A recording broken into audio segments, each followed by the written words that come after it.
I'm hoping that I'll be somebody one day, not just a lost cause halfway house. I want a big green lawn that goes on, and a family that loves me, yeah, that would be so sweet. Lemonade in the shade, and cold brew iced tea, yeah, I can picture it now. I'm gonna make it somehow, I'm gonna make it somehow.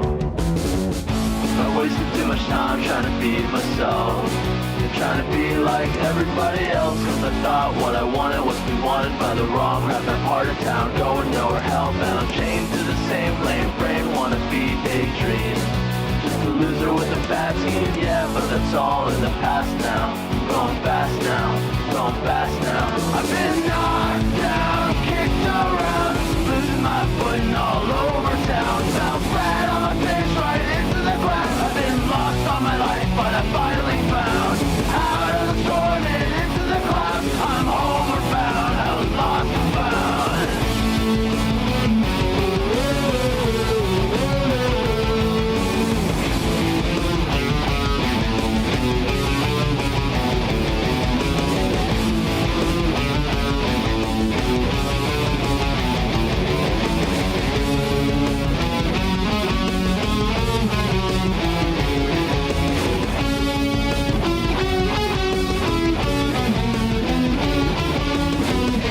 Hoping that I'll be somebody one day, not just a lost cause nowhere town. I want a great big house with a loving spouse, and kids that really love me, yeah, that would be so sweet. Lemonade in the shade, and cold brew iced tea, yeah, I can picture it now. I'm gonna make it somehow, I'm gonna make it somehow. I've been knocked down, kicked around, losing my footing all over town. Fell flat on my face right into the ground. I've been lost all my life, but I finally found out of the storm and into the clouds. I'm homeward bound, I was lost and found.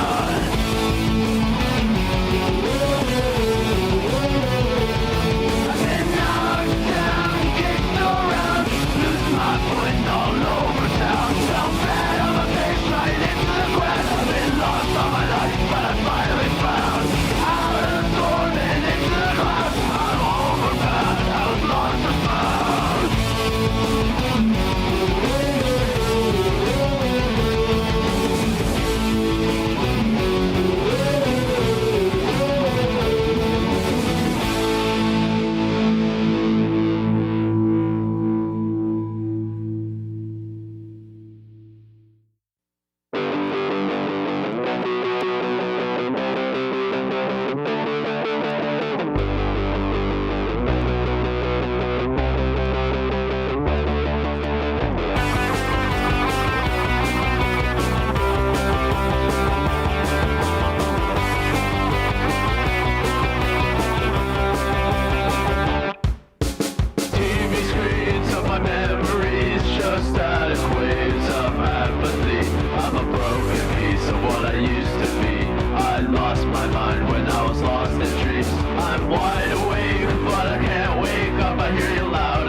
I'm an MK Ultra victim.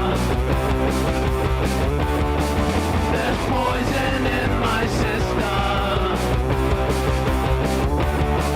I'm an MK Ultra victim.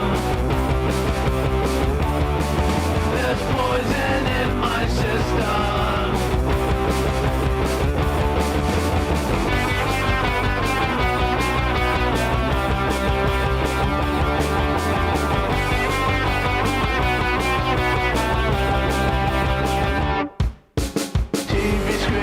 My memories, just static waves of apathy.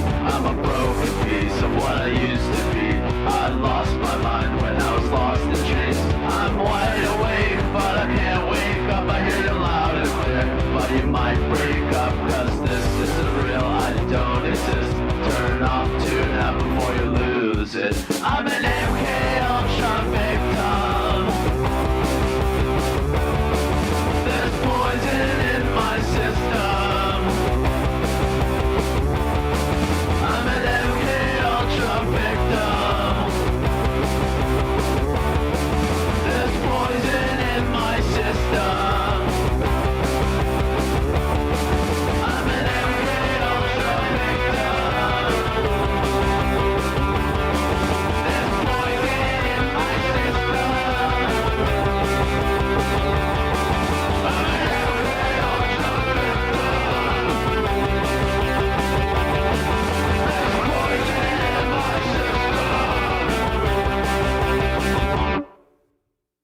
Good morning, I guess. Fuck me. I couldn't sleep.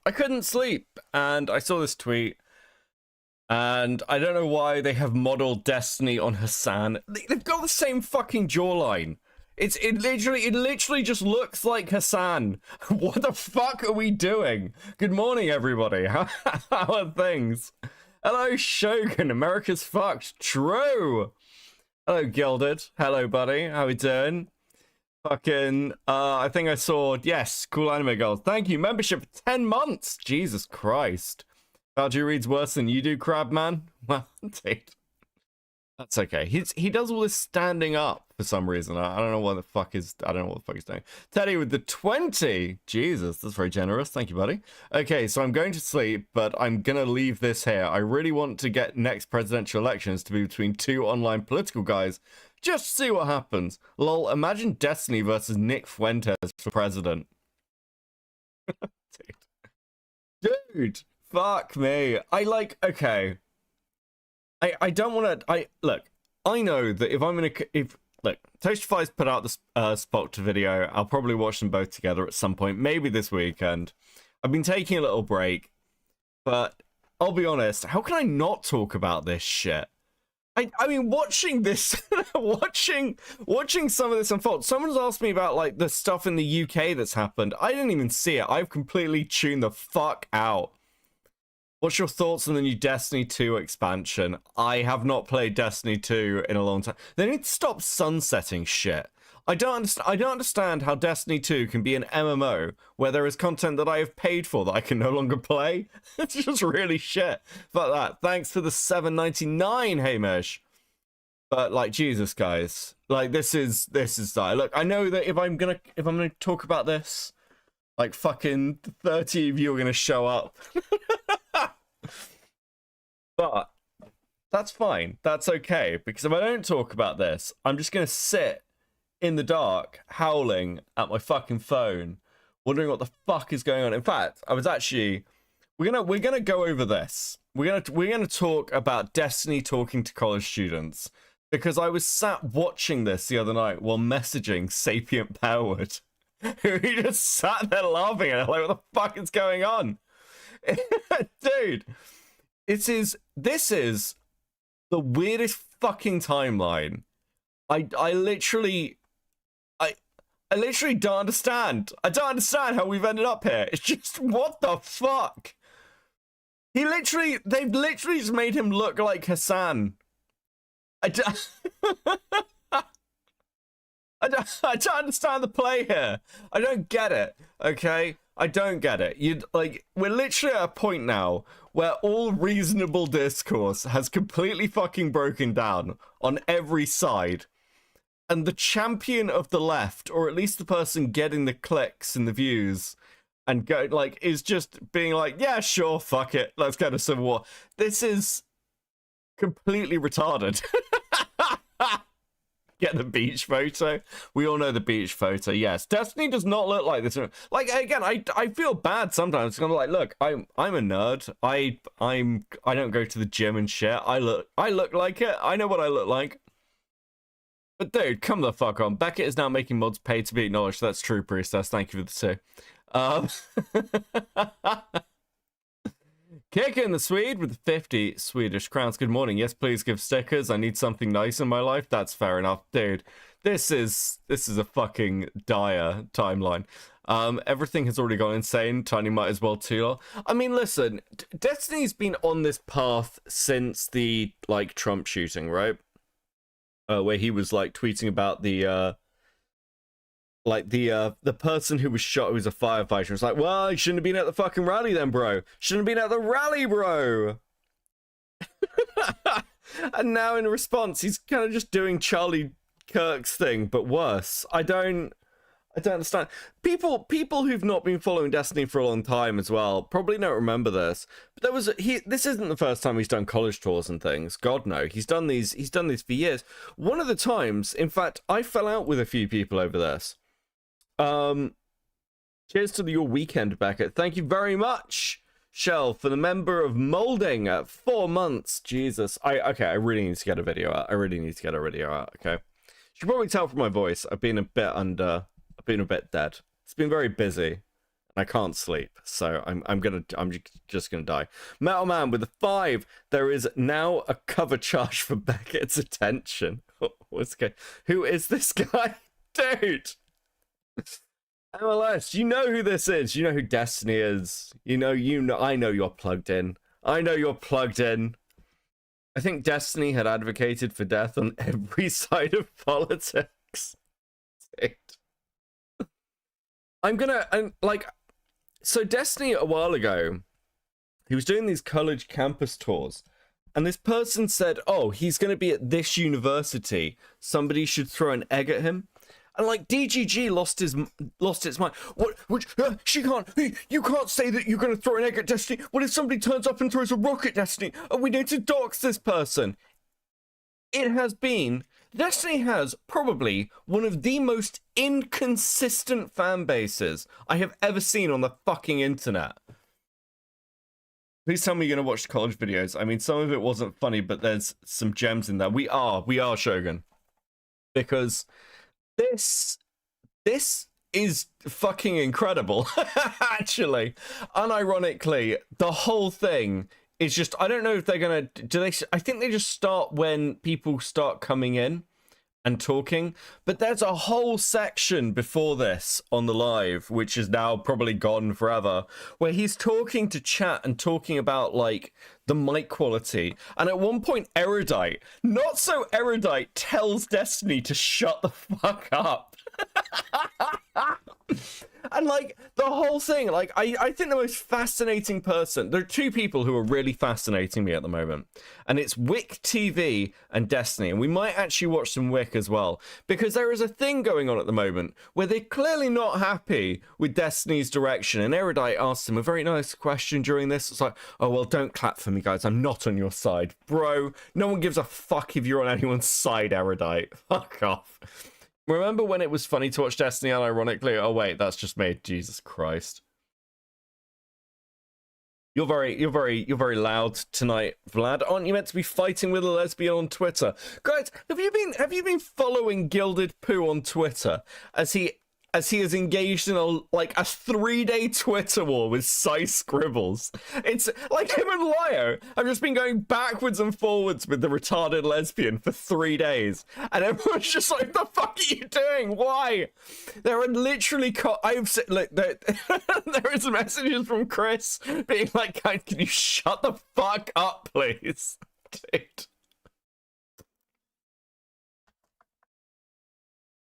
Okay, joking aside, I see the appeal because Sai has no idea what's going. There's one point where Sai's tweeting at Gilded saying that he's moral flagging because she's like, "Oh, you're moral flagging at me, Vlad, about the rape jokes." Like, how can you? No, it's just you're completely hypocritical and have like no ability to self-reflect on any of the things you apparently believe. And anytime anyone points this out to you, Sai, you get really fucking angry about it, and that's why people keep doing it. How has this been?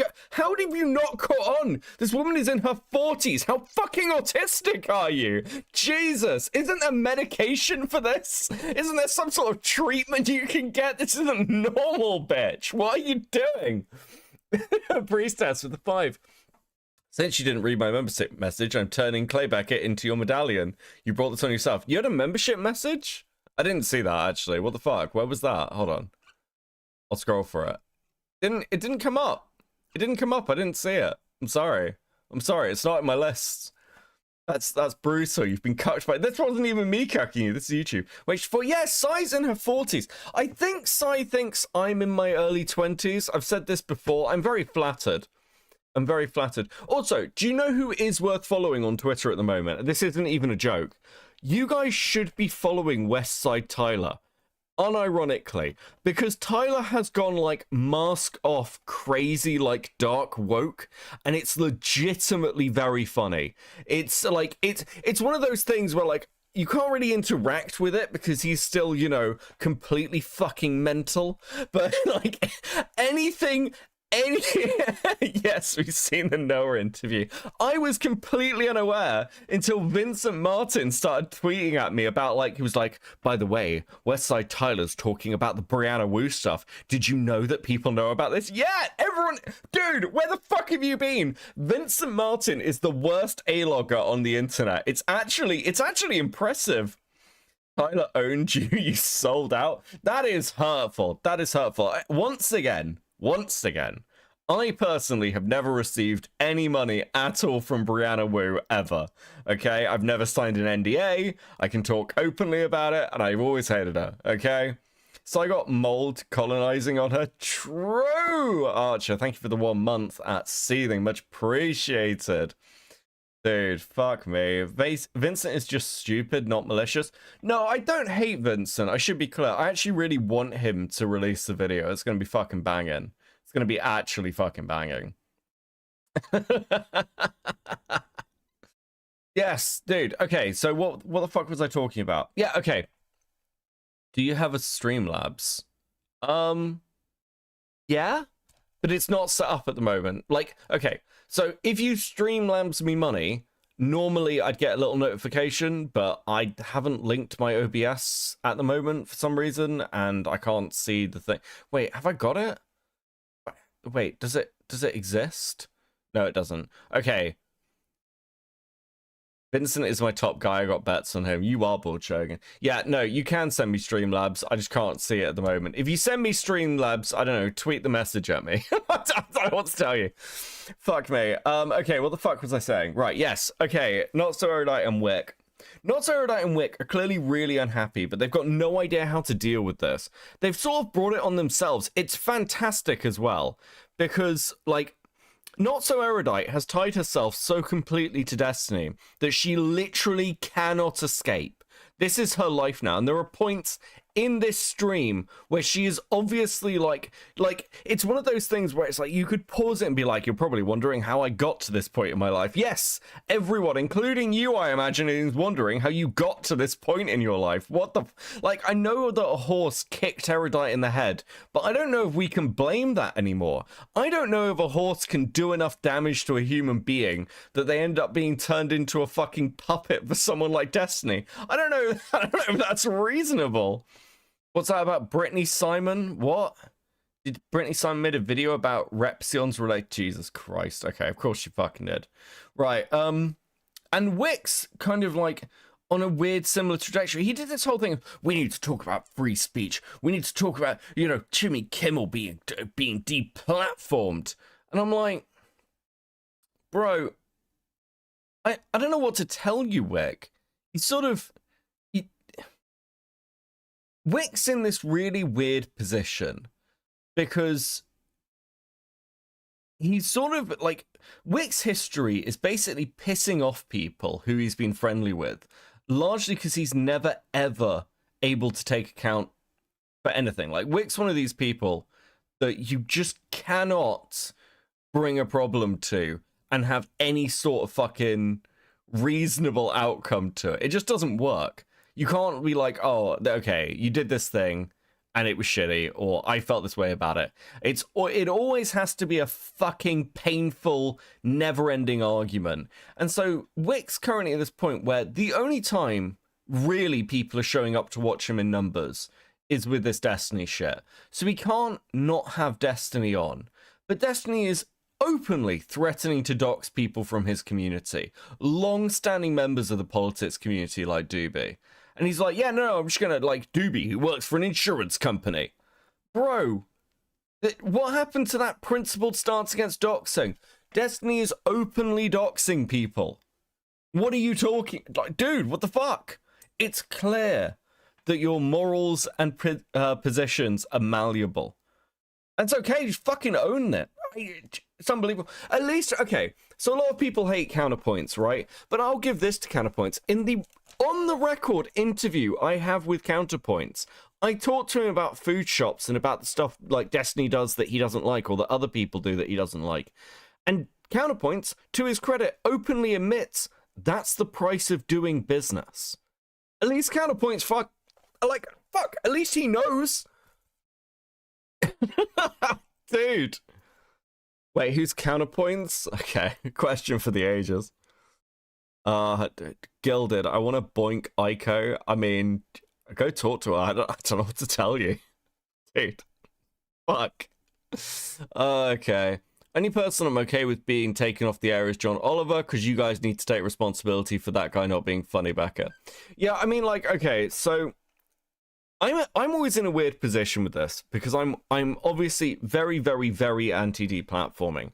Even people I hate, I wouldn't want to see deplatformed. I also, partly because I actually don't think it works. I think deplatforming, like, just from a pragmatic point of view, if you deplatform Destiny, all you do is Martyrdom. This happened to so many people. Like, people deplatform Nick Fuentes. It hasn't stopped Nick Fuentes being massively influential. It just doesn't work. So stop doing it. But on the other side, I also think that, like, the whole kind of freedom of speech, like, freedom without consequences is pointless. Because if your speech has no consequences, it, like, nobody wants that. Like, all speech has consequences. There are consequences we're okay with, and there are consequences we aren't. But ultimately, if you say something and it causes enough outrage to get you, like, kicked off a show or something, this is what I'm like. Tucker Carlson got removed from Fox for some of the shit he was saying. Like, nobody's complaining there. I think, like, Harry Sisson is an annoying retard as well. Like, Harry Sisson did this, like, he's doing this thing which is like, it is unbelievable that Jimmy Kimmel is being fired. It is unbelievable that people are being doxxed and fired from their jobs. Harry, bro, you were tweeting out that you were happy that the fascist guy got fired from Jubilee. The part of the problem with all of this is that, yes, all of this has escalated. No one just stopped it. And now everyone's, like, reaping the rewards of it. I heard that Destiny got, like, demonetized. I've got no idea if this is even fucking real, by the way. Like, again, Destiny said that he's, like, being demonetized. He was talking to his chat at the beginning of this thing. Again, it's sort of lost media now, probably. But, yeah, Destiny appears to have been demonetized. But it's like, did anyone in DGG care when this was really happening to, like, Mr. Girl? Wasn't there a whole thing of, like, Lamau, Mr. Girls being deplatformed? That, guys, you've been living in this fucking environment for years. Are you surprised? Look, I'm not happy about the situation, but I get to at least be smug about it, because I've been saying this shit for years. Like, I remember arguing with leftists, like, 3 years ago, who were like, no, actually, it's good that we deplatform people, and it's good that we use these tools, because, like, obviously, there has to be consequences. And my argument back was, you keep creating all these tools and precedents, and eventually they're gonna get used against you. And look where we are. I was so fucking right. I was just correct. Fuck you guys.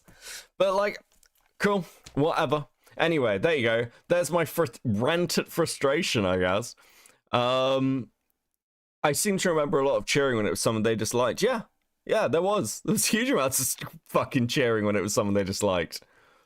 Jesus, Destiny should have been demonetized long ago for the off-platform behavior and weird shit. I completely disagree with you. We should let these people have platforms. I mean, Destiny in this thing is like saying, like, oh, well, you know, if somebody was, like, beating puppies or something, we'd want to see that channel taken down. But we're not. That's not free speech, motherfucker. That is somebody committing a crime. Okay? There is, like, if you are legally able to do something, you should not be deplatformed for that thing that is legal. That is, it seems like a very simple precedent. If you're doing something illegal, then we can discuss deplatforming. Okay? If you're doing something where it's like, you know, if, I don't know, you're spreading terrorist propaganda, I think you've got, like, an argument there. If you're, like, murdering somebody on stream, sure, deplatform that person. But if there are no legal repercussions for what somebody's doing, if they're completely illegal, you shouldn't deplatform somebody for it. It seems it seems obvious. It seems like it should be completely obvious. Metal Man with a 5. I've always thought Destiny was a snake. I'm glad my instincts were correct. So true. I don't care about Destiny, but like Kimmel was straight the government getting involved because they were mad. Yeah, I agree with you. I agree with you. And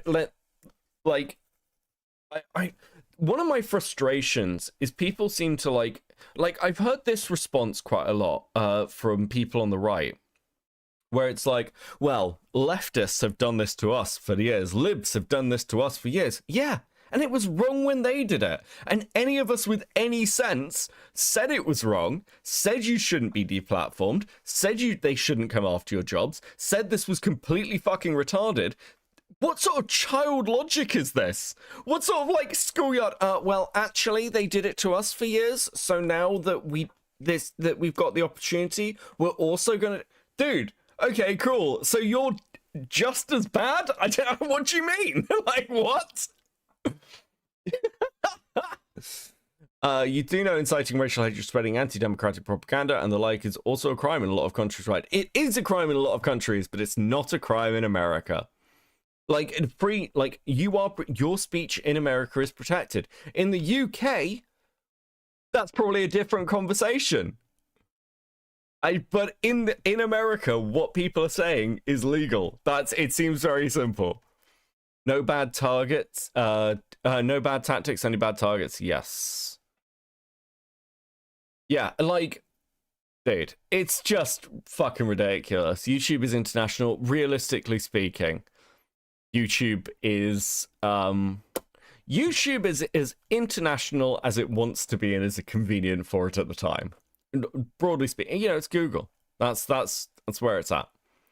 Quoting Queeman Army? What? With no bad tactics, only bad targets? That's not a Queeman quote. That's just a general thing. Fuck, has that become like a Queeman quote?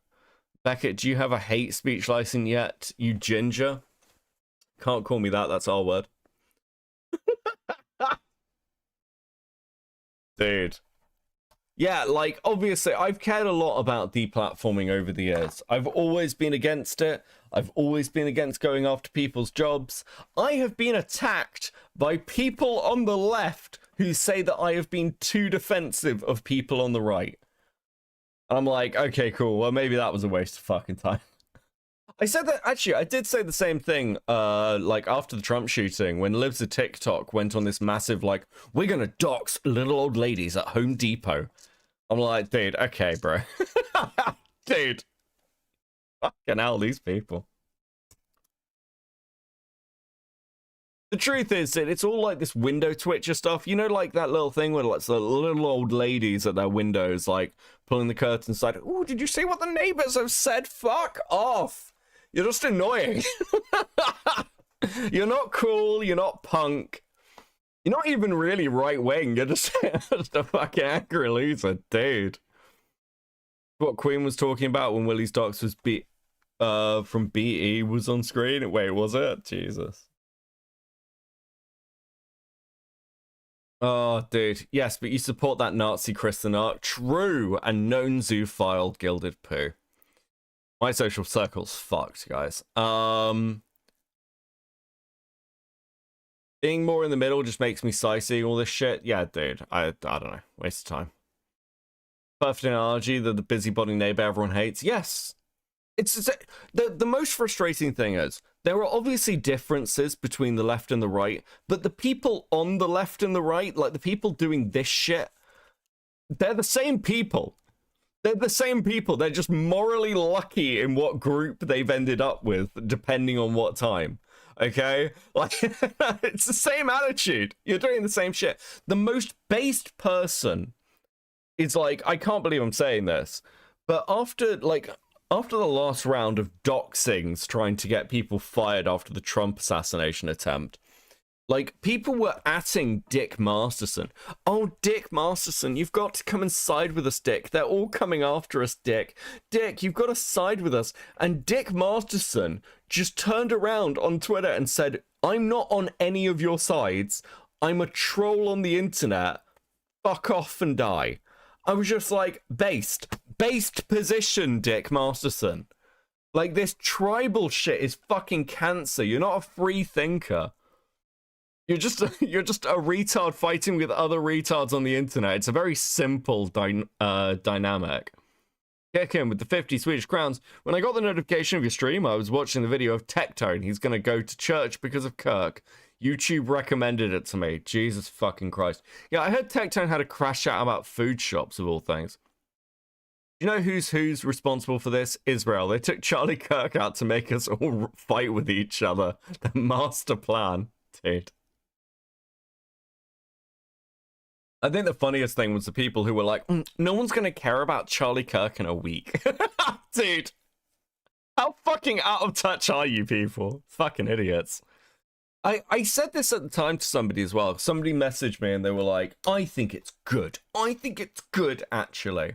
And I was like, even if you hate Kirk, even if you were one of these people who were like, I think Charlie Kirk does, you know, those fucking people, even if you were one of those people, you are an idiot if you think that Kirk's death was a net benefit. Kirk's death was obviously not going to be a net benefit, because now all you have done is martyr the dude. That's just the fucking reality. What do you mean? Like, I think the example I used to somebody was, do you know who, do people know who Murat is? I'm probably mispronouncing his name horribly. He was basically, funnily enough, a bit of a Charlie Kirk of his day. He was a commentator during the French Revolution, and he was assassinated because he was basically stirring up like we should execute more people constantly. And he was assassinated by this lady, and he had a very bad skin condition, so he was in the bathtub all the time.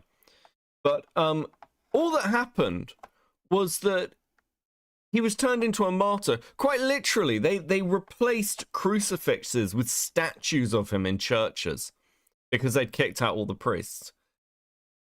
Killing political commentators is one of the dumbest things you can ever do. It can have more impact than actually killing a politician. I don't know why you do this. I don't know, like, any of the people who are celebrating it. Beside the fact it's fucking ghoulish, it's just like, dude, no, this isn't good for your side. This doesn't help you in any way. And to display that perfectly, we're going to watch Destiny deal with the fallout, because he's been like running around saying how like, oh no, actually it doesn't matter. We're like, America, like the right needs to reduce the temperature. Let's just be clear about something as well. I'm clearly on the left, but it is not just the right that have turned the temperature up. I know some people aren't going to like hearing that, but I've been around the internet long enough that it's not just the right. The left has also been doing this for years. Do people not remember what Trump's presidency was like? Do people not remember, like, oh, you know, if you voted for Trump, we might have to come for you. If you're supporting a fascist, you're also a fascist. You know, like, calling everyone Nazis. Like, the left have been calling the right Nazis for so long now that you can go back to George Bush's administration and see him being compared to Hitler. Is that not, like, increasing the temperature? Is that not doing that? What do you mean? Dude, like, were the riots... Were the riots during during BLM not increasing the temperature? Was trying to like deplatform people during the 2010s not increasing the temperature? Was saying like, oh, we're gonna come after your jobs, not increasing the temperature? Like, this is obviously a result of both sides doing this. Pretending like it's just been the right is fucking mental, and it looks mental, dude. Problem is, considering the current events, they were right. Trump is going full fascist. I don't disagree with this, by the way. I don't disagree with that as a statement. Like, what Trump is doing is highly fucking concerning. He is actively going after speech. And to be clear, God, I saw a clip that was dug up from a Jubilee episode with whoever Kamala, like, somebody, like, arguing for, like, people should vote for Kamala. And they were like, you know, Trump's publicly said that he's going to come after... He's going to do exactly what he's done. Like, Trump said before the election that he was going to go after networks that talked badly about him. It's like he was going to do this. Like,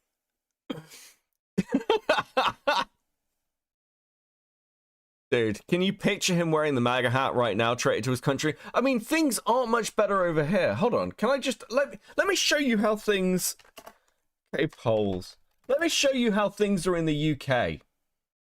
We'll do voting intention. Okay, this YouGov is pretty up to date. Okay, this is voting intention in the UK. You see that 28%? Now you might think, oh, that's the Conservative Party. They're doing better than Labour, which is currently down at like, I don't even know. You even gonna tell me what this is? Tell me what Labour is. Get rid of this. Who cares about Green? Get rid of the Conservatives as well. 21%. Labour, the current governing party, has an approval rating of 21%. Reform, who are the far-right party in the UK, are currently at 28% in my country. So I'm not saying this from a position of, oh, you listen, let's laugh at the Americans. Things are kind of bad everywhere. Like, dude. It's not a great situation. We live in very interesting times, ladies and gentlemen. Holy fuck. Oh, dude. Oh, dude. Oh, dude. Okay. At this rate, if you guys keep getting more smelly, I can't read that, dude. I haven't got a license for it.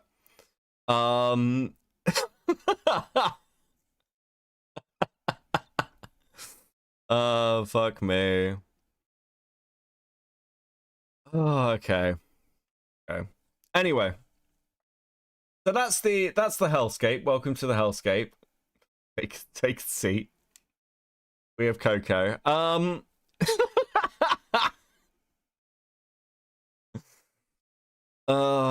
Unfortunately, history always repeats itself because we never learn. Listen, history doesn't repeat, but it certainly rhymes in very interesting ways. I'd vote for Teddy for president. Okay. Sargon should have won. Dude. I fucking hate Carl. I really do. Dude, I feel like crap. Okay.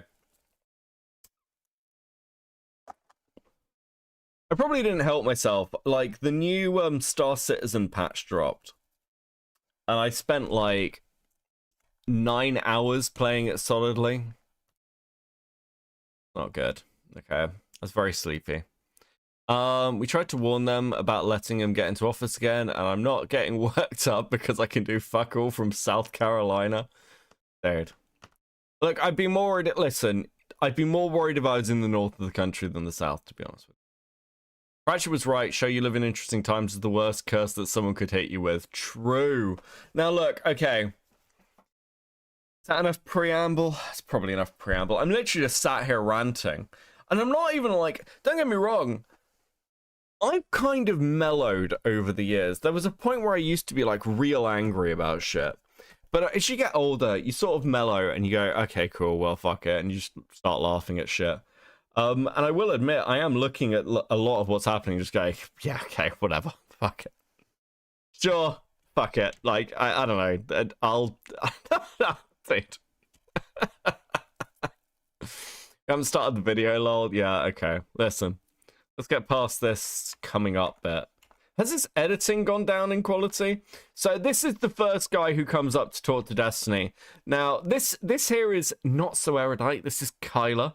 Look, she's helping him, being his little lackey. Dude, there is... like, again, not so erudite is in a weird place. There is nothing I or anyone else can do to not so erudite that's worse than her current existence. Do you know what that's like as a person?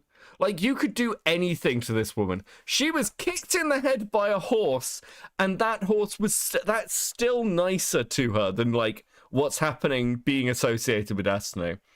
I can fix her, sure, Gilded. Right, okay, let's go. The right. You think that the killing of conservatives and the fear of conservatives to be killed is going to turn down the temperature of their leaders. But I was just at the vigil, and I'll tell you what, the temperature has only risen. So why do you think that the temperature is going to go down for leaders like Donald Trump? That I can give her babies. No, you can't. She is barren. Seems mean, because it is. You know, I saw you at the plaza speaking about earlier, are clearly not turning down their rhetoric at all. Yeah, I mean, I don't think the rhetoric is going to turn down because I don't think Donald Trump has any desire to turn it down. I think the left has been disavowing violence. And What, seriously? Yeah. She's talked about it on stream. It's completely fair game, in my opinion.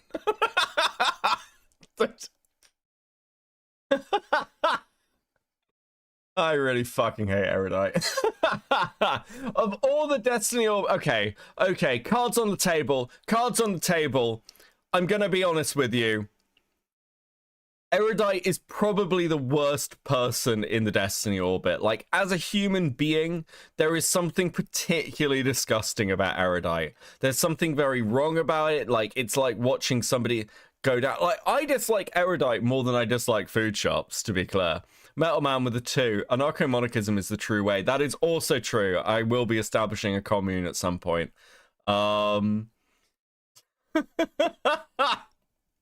and calling for a decrease in the rhetoric for like the past decade, and for some reason Republicans seem completely and utterly unwilling to do it. For everybody that's saying bullshit right now, I welcome you to go look at Joe Biden's Twitter to see what Kamala Harris has said, see what Barack Obama has said, and then you can go ahead and post me what Donald Trump has said in response to everything, which is just a call for more violence basically on the right. So I understand what you were saying earlier. You were saying that the left doesn't have a need to disavow, like that should be on the conservatives. But I feel like I think everybody should disavow, to be clear. Everybody should disavow. That's why I'm here. That's why I'm speaking with you. That's great, but what about the president? Yes, listen, not only can you come to the commune, you are required to come to the commune, okay? You don't have a choice.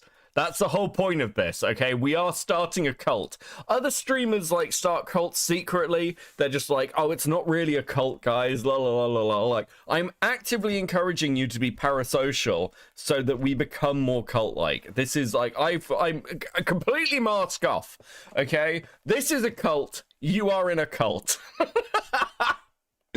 Well, what I'm getting at, it's not about the president, it's not about the leadership, it's about you promoting this violence, saying that conservatives need to be afraid of dying at events. That is what I take issue with. It has nothing to do with conservatives.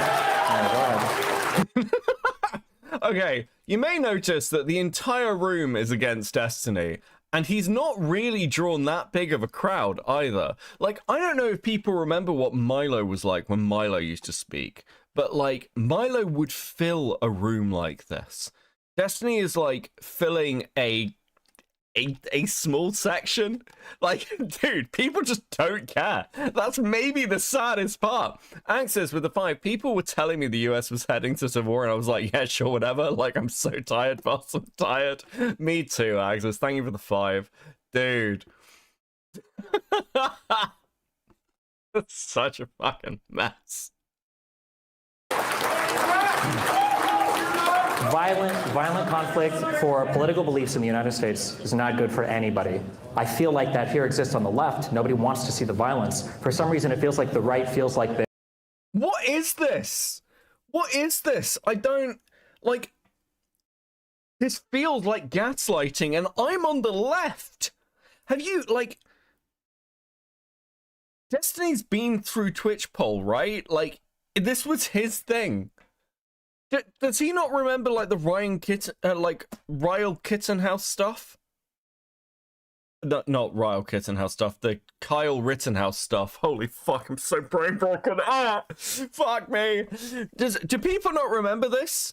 Like, the Kyle Rittenhouse stuff, when it fucking happened, people were like, the media spanned that story from the moment it happened to... Young man crosses state borders with assault rifle to kill 3 black men. That became the narrative for a while. People were calling for war. Like, what do you, like, and then the trial happened, and everyone suddenly discovered that the media had lied about this. Are you fucking high? Were we at the, like, have we lived in the same fucking timeline, bro? What do you mean that the left doesn't want this? What did you, like, what's kind of amazing as well, and this happens every time, there is like a cottage industry of making money off Trump and the right. You realize people's, like, not just like streamers, TV networks' incomes dropped when Trump left office because they couldn't talk about Trump every day. There were people on the left who were legitimately happy when Trump started to try and make a comeback into politics. They're not that sad about it because they know they're going to make fucking bank. Like, cry me a river. This is a situation of your own making. Like, Pinker with the 5. Chat, as the paid actor, I get the best bed in the commune house. That is also true. There are definitely jokes that would get me cancelled based around this. But thank you for the vibe. They're invincible and that they can go out and say the craziest things and invite like all of the conflict that Donald Trump is still pushing. You can say it. I mean, just look at what Donald Trump says. I invite somebody up here to tell me how Donald Trump has disavowed violence without blaming Biden or the left. When you come up here, no one's going to have anything to say because he hasn't done it. It's absolutely insane to me. So I don't know if the feeling is just that the right is inviting conflict. They don't think it's a big deal. I can't tell. I genuinely can't tell. Oh, go ahead. That's Rebecca. Yep. I mean, I think the temperature that I'm gathering, and while, you know, as a conservative, I don't follow the demagogues on the right. You don't follow the leader of your party, the political party? They're not my party. I'm a conservative, but I'm also registered as an independent. And the thing that I See, here's the thing, and here's part of the problem. Like, the left's defense here, and like Destiny's defense is, well, show me Biden calling for violence, show me Kamala calling for violence, show me Obama calling for violence, and he's right. But the question from like the voting perspective isn't just like the leader of your party anymore. It's the people around you. It's social media. Like, it doesn't matter if the leader disavows it. Because, like, again, and this happened with the Jan 6 stuff. Like, it doesn't matter to a certain extent what Trump says, because like so much of that came from Fuentes. It doesn't matter in some respects what, you know, what any Republican says. It matters what people are seeing from their neighbors. And we all know this, right? We know that, like, for example, let's just take a historical example. Let's talk about Hitler. Let's tone it down and talk about Hitler, shall we?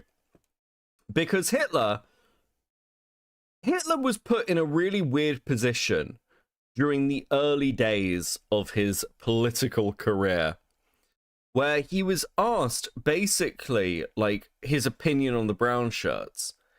And the truth is, it didn't really matter what Hitler's opinions on the brown shirts were. It didn't matter about like what his direct involvement was, because the impact of the brown shirts was fueling Hitler and fueling a wider cultural movement that was happening in Germany at the time. In the same way the communists were fueling a wider cultural movement within Germany at the time. So just pointing to the politicians who were saying politician things isn't really good enough, actually. Cool, Jenny. Listen, okay. We're giving actual historical examples here. Wait, Gilded, you can't say anything with the two notices bulge of woo.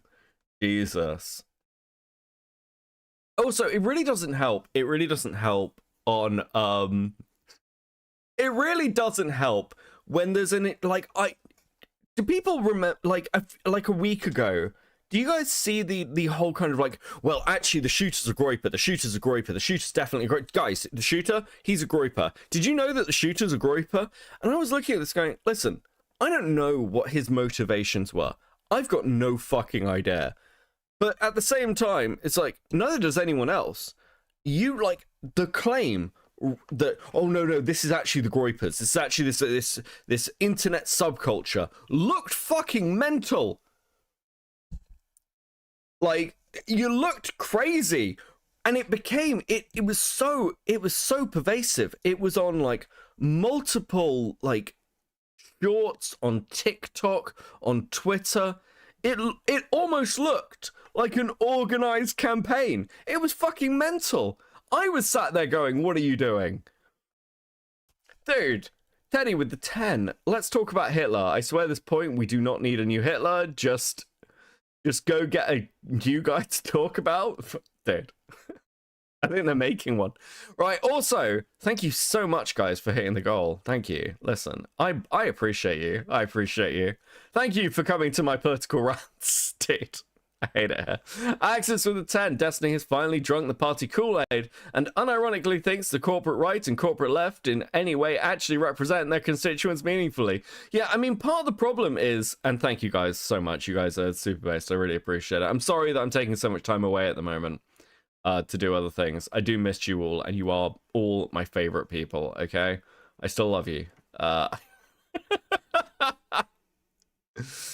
Oh, dude, I miss you guys. I miss you guys. I need to come back and stream more. But part of the problem is that the very reason we're in the situation that we're in...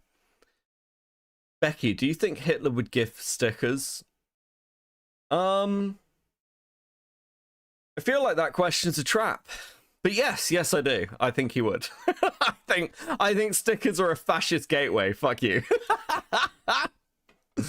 I think part of the problem is that if you're reading this, you're gay. Thank you, Gilded. Thank you for the 2. Also, Gilded, didn't you have to read that to write it? So aren't you gay? Isn't that an admission? Is Gilded hitting on me now? Is that what we're doing?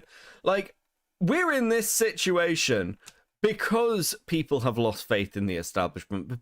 Because people are no longer just looking to what does this one politician who I follow say. We've kind of got past that point to an extent. Like, we're now looking to fringe figures. Trump was at one point a fringe figure. He's not now. The problem with the Democrats is that they actually almost don't have their own fringe figure. I mean, maybe it'll become Destiny. Maybe this is the start. Like, I will look back on this stream in 6 years' time when I'm sat in the fucking like death camp, looking to Destiny, being like, well, it's weird that he's being elected. Like, I don't know. By the way, Queenman got the erudite POV of the outdoor event. Beg him for it. Oh, okay, I do need to message him for that. Actually, I would have needed to have faith in them to lose it. True. Bro, President Destiny, dude. They had Kamala, but she didn't support Palestine enough. Look, I mean, do you guys remember all the leftists saying, we're not going to vote for Kamala because she's not pro-Palestine enough, so we're not going to vote for her, and then if Trump gets elected, then that's just the consequence. Like, how retarded are you? How absolutely... Okay, so your position is Kamala isn't pro-Palestine enough, so let's allow the guy to be elected who literally gives no fucks at all. Like, was that was your play? That was your master scheme? No wonder we're in this fucking situation. The boat's being steered by complete retards. Like, what the fuck, bro? I kind of want to... The thing that I want to ask you is you need to make a statement very firmly condemning violence, and when you say things and you go on Piers Morgan and you continually say that the Beckett passes out star stickers, Hitler passed out star patches. Holy fuck, Gilded. Thank you for the 5. Oh, dude. There are... I don't have a license for the statement I want to make. the right needs to disavow, so do you. All of us need to. That's the point of this We've been tour. disavowing for 10 years. The right refuses to do it. It's not about, my question is not about left versus right. My question is about your recent remarks. That's all I'm trying to get at. If you don't even care what the president has to say on violence, why do you care what I have to say? I'm not even part of your political movement. I do not It's care. This is an unserious question. I If you don't also care. why do you care what I say? He constantly says this through the whole thing. That's an unserious question. That's an unserious question. That's an unserious question. Okay. Let's have some brutal home truths here. I'm going to do that rare thing. That rare thing. I've been doing it more and more recently. But I'm gonna talk from a position of somebody with a master's degree in counterterrorism. Do you know why people turn to violence? Like, overwhelmingly, well, like what all the studies say. It's when people lose faith in the political system or their ability to impact it. That's when generally people turn to political violence, when they feel like they don't have any options.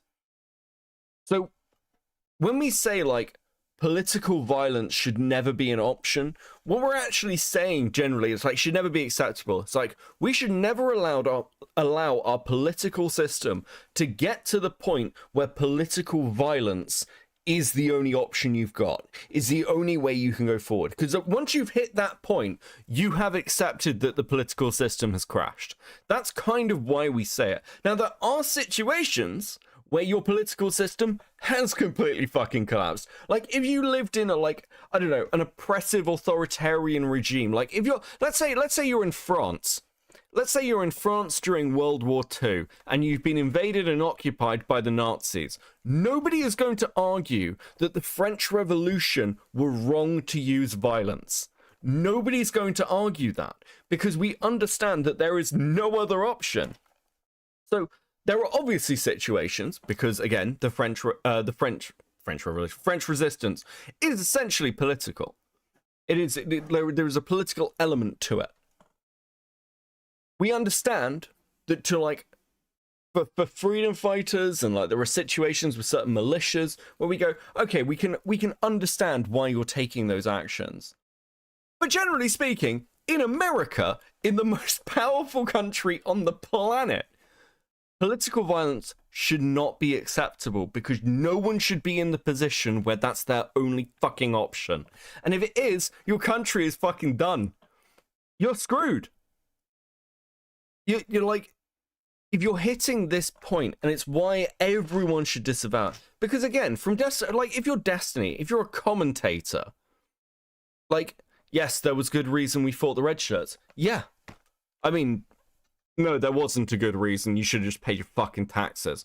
But realistically speaking, the American Revolution is political violence.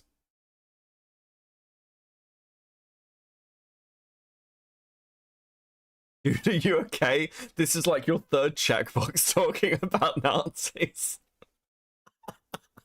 I've been watching a lot of World War II stuff recently, okay? Fuck your tea. True. Like, there are obviously situations, but in America, if you're a commentator, you should probably be disavowing this, because otherwise your job's a little fucking pointless. Because at the point where you're accepting that, like, political violence is probably, like, the option, that's the point where you're no longer relevant, actually. You don't matter anymore, because everything you've said, you've lost. The whole argument of anybody doing anything to do with political commentary or talking about any sort of news commentary is that what we say matters. At the point where it stops mattering because violence is a viable option, you no longer matter. It's like you're accepting that you've lost to such an extent that it's like, it's just where we are now. Completely fucking ridiculous. Teddy with the 10. We think Trump is Hitler, but we aren't voting for the person we think is not Hitler. True. Thank you for 10, buddy. Kicking with 20. At least Erudite is reasonable. Never forget, dude. Erudite has lost her fucking mind as well, by the way. Like, I don't know what the fuck has happened, but do any of you follow Erudite on Instagram? Do any of you follow Erudite on Instagram? I'm not even sure I can play one of the clips that Erudite put on her Instagram. She puts a clip of her watching the Charlie Kirk assassination, and then is like, it's really sad what's happening, guys. This is really awful. Like, we need to, like, these people aren't on the left. Bro, you're like, why are you showing, why is there a reaction video of you, Erudite? It's like, it is just as ghoulish to start using this stuff to spread a political message. Like, people like the Quartering, I've been radicalized, I want blood, I'm going to start breeding, which, to be fair, is the most threatening thing Jeremy has ever said in his entire fucking life. It's just as ghoulish as laughing at Charlie Kirk's death, by the way. You're just as much of a fucking scumbag for doing that, Erudite and the Quartering. You're in the same fucking boat, bro. Dude, let's talk about Sandy Hook. Beckett, dude. What's the point of talking about school shootings in America? What's the point? You guys are gonna keep doing them. Mailman with 2. Your taxes were stupid. Get dunked on Britain. Dude. Dude, was it worth it? Look where you are now. Look, was it worth it? People keep blaming Israel. It's actually the British. We're the ones doing this to you. Let's just be real. Dude, let's just be realistic. The most reasonable commentary I've heard, and I think I saw a bit of Chud talking about it, and Chud disagreed with me. Or like I disagree with Chud. I think the Friendly Geordies have been the most interesting people to watch during this whole thing. Unironically. Because there's something like really fascinating about Geordie's reaction as somebody who's also had attempts on his life. Like, I don't know if people know this, but like Geordie legitimately had people trying to assassinate him. And you've kind of got this position where him talking about it's kind of this really weird insight to he just sounds depressed. I mean, who can blame him? Anyway, fuck it, let's get back to this. I also care what the president says. My point is that You guys should ask him to turn it down. I also think, Destiny, that you have a role in doing this because you represent. You're dead wrong. You're absolutely wrong. I'm You sorry. don't think so when you have such a big platform. You know, Not you're as the big as biggest voice President of here. the United States, not as big as J.D. Vance, not as big as Nancy Mace, not as big as all these lawmakers, cabinet members, presidents, vice presidents, podcasters, alternative media guys on the right, everybody from the Daily Wire, Steve Bannon and his show. All of these guys are saying the left is the enemy, the radical left Democrats are one of the causes. They had a whole conspiracy led out about who the shooter was before they even knew who anything about him at all. Destiny. So I'm sorry, like the idea that you're up here saying like, well, your rhetoric is responsible is a joke. I don't believe that your rhetoric is responsible at all. I'm saying that the promotion of this continual rhetoric will only feed into the right. This is only feeding into the people that you are saying to disavow. So here's the problem. Here's the problem with this argument. Because it's kind of disingenuous. Saying, oh, well, on the right, you've got all these podcasters. You've got all these big names. It's missing, like, a key component of why we're where we're at. Okay? How many of you... Okay, press 1 in the chat if you have a job that is, like, an office job. Like, just put 1 in the chat if you have a corporate job. Okay, I just want to gauge how much I need to explain this. Okay? Also, I need to roll a cigarette. It gives me a second. I swear I'm going somewhere with this. So put 1 in the chat if you have an office job. Okay? It's very particular to office people. Okay?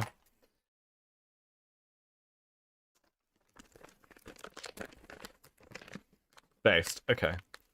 Okay, a few of you. How you find office? Do you work for a large company and do you sit at a desk? Basically. Rather than are you outside in construction or like do you work in retail or hospitality? Half? Okay.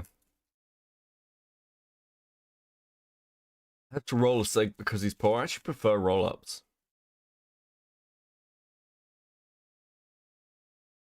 Okay. So part of the problem is that when Destiny puts things like this, we're talking about it purely in the online sense. Whereas actually, a lot of people get, like, pushed to the right, not through just, like, not because they're watching a particular podcaster, but because of their day-to-day experiences. So the reason I asked about office jobs is, once again, everyone who put 1 in the chat, how many of you have been through diversity training at work? Like, how many of you have been through those incredibly awkward corporate mandated training sessions of, did you know that black people are exactly like white people? Gasp! Oh my god, did you know that there are people in your office who may not be the same skin color as you, but are also the same? What? Oh yeah, I usually get those.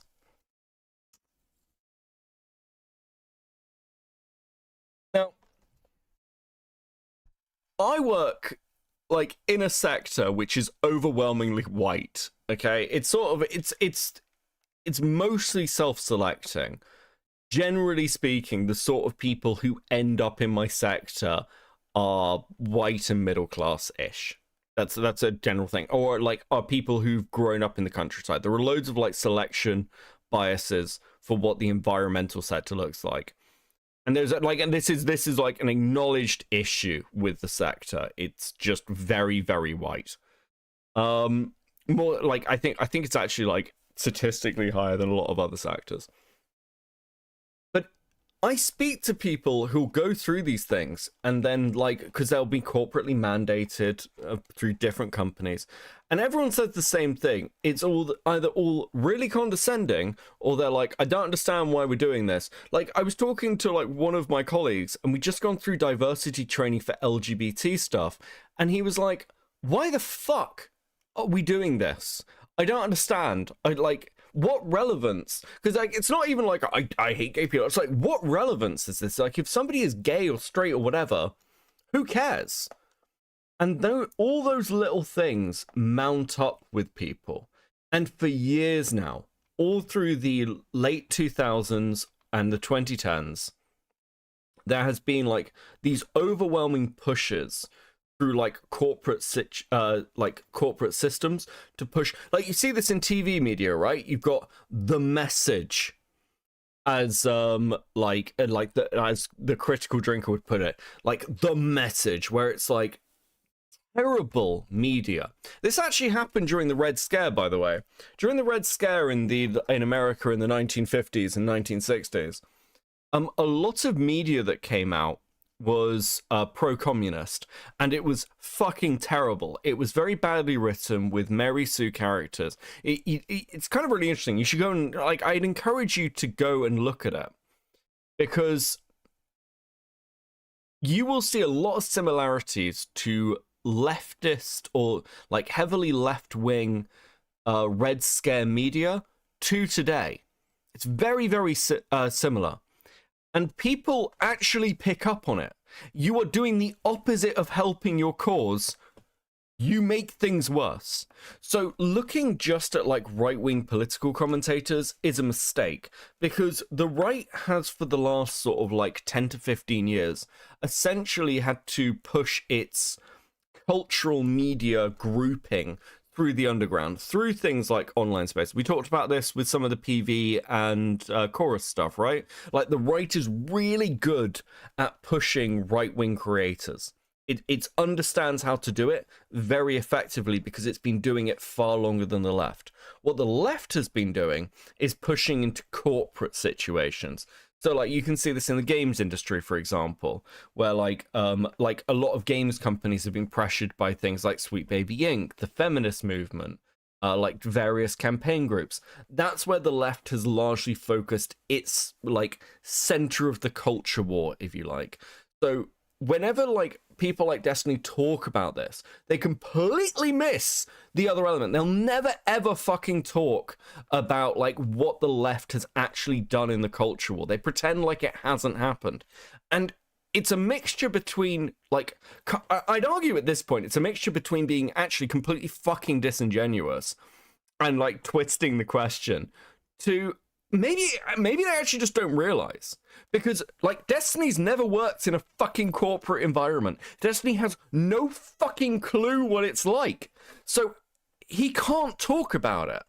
He can only talk about the, like, online environment because that's all he knows. So we've got commentators who don't actually know anything about what's going on in the world around them because they exist in a little fucking tiny bubble. Talking about, like, oh, well, all the right-wing people, they don't have any idea. Bro, go outside. Like, there are definitely things happening that you are not seeing. And they're all, like, I meet leftists who are confused about the situation. It's like, no shit, bro. Like, like, where have you been? Dude, what the fuck? Metal Man with the 2. I work in IT, all humans suck. This is overwhelmingly true. Dude, your co-workers went to university, mine barely passed high school. Some people need that shit. I agree with you as well. Like, there is dude. I think the worst thing is, like, so for those who I think I've said this before, my best friend's wife, who's like my little sister, is black. And some of the things that she's experienced have been fucking wild, because it's like, it's not racism in like the way we'd expect it. It's like, like, we were talking, like, this is like a year ago. She was talking about how she felt like she was being treated differently by co-workers who thought they were trying to be nice. And she was like, this is just fucking annoying. Just treat people like they're people. It feels like it doesn't... It feels like this isn't that hard. Dude. Oh, nothing could make me leave office to go back to old age care, though. At least the abuse is just all just numbers. True. You don't even have an accent. Yeah, dude. Oh, bro. I lived with a guy who was, that's back when I was a bartender. But I lived with another bartender, very talented guy, who was black. And he was quite middle class. And he'd have loads of issues because everyone, like, and of course they were all like, yeah, we're hyper progressive, but he, because like the hospitality is quite left wing, but he was like constantly, he'd have managers say shit like to him, like, oh, you don't have an accent or you don't sound black. And I was like, what the fuck, bro? I don't think some people hear themselves. It's like during the BLM stuff, there's a clip of this white woman calling a police officer the N-word, and she was like, I have to call the police officer an N-word. I have to call him the N-word because I'm a white person and racism is my responsibility. I was like, bro, what are you doing? Like, I swear there are legitimately white people who are just trying to score enough social credit points where they can call black people the N-word. I swear, I promise there are people like that. Axis with the 5. My favorite condescension was booting up Detroit Become Human and having a white robot slag tell me a black man about MLK. Dude, I've said this before. There's a litmus test. There's a litmus test for left-wing people over whether they understand like history or racial dynamics. It's a really simple question. It's, would Malcolm X like you? Would Malcolm X think you were cool? And if anyone says yes to that, yeah, I'd be cool with Malcolm X, tell them to fuck off. Sounding black is a legit thing. Stop simping. Thanks, Gilder. Thanks for the 2. So, Beckett, you got the pass, is what you're saying? Dude, I don't have the pass. I wish I did. The pass is a trap. We all know the pass is a trap. If you want to say the N-word, just say the N-word, okay? Like, dude. It's actually, do you know what? Here's a hot take for you. People who say the N-word and then say that they've got a pass are somehow worse. You're actually worse. Just say the N-word. Say it with your chest. Be honest about it, okay? Stop being a fucking bitch. Oh my god, guys. Actually, I gave my friend, like, his favorite fruit, and he gave me the pass, so I can say it now. Fuck off, white dude.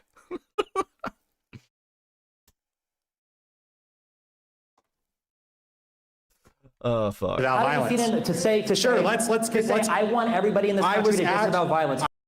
All right, Clip advocating to say the N-word. I've said this before. Like, Chris the Narc and Vlad have come on my stream and said the N-word. I have no issue, actually. I believe in freedom of speech as a fundamental thing. I don't care if somebody says the N-word. I'm very much on record for this. And when, like, it's like, well, Beckett, you never say the N-word. Yeah. It's the sort of thing that, if you have a normal day job, it's probably not a clip you want out there floating around of you. But I don't care what words people use. I don't care about language policing. I don't give a fuck. I've said this publicly, and I think anyone who does is a bitch. Teddy with a 10. Dude, I have the opposite. I asked for the pass. My black friend said no, so I called him the N-word. Based. Right, of course, that racist transphobe Chris would. True. That's why he's red on Shinigami Eyes. Hey, Zonya, how you doing? I've never said the N-word, soft A or hard R. That's not true, Zonya. I don't believe you. I was into the right. I was at the rally. No, can you explain? When I say I want everybody in this country to be able to disavow violence, how does that feed into the right? When you say that conservative... I didn't know you were streaming when I said it. That's not true, Gilded. You were on stream talking to chat. The stream is still up. We can go and check. I'd have to find it, but that is just a fucking lie. That is so obviously not true. You were in chat before you came on. What do you mean? What do you mean, Vlad? Why would you lie about this? You apologized to me afterwards, and I was like, I don't care. What? Kids need to be afraid of dying at events. Oh, also, guys, thank you so much. You hit the goal. I didn't even notice. Please enjoy the sticker. You guys are super based. Love you so much. Oh, my fucking voice is going. It's like it's been like fading in and out. Do I have like? Am I like dying? I might be dying. Oh, dude, if I die, if I'm being cursed by food shops because she doesn't want me to do this fucking video. The video is expanded, by the way. It's not just going to be a food shops video. It's not just going to be a food shops video. We have expanded the video. If you apologize and say the M word, you're racist. True. I never said conservative. I've said that everybody should have a healthy fear of political violence. We shouldn't want it to happen. So then say everybody. You should have said that. We've said this for over a decade, but you guys don't hear it. Then you're why? You're not connected to reality. I'm not connected to reality. You're not connected to reality. Last rebut. You know, How many BLM rioters did Joe Biden pardon? Exactly. How many J6ers did Donald Trump pardon? What kind of a message is it sending to your base to say that you can commit violence on my behalf to install me as a leader, and if you get caught, I'll pardon you? There's a lot of implicit assumptions that you're making. You're assuming that I support January 6th. You're assuming that I support. Do. Yeah, but you're generalizing me as a part of the Republican right. because When we're I'm talking about the standing here, political parties right now. This isn't just you and I'm me. standing here with a club, and we are trying to promote dialogue here. That's all I'm concerned about, and all I'm asking you is that as a conservative, where I have faced this fear for years, where I've also dealt with threats of violence. That's why I'm here. That's why I'm doing this, because I also don't stand with the demagogues that are calling for violence against the left as well. That's fine, but so if you say that violence is the thing that worries you, if I were to go through your Twitter account, is there a single tweet of yours criticizing the president for his rhetoric? I don't use Twitter. I don't engage in online rhetoric because I think that it's pointless. This is an unserious question. This is not an unserious question whatsoever. I don't need to use Twitter to be engaged in politics when I'm part of large political. See, what I love about this as well is the accusation against Charlie Kirk was Charlie Kirk went and like debated fucking college kids because it was easy, because he could just beat college kids. And a lot of this is Destiny just getting dunked on by college kids. The irony is fucking insane. Political organizations on campus. I'm engaging with my enemies in person, not on the screen. That's what matters. Thank you for being here. Good luck. Yeah. Just a quick note, if you're not asking a question, you can't be in the aisles. We need them clear for like ADA something. Safety. Believe me, it's great to meet Destiny. Okay, hold on. Sorry, you need both mics, okay? Okay. I need both mics. It's a technical issue. Yes. I'm shocked how much he's floundering. He's on stage. He genuinely looks like Crowder and Ben getting clapped by some snarker in the audience. Yeah, it's really weird that they still did this. Like, so this guy's going to ask a question about the Unfuck America tour. And I'll be honest with you. The Unfuck America tour. Is that NSC? She looks like a wine mum more than usual. Yeah, dude. If only you knew how bad things were. I'll be honest with you. I don't think they should have done this tour. I don't think they should have done this. The only reason they appear to have done this is because it's like, well, we need to push back on the... Dude, this was such a dumb decision. How the fuck... We need to unfuck America. By the way, here's Destiny, whose comments on the current violence have got him on, like, Piers Morgan and have recently got him demonetized. Fantastic. I thought you ended the stream when the debate ended. I even said, oh shit, I didn't know he was still streaming shortly after saying it. Thanks for the 5 gilded. That's not the time I'm talking about, Vlad. Vlad, that's not the time. That's not the time. Vlad, you came on stream and you called someone the M-word. How do you not remember doing this? Spencer with the 5. Beckett, politics stream, my day is saved. Sufficiently stimulating to distract me from the voices in my head, but not too much to distract me from my work. Happy to help, Spencer. Yeah, listen. We're just watching this bullshit. Real question here. Sorry, I hate you with the Trump. Believe me, Dusty, you're not the master debater. You never have. He looks so sad. Look at him. He looks so fucking miserable.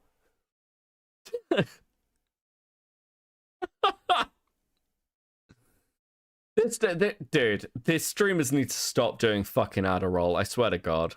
Quite frankly. Okay, hold on. We need a question. Yeah, I'm gonna ask a question.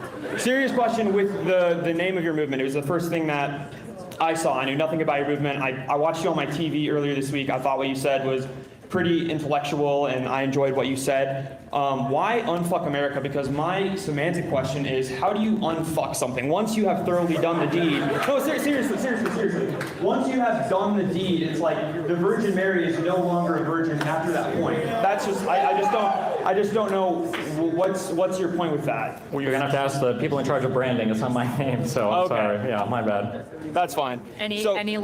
One last question, and then we gotta move on. Do you agree with that sentiment then? Unfuck America. Could you explain what that means to you? Because with Charlie Kirk and Turning Point, he said, we're going to make a turning point in culture for youth. For you, what does unfuck America mean in your words? For me, I don't recall doing this. British propaganda. Should have paid your taxes, bitch. Thanks for the two. This is what Israel drugs do to you. Dude. I don't have a license for these things. I don't have a license for these comments, Shogun. personally, I think that right now we are living in, I mean, it's already been demonstrated, completely and totally separate realities at this point, to where we can't even agree on what's happened on either side. And if we have an inability to connect on even basic facts, I don't know how we have any conversation to move literally any aspect of the country forward. Yeah. So for me, I wish that there was better reporting. I wish that conservatives, weren't so complicit. Also, okay, I'm going to be honest with you. There's something to consider here. I think Destiny may be the worst person to take this position on the internet. Destiny's style of debating, the thing that has made him popular, is essentially debate broing people to the, it's become a meme, right? People constantly copy Destiny style. All the way through this, it is all of whataboutisms.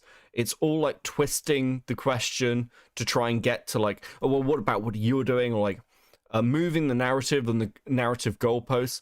Destiny very rarely engages people honestly in conversation.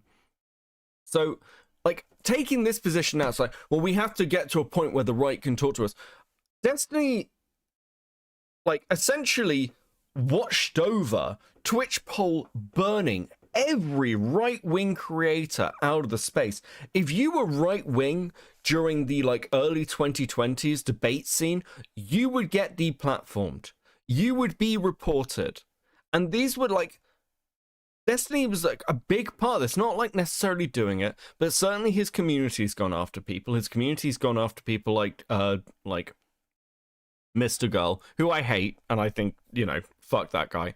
But his community has absolutely fucking done damage to people over the years. So this idea that Destiny's well, we need to talk to each other. It's bro, you have presided over a form of interaction which has been actively detrimental to any kind of actual fucking conversation. Is it not slightly hypocritical now for you to bitch about where the rights ended up? Because I think there's probably an argument that DGG in no small part has contributed significantly to the state of a shitty online discourse. Access with the 5, Destiny getting on stage and asking for better reporting is almost as terrible as Hassan getting on stage and saying the same thing. Yeah, I mean, the truth is that all these people are cut from the same fucking cloth. You look at, if you got, Vosh, Hassan, and Destiny all together now, is there any real fucking difference? People bitch constantly about Hassan, and, Hassan supports terrorism. Don't you know that Hassan supports terrorism? Okay, well, isn't Destiny on some level supporting extreme left-wing rhetoric and potentially political violence? And again, I feel I'm moderating my language here a little bit, because maybe you could have arguments. It's not as emphatic in some ways, but it's not that far away, is it? It's not millions of miles away. And you look at the shit that's Hassan went to a brothel, Vosh is into horse cock, Destiny's getting sued for sexual degeneracy. I don't, bro. what the fuck is going on with your side? Like, it seems like you're all like the same people. It's like, I'm sure there's a fucking like Freud metaphor in here somewhere. I swear to fucking God. DGG is an awful place. It's like 4chan for bigger retards. Part of the problem is as well, like DGG is just like not a good audience. One of the things that's kind of fascinating actually is that most of you will be aware, because I've been talking about it as of other people, that food shops is Destiny's drama attack dog. And this has been fascinating. I've never seen anything like it. Food shops is watched by, like, when she's like raided into by Destiny and stuff, food shops can be watched by like 600 to 800 people at a time, talking about like people like Queeman, talking about other people in the like kind of like Queeman circle. And do you know what's bizarre about it? It's got no impact.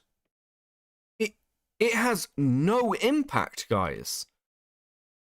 Do you understand how fucking bizarre it is to watch a streamer with hundreds of concurrents and them have no impact at all, make no difference? Food shops can cover somebody and it will have no impact on their viewership. It'll have no impact on Twitter. It'll have no impact on the algo. It makes no difference. That is actually fucking crazy. I've never seen that before. I have never seen a commentator with significant viewership have no impact. It's like anti-clout. It's bizarre. I was thinking about this the other day. It's almost unique.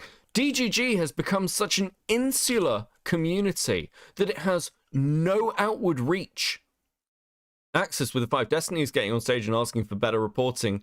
Okay, no, I've already read this. Fuck, sorry. Like, I've got like my windows moved around. I don't know why I'm explaining this. I could just go I'm retarded, which is also true. DGG and Hassan's communities both have little outward reach. Yeah, and one of the things that I've said before about like if I make a hit piece on somebody, hit pieces are like only really effective if you can penetrate into a viewership base.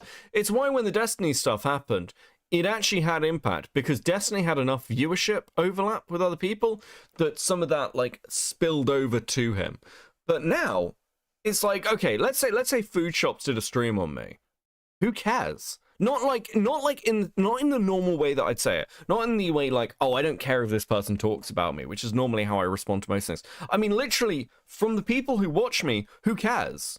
It makes no difference. It's completely free beer. It's a really bizarre phenomenon. It's because she has nothing engaging or insightful to say. She's just sort of the landing page for the raid out, and that's it. I don't think that's just it, because it's also the case with like Destiny now. When Destiny says something, it's becoming less and less impactful outside his grouping. And almost nobody in DGC respects food shops. I mean, again, I'm not that fucking in tune. I think mostly they're just happy to have someone to shit on Queeman, because they're so desperate for anybody to go after Queeman. Please attack Queeman. Please. The tiny Jewish twink has destroyed Daddy Destiny. Dude, come on. Fuck off. Shut up. Why am I still demodded? There be no mods here. Okay. There are mods. Mods. Post in the chat. Also, good evening, lurkers. I hope you guys are good.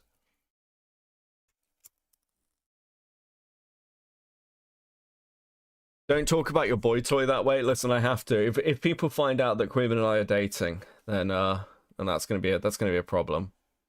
With Donald Trump lying about literally every single thing that comes out of his mouth, I wish that a lot of the media environment needs to be fixed, especially on the conservative side. Because my feeling as an American is like, we are in this position, right or left. We have fucked the country. How do we unfuck it besides a culture war? And I don't know if you know Curtis Yarvin. He's an obscure figure on the right, and he says there is no winning a culture war. And even being here, I hope you're staying safe, Beckett. That's a crazy thing to post after I've just said that I'm dating Queeman. I was the only mod that even matters. I mean, Vlad has actually done so much modding. Vlad is one of the most active people actually modding this community. It's not even his community. It's fucking ridiculous. Dude, love you, buddy. applaud the debate, but how do we win a culture war like this, where Lurker here, I'm doing fine, thanks for asking, no worries. Listen, love the lurkers, you know that. I'll ban someone right now, please don't, Shogun, please. Dude, I had to go through and unban some people recently. I do not know who banned fucking Queen Bee. Like, who Queen Bee annoyed enough. I had to go and fucking unban Queen Bee, and I was like, dude. I was getting bitched at. Like, someone was like, I can't believe you banned Queen Bee. They were trying to, like, talk in your chat, and they can't. I was like, dude, I didn't ban Queen Bee. The fuck? I never ban anyone. I don't care. Dude. And, like, my fucking chat gets annoyed at me not banning people. It's ridiculous. where it's constantly, like you said, we can't even agree on the same facts. So where do you see this going? How do you unfuck something? I mean, there's a role for like tons of different people involved. I mean, it might be advocating for a politician you believe in at some local level, state level, federal level. It might be a guy who makes video essays. It might be people that run political clubs on campuses. But I mean, at some point, people in America are going to have to make like better decisions and decisions with more integrity about what it means to be involved in politics. That it's more than just a hobby or a game, or that it's more than just sniping headlines, or that it's more than just telling whatever lies the most convenient on your side. But I mean, absent people willing to do that, I mean, I guess we just continue to go in the direction we're going. This is why I got sick of politics. Because what good has any of this fucking done? What good have the video essays done? What good have the political streamers done? Like I've said before, I said this to Connor in the interview, and Connor called me cynical, and maybe he's right. I should point out as well, for those of you who know counterpoints and have been confused for a while why I'm nice to counterpoints, because generally, while I'll bitch at Connor, he's one of the few people that I've actually found who will actually have a conversation and it be a conversation. So I've always defended Connor on this. But I've said before, if you truly care about politics and you're a political streamer, if you're someone like Vosh or Destiny or San, do you know what the best thing you can do is? Stay out of the fucking mainstream. Stay out of the mainstream. Because, like, what good is Vosh? What use is Vosh in the political mainstream? You're just creating a target. Any politician who now associates with Destiny can be attacked because, oh, this politician, this left-wing politician says they're for tolerance, but they interact with Destiny. Same as for Vosh. Oh, this left-wing politician says he cares about child safety, but here he is with a known lolicon. Dude, just stay out of the public eye. You guys have way too much fucking drama. It's just like, you're unhelpful. What use are the video essays? Like, what uses are like 1,001 ways that corporate America is fucking you over, sponsored by random company or Raid Shadow Legends or some shit? Like, dude. Being a Destiny apologist is a real thing, though, I know. I am pretty sure Vosh is more popular than Destiny now. He is! Vosh has grown. Since Vosh's lolicon thing, he's grown. The Fortress arc was successful. Yeah, they often are. There's a reason people do them. Can I keep talking? We got to move on. You can line back up, okay? Thank you. I appreciate it. Best of luck. Yeah. I wanted to commend you for doing this. Just getting up in front of people and talking instead of violence is exactly what we need and exactly what both sides should be doing.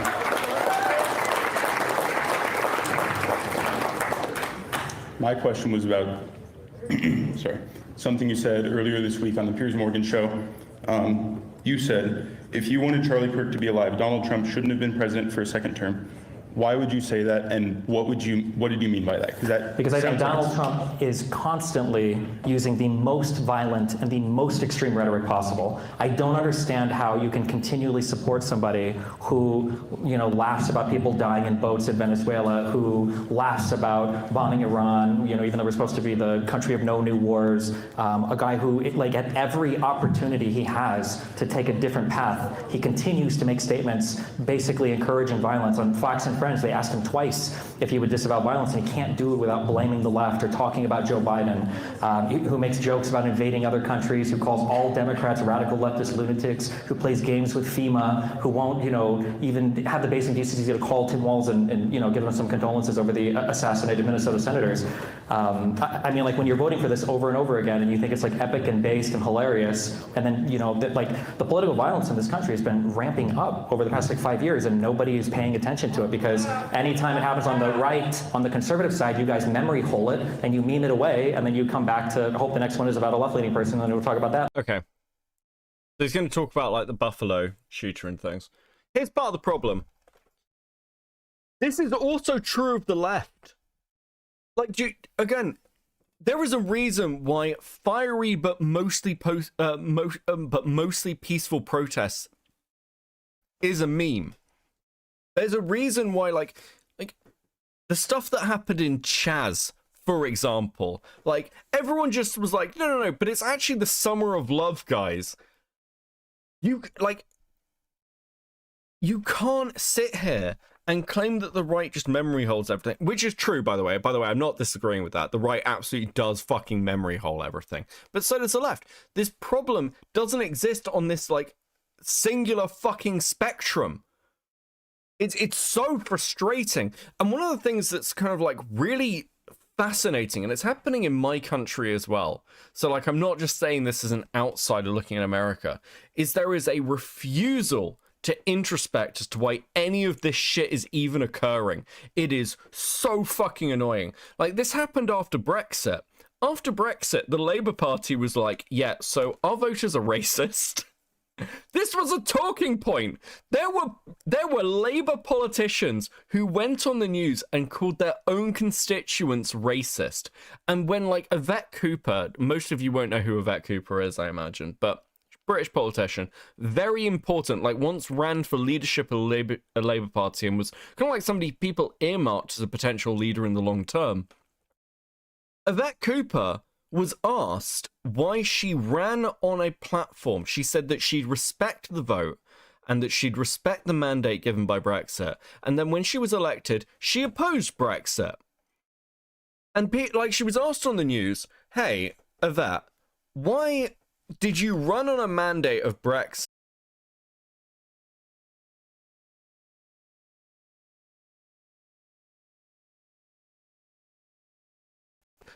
Understand how you sound. Is there no one, like, fucking checking what you're saying? There's this really, like, insane thing that's occurred over the last sort of, like, Am I dead? Is my stream dead? I can't tell. It's doing this like looping thing. Okay, they censoring our ginger. Okay, am I back? Am I back? Have I returned? Fuck, I think I'm back. I think I'm back. Dude, I started talking about Yvette Cooper. And they took me out. Okay, they took me out for like talking about Yvette Cooper. I'll just fucking. It's just so frustrating. Hey, Mally, by the way, I hope you're good. Sorry, I completely missed my wife's messages. I don't understand how you can sit through this stuff, but I support your derangement. Have fun. Thank you, wifey. Like, the stuff that's happening, like, right now, the fact that nobody on the left seems to even be able to introspect enough as to why it is occurring is amazingly frustrating.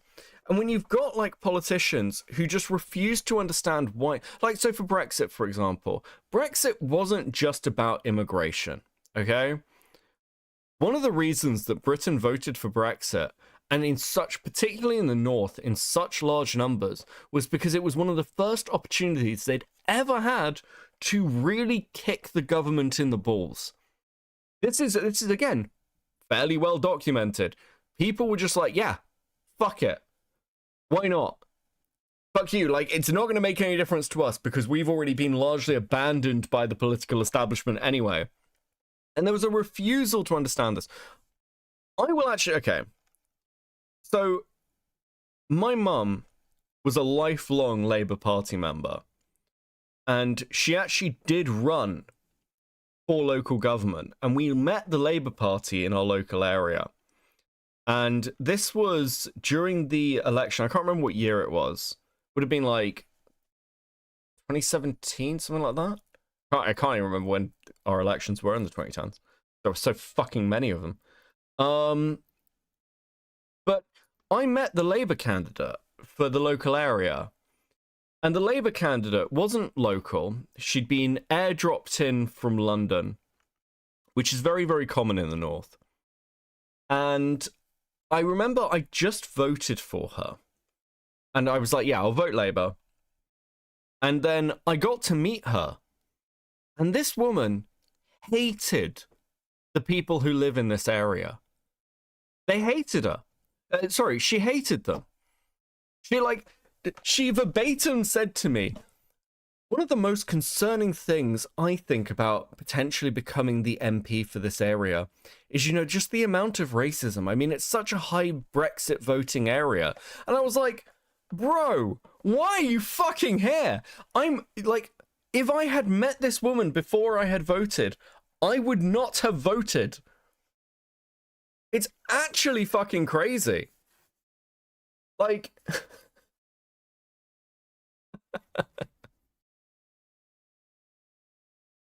I cannot fucking believe the actual state of British politics. So when I look at things happening in America, I think in a very similar way, like, do any of these people actually understand their constituents? Do they understand who they're meant to be representing? Or what they want? Or why they should vote for them? Dude, the fuck are you doing? No wonder we're losing constantly over and over again. And Destiny, as somebody who is a political commentator, should be somebody who grasps these concepts quite well. But apparently not. Apparently it's a complete fucking mystery to him. And then here we are. So, how about the Buffalo shooter that had a 180-page manifesto on the Great Replacement theory? Yeah, you don't even remember about this. How about the two people that were killed in Minnesota recently by, you know, it wasn't by a leftist. It wasn't absolutely the guy who told his whole family to register to vote for Trump. Okay, go ahead. Yeah, there was a school shooting that just happened in Colorado. The whole January 6th event from start to finish. All of those. Apparently the Republicans refuse to meet at town halls now. Jesus Christ. Not talk to the crowd. That's just going to encourage that. Sorry, what? It's going to encourage it if you just keep talking to the crowd. Oh, okay. Well, that's what we're here for. You mentioned the Buffalo shooter. There are such a minuscule fraction of centrists and right-wing people that are going to support somebody like that. That is, some of those things are on the left, but some of them are also on the right. Not everybody. Neither radical is good. But when you go on a show like that and you say, all right, one of the major there were two candidates. You elected one, and because of that, Charlie Kirk was shot. You should have elected my candidate. That is exactly what it sounds like you're saying. You have to elect my candidate. There are other people I don't in the agree with primary as well. everything Donald Trump says. I don't agree with a lot of what he says or what he does. He should disavow violence. He should do a lot of these things. Ask him how many books he has read in his entire life. Destiny looks so felted. But going on there and saying, okay, you voted, half of the country that voted for this, you are the reason Charlie died. You should have not voted for this side of the party. That's exactly what it sounds like on national television. I mean, I'm sorry if that's offensive, but at some point when we grow up, we have to realize that politics isn't just a game. It's offensive. You're offended. You're upset about it, and you should be. But when you vote for people, you're voting for very real things to happen. People getting deported from the country isn't a joke. Doing terrorists that are destroying parts of our economy isn't a joke. Yeah, I mean, clap away for it. Beckett, does the UK work like Australia? On the inside the Labour Party, there's a left and a right, and they negotiate a candidate. Come back to it. Met a man with two. Politicians have forgotten who they work for. Yeah, I think there's a lot of truth to that. So, okay. A major thing happened in the Labour Party in the 2010s, which was Ed Miliband opened up the membership. And he basically said anyone can become a member of the Labour Party for a fee, a very small fee. And that led to the Labour Party having an explosively large membership for a UK party. Which led to the election of Jeremy Corbyn, because Labour was flooded by people who were much further left. Because the Labour Party, since Tony Blair, has been essentially moderate left. It's certainly not as far left as Americans believe it to be. It's sort of the common term that you'll hear about it is it's Tory light, and like Blair was very pro-corporate things.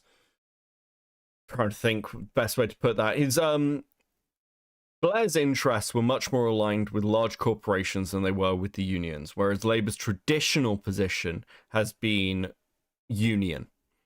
Starmer is a return to that sort of Blairite thinking. So there is a sort of internal civil war, but the leftist side, or like the further left side of the Labour Party, has been pretty weak, with the exception of Corbyn's election, for quite a long time, because of something that happened in Labour's history, which was militant.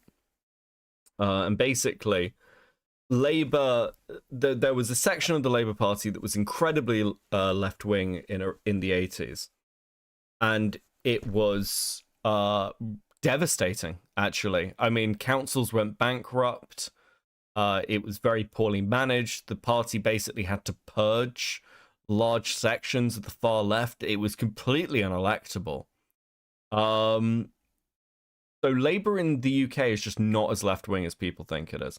It's certainly not this sort of like socialist thing, because Americans try and like, particularly the American right, will paint Labour as this like leftist party, and it's just not true. Labour is way more right-wing than people think it is. But you've got to take that in with the context of our right wing also has sort of socialistic policies. Like very few people on the right, at least traditionally, wanted to dismantle the NHS, for example, or completely destroy the welfare state, because those are just like cultural norms. Corbyn was unelectable. Corbyn was unelectable, yes, but like that, Corbyn wasn't militant. Militant was a part of the Labour Party back in the 80s, which held an awful lot of power back at the time. But Corbyn was unelectable. The problem with Corbyn was this. Corbyn would have been electable if they just... Corbyn would have been electable if, A, he had been better advised, if he hadn't surrounded himself by McDonald and Diane Abbott and people like that. He would have done a lot better. But also, the minute Corbyn became leader, he changed in a way that, for those of us who'd liked Corbyn for a long time, like, I should be clear, I was a fan of Corbyn back in the 90s. Corbyn was one of the first politicians that I ever liked when I was like a teenager. So Corbyn had his kind of cult fan base within kind of people who followed politics for quite a long time. But when he became leader of the Labour Party, he went from wearing sort of brown jackets and a shirt and like looking kind of like a chilled out professor to wearing a black suit and a red tie. And his positions changed as well. One of the weirdest things about Corbyn, Corbyn was anti-Brexit. So for those of you who followed the Brexit stuff that happened when the referendum happened, you'll remember that Corbyn was pro-Remain, which for those people who followed Corbyn over the years is insane. It made no sense. Corbyn has voted against every single EU law or act that has come into the UK for his entire political career. A lot of people who are Eurosceptics, myself included, are Eurosceptics because of Corbyn. Corbyn's arguments about the Lisbon Treaty and the impacts it would have on UK workers were really impactful. So when Brexit came around and Corbyn was pro-Remain, for a lot of people, this was quite confusing because it looked like a position that was just in no way his. It made no sense. And when he started doing that, when he started basically moving in ways that just weren't him, yeah, he lost what base he had, and at the same time, he was still too far left to appeal to the common British person. The only base politician, the Scots, never settle for less. Okay, I don't think you've been here for my opinions on the SNP, but the SNP are the worst political party in the UK. By far. The SNP are actually fucking insane. The SNP spent the last 20 years, this is not an exaggeration, by the way, and I will debate this publicly and have done before. The SNP spent the last 20 years ripping Scotland's social infrastructure to pieces just to create an argument for a referendum. This is completely true. What the SNP did is the SNP, under devolved powers that were given to them by Tony Blair, basically had control over healthcare in healthcare in the UK. So in Scotland. So they had control over the NHS spending. They had control over schools. They had control over like certain other things. And every single area where the SNP had control, they gutted. Scotland, before the SNP, had some of the best educational scores in the whole of the United Kingdom. Under the SNP, they crashed. Under the SNP, the NHS crashed. The SNP would regularly turn up and go, what about this thing that's happening with the NHS? And the response was always the same. You're in charge of it. You can do it. You can change this. Lies, it's the uppity boys from Scotland that are bleeding, uppity boys from London that are bleeding Scotland dry. Scotland is a drain on the UK. That's just the reality. The only thing Scotland has, realistically speaking, is the North Sea oil. And right after the Scottish referendum, the price of oil crashed. And it's owned by the Americans. It's like, dude, Scotland's a fucking mess.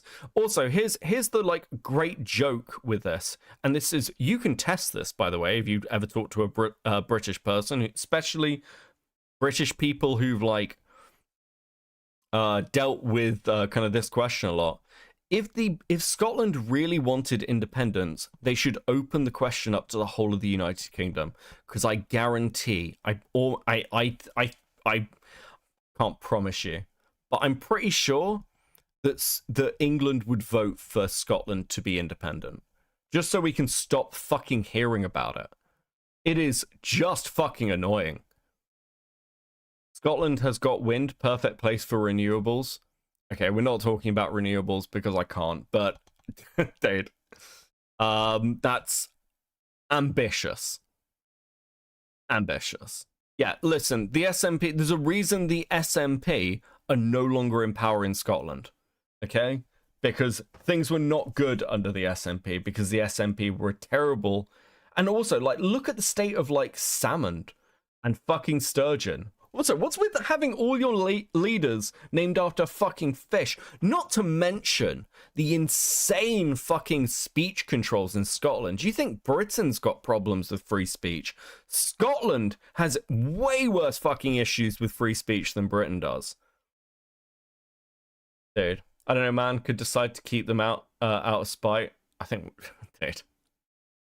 Most English people don't care about Scotland. That's the truth. Most English people do not care about the rest of the union. They just don't give a shit. It's a myth. People in England do not think about Wales, Northern Ireland, or Scotland. They just do not care, which is part of the problem. But it's not bleeding them dry. They just don't care. I mean, that's on you. I mean, even you guys as fucking fiancés are getting deported. You guys are, you know, laughing at people going on about it. It's absolutely insane. So, but I mean, as long as you're willing to clap and laugh and joke about it, that's fine. But don't be surprised, like, when other crazy stuff continues to happen in the country. Like, it's the direction that you're pushing things. So. Hold these both? I'm gonna hold them. Okay. Yeah, this is easier. Fuck, did I miss Vlad? My actual take, Winston Churchill better than FDR? True, actually. True. Churchill was awesome. Great wartime leader, terrible peacetime leader, but great wartime leader. Thank you for the 2, buddy. Dude, I really fucking hate the SNP. I will just sit here and rant about the SNP, okay? Actually, okay, I do need to rephrase it. That I am slightly wrong. The SNP is not as bad as the DNP, okay? The Irish Unionist Party is worse than the SNP, okay? That is a concession I will gladly make. Okay? But other than that, the SNP... Also, let's just be clear. Nationalist parties, bad generally, including the Welsh Nationalist Party. All these... Dude, it's just not fucking helpful, okay? You can't make this argument, oh, well, they're left-wing nationalist parties. Fuck off, okay?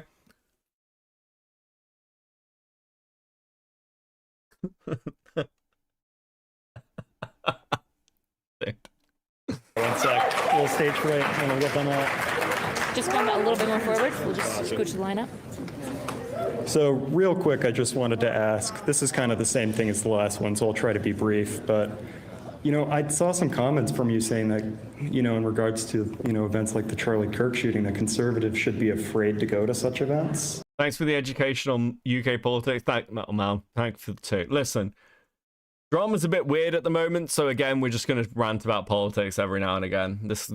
These streams might happen. Listen, I need to scream into the void a little bit, just like everybody else. It's where we're at, okay? And I don't care. Listen, I'm surprised that there are as many of you here as there are listening to me do this. I promise I'll do some Spock to stuff at some point in the next couple of days, okay? We'll do some ACC stuff.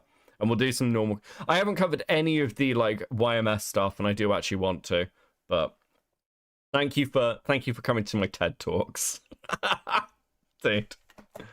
Now, So just hold going on, to say... wait, just because this Oh, quote... please don't interrupt me, good sir. You can talk as much as you want, okay? The full quote... You need to do a stream on the craze. They need to learn about UK criminal history. Bro. I could definitely talk about some of the UK criminal stuff. Because our criminal history is fucking crazy, actually. Don't forget Psy. I mentioned Psy earlier. I mean, okay, here's the thing. Here's the thing about Psy as well. I'll be honest with you. Psy's really fucking... Like, Psy's boring to talk about to some extent. And it's the weirdest thing, because Psy did this whole thing when... Okay, listen, I know I said I couldn't sleep earlier, but this is at least helping me get to that point. Psy did this thing when this whole drama started, where she was like, "Well, I've got 18k subscribers. I'm like, I have 10,000 more subscribers than you, Beckett." And it's like, she was completely numbers brained, and I remember her like posting or saying something in chat about Lio and being like, oh, I get so many more views than Lio does, and I'm like not even that big, so I don't understand why people... Dude, Psy is like the living embodiment of being captured by a topic. It's actually kind of crazy. So as time has gone on, it's less and less funny talking about Psy, because it's like Psy is the ultimate fucking glub shitto, where Psy's been on the... For people who don't know, Psy has been on the internet under Psy since like 2010, since like the 2000s. She is old enough that before Crunchyroll was a legitimate platform, when it used to be that you could put anything on Crunchyroll, her webcomic was on Crunchyroll. Psy has been trying to be famous on the internet for like 2 decades, okay? She's been at this for 20 years. Do you have any idea how sad it is to be trying to be internet famous for 20 years and your crowning achievement is 18k talking about Lily Orchard and now Lio Convoy? That's all this woman has in her life. I mean, what can I say? What can I possibly say to or about Psy that is like... There's nothing I can do to this woman. Her life already sucks, guys. There's nothing you or Gilded or anyone else can do. It's just sad. That's it. It's just sad. And like, I watch people fight with Psy, and I'm just kind of like, bro. Like, have people seen what she posts in her Discord? This is somebody legitimately crashing out in their general chat. Dude, what the fuck are you doing? It's pathetic. It's actually like, I'm laughing, but I feel legitimately mean talking about Psy. Because I'm just like, dude, of all the people I've kicked who are like down, Psy? if I'd known ahead of time what Psy was like or who she actually was, I probably wouldn't have handled the drama the way I did. I actually feel a bit bad because it's just like, dude, what else does this person have? She spent all the time talking about how like important her channel was, and she's basically in the space of 4 months crashed out about me, Lio, and Vlad, and like just like fucked her viewership, which like is fine if this wasn't her dream. Like, I can take a break from streaming or making content or paying attention to this shit. This isn't my job. This isn't any, like, again, this is just my hobby. I don't get it. Like, surely your focus should be on constantly putting content out.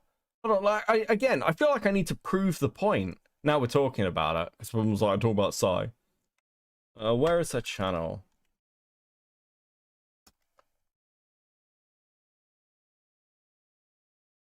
Have a look. Right?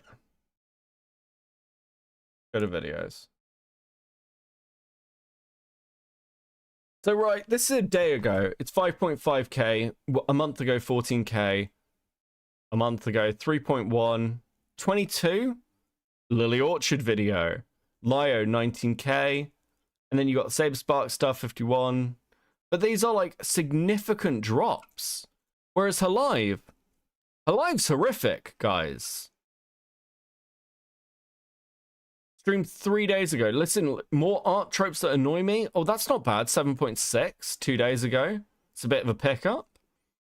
410, 760, 824, 1k. These weird gaming streams. 1.4 3 weeks ago.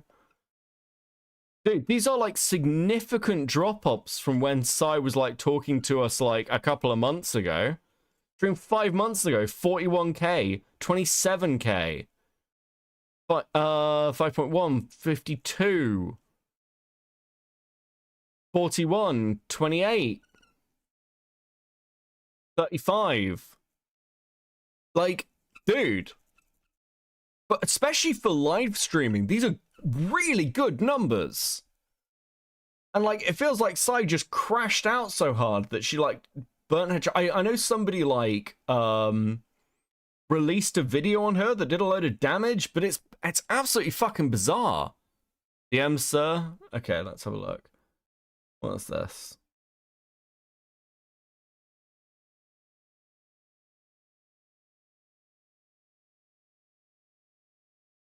Wait, what? Wow, did you really write out the M-word uncensored to make a fake screenshot? Where's the flower decoration I've had since changing to that new PFP? Yeah, but the screenshot is dated to 2022, and the blooming decoration was added in 2024, so there's a 2-year window of time where it could be added. I changed to that newer PFP this year. It was drawn this year. What the fuck is this? Is this like claims that somebody faked screenshots of Psy saying the M-word?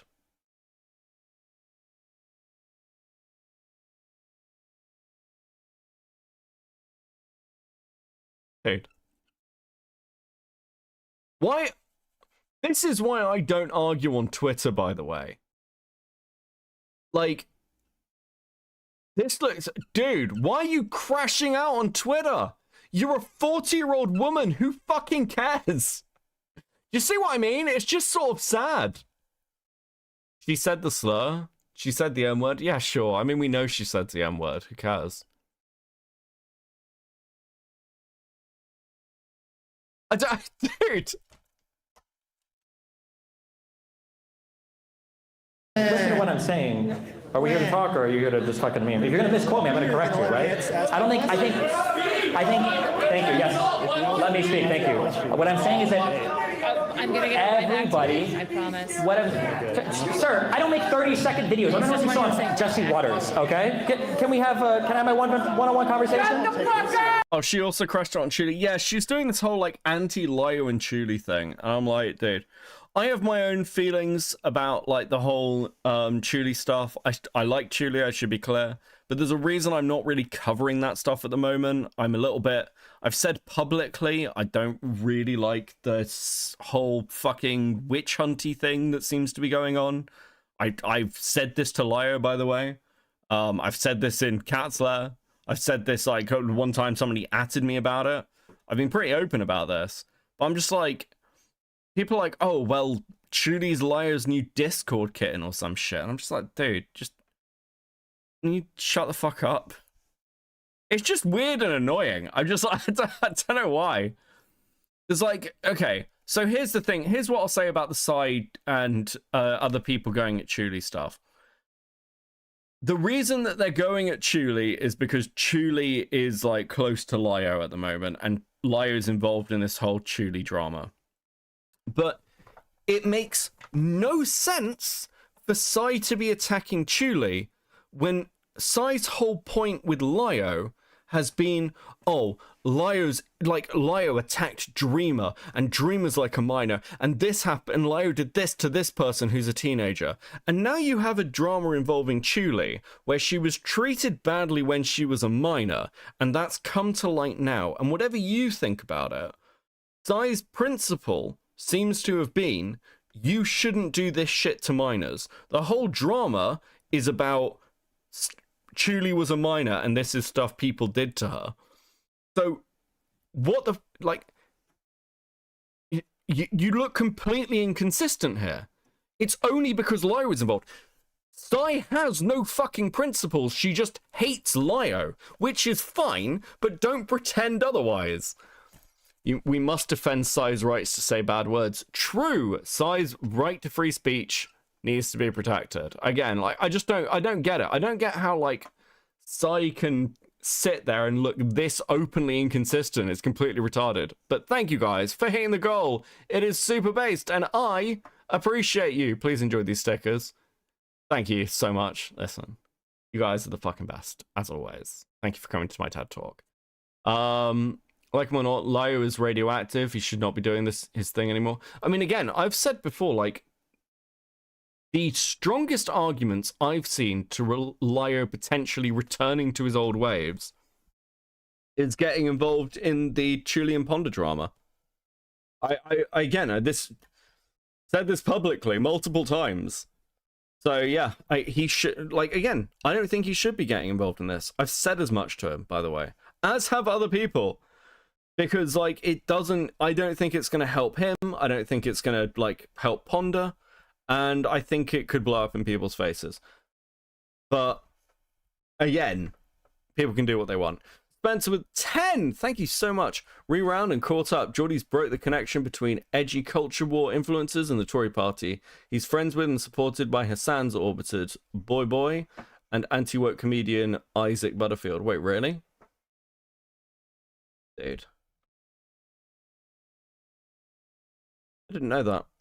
Don't ruin Geordie's for me. But thank you for the 10, Spencer. Gilda with the 2. Please enjoy these star patches. Thank you. Thank you. I'm gonna actually end up accidentally saying that.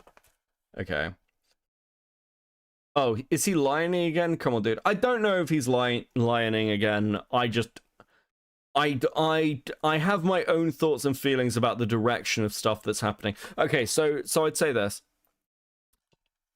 A lot of the shit that went wrong in the ACC was down to this accountability culture, which was just witch hunting people who were vaguely involved in things. And I have always been against this and always called it retarded. Okay? And I have my own concerns about where this drama is heading, and that it could end up reigniting that. And it would be massively disingenuous for me to pretend otherwise. So, but again, I like Chuli. Chuli knows that I like Chuli. And I obviously have strong sympathies for her. So, I'm not saying that, I'm not saying, like, Chuli needs to be, like, again, I think Chuli has every right to, like, air her grievances about this shit. I think it's completely fucking reasonable. Just stop being retarded is a good start to anything in life. True. You know what else is massive? So true. Don't worry, chat. We can be bees. I'm sad that the B meme has died. I like the B meme. The B meme was fun. Okay, let's keep going. Can I have my one-on-one conversation, please? Let me have my one-on-one conversation, okay? What I said was, Hold on. Hey, I want the speaker. I want to honor his time. So I need you guys to just, if you want to talk to Stephen, just come up in the line, okay? I want to honor the speaker's time. No. all I'm saying is that everybody should be afraid of political violence. It's not good. Nobody should share it on you. I'm sorry, I was speaking, you know. It must have been hard to tell because you were talking. Oh my fucking god. Okay. I need 2 minutes. I'm gonna let this. I'm gonna do Hassan. Listen, it's actually on topic. We're gonna cosplay as Hassan as I leave you with my chair for 2 seconds. I can hear that damn clip in my head from the many times Nicholas has played it.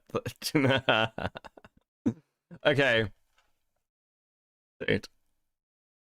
I'll be back in 2 seconds. I'm gonna let this play. I am watching chat. Okay. But now. All right, settle down. I'm not that funny. Now, in regard to those comments which I just mentioned, I guess first, how is that unfucking America? Second, that seems like a horrible thing to say. And third, was it worth getting fired from Twitch?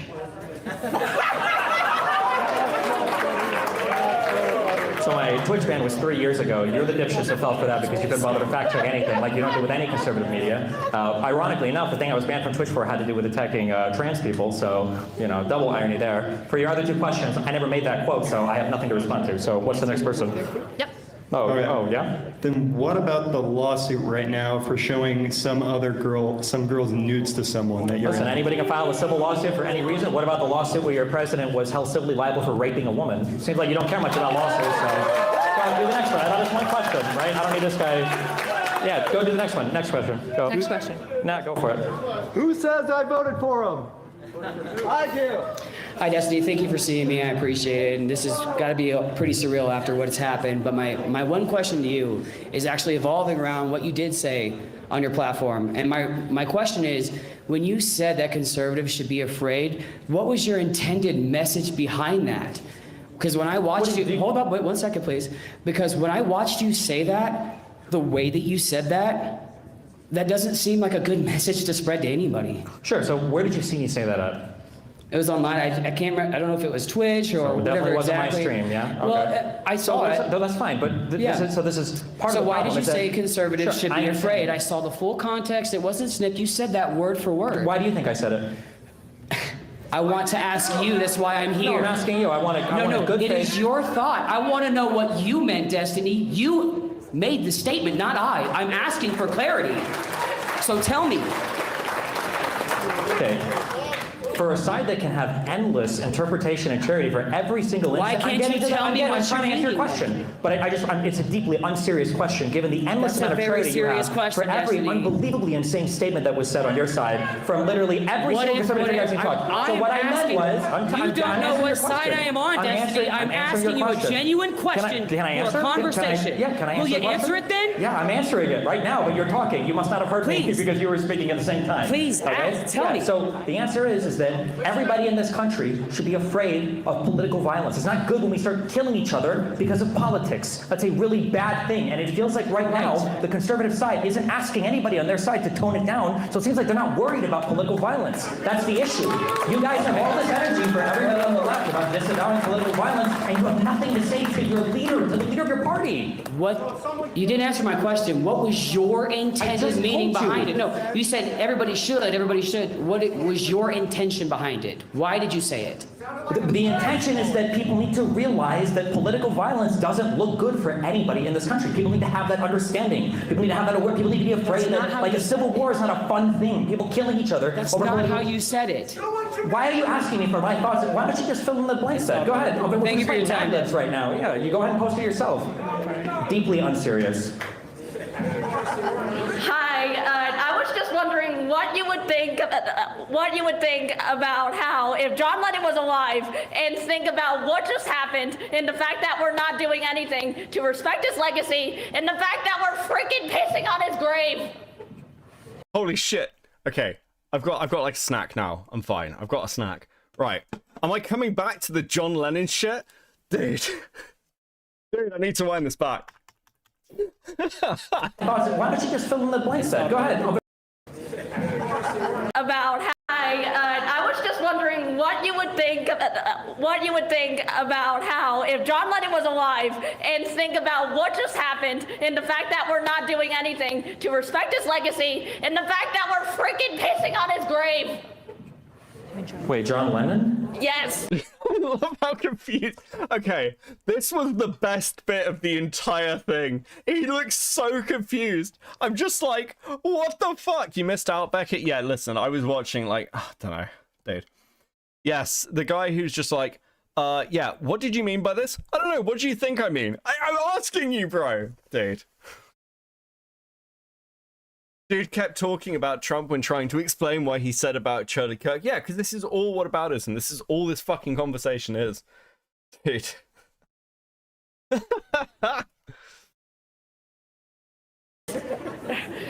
an activist. Oh, new goal?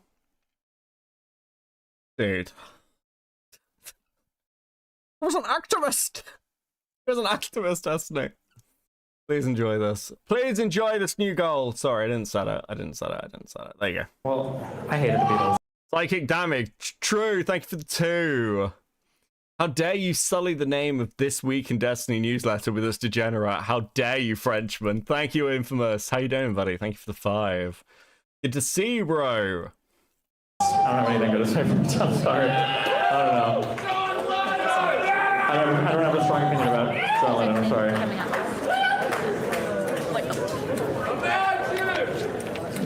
Thank you. Holy oh my god, I didn't see her the first time I watched this. Okay, listen, this is very mean. I don't have a strong opinion about John Lennon. I'm sorry. That is the most autistic looking fucking girl I've ever seen. I know there's this meme of like girls don't have real autism. Okay, I know there is this meme of girls don't have real autism. It's very much a guy thing. That girl definitely has fucking autism. Okay, is that? Have we found female Jar? This is like that, dude. Chick looks like she should be dating Bo Blacks. What the fuck, bro? Is that food shops, dude? Thank you. I'm gonna let it. Yeah. I can't hold it. It's just easier. I like to, you know. Yeah. So what is your name exactly? Who are you? Stephen Bono. Yes, we do. So, every girl in the chat's like, listen, we watch you. We have autism. Shut the fuck up. Okay. So I understand you're trying to get your 50 minutes of fame. She is proof that eugenics is the path forward. Thank you, Gilded. Have a sticker patch? I don't fucking know. But it's fucking disrespectful. It's 15 years, but go ahead. Okay. Before I ask you fucking questions, I want to understand what kind of person you are. How many genders are there? However many you want there to be. How many? Oh, how many are there? Well, I thought it was male and female, but apparently after today it's male, female, and snowflake, so I guess I'd go with 3. I bet you have really high estrogen levels, don't you? I don't know why. You want to fuck me? Do you have a question, or Jesus Christ? You guys think about trans people more than the people that... Jesus. I'm ready. You got a question for real? I'm gonna take it if you don't. Do Black Lives Matter? Sure. Why? Okay. Thank you. Whoa, she's trying to silence me! Come on. We're done. That's what y'all do, y'all silence people. What you got against renewables, bro? Are you an oil shell? Thank you, Panda, in the shadows with the 5. No, I just don't talk about environmental stuff like that on stream. But I guess if anything, I'm a nuclear shill. I think renewables are a bit of a like. Yeah, I think we need to go nuclear, and I think we needed to do it like 8 years ago, if not longer. So when people bring up renewables, I'm like, okay, bro. That's pretty much it. Talked about it before on stream. You just ripping handle the truth? Who's silencing? Jimmy Kimmel just got kicked off ABC because...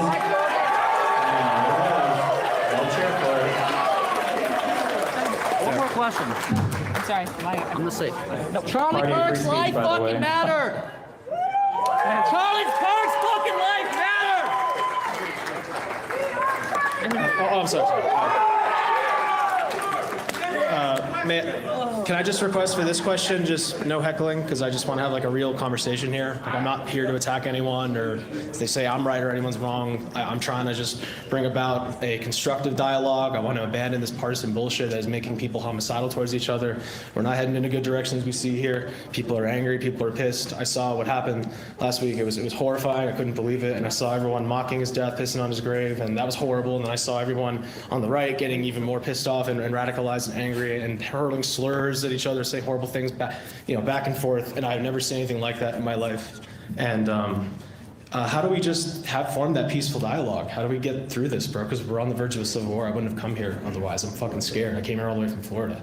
I want to get through this. I mean, nobody likes cancer, but I mean, like, the right has to be willing to take accountability for things and to, like, disavow. We all have to condemn all political violence. I hate this shit.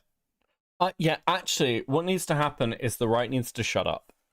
That's what we need to do. The right wing needs to shut up. This has been the answer from the left, by the way, for the past 15 fucking years. For those of you who are around in the 2010s, do you remember what discourse was like? So how do we stop all this, like, friction between men and women?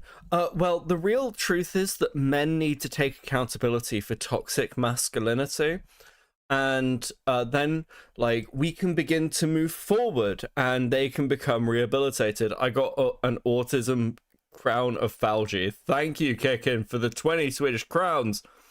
And then we get to the mid 2010s where it's, we need white people to like accept that they've got cultural baggage and history and like internalized biases they might not be aware of. Yeah, like and we need to address those problems before we can move forward. Then we get to 2020s and it's like, well, we need to like talk about anybody who was like slightly on the right, or actually, fucking hell, do people remember what happened during COVID? Do people remember, like, in the run-up to the election of Biden, where Kamala Harris said that you shouldn't get the vaccine because Trump was developing it?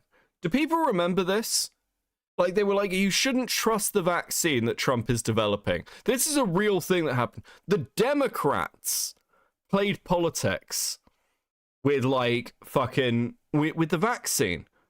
Because, and then we're surprised when, like, that had repercussions during their own presidency. You're wrong about Jimmy Kimmel. Read NRA versus Velo, Barnard Carr. SCC violated the First Amendment. Okay, I mean, wait, how am I wrong? I think my statement was the fact that, like, no one should be fired or deplatformed, but at the same time, you are going to say things that are going to have consequences.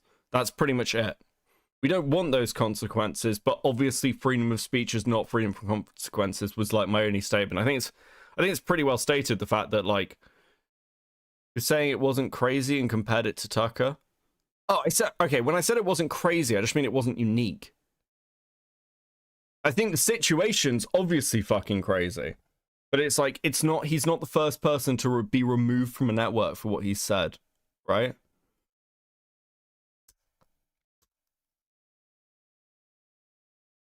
But it's obviously because of political power, political pressure. And I mean, these are obviously free speech they're like, the conversation obviously isn't just about free speech. Tucker was fired because he lost Fox money in a civil suit after it was proven he defamed someone. The state pressuring, coercing a private business. Sure, maybe Tucker's not a good comparison. Okay. So do you think that, like...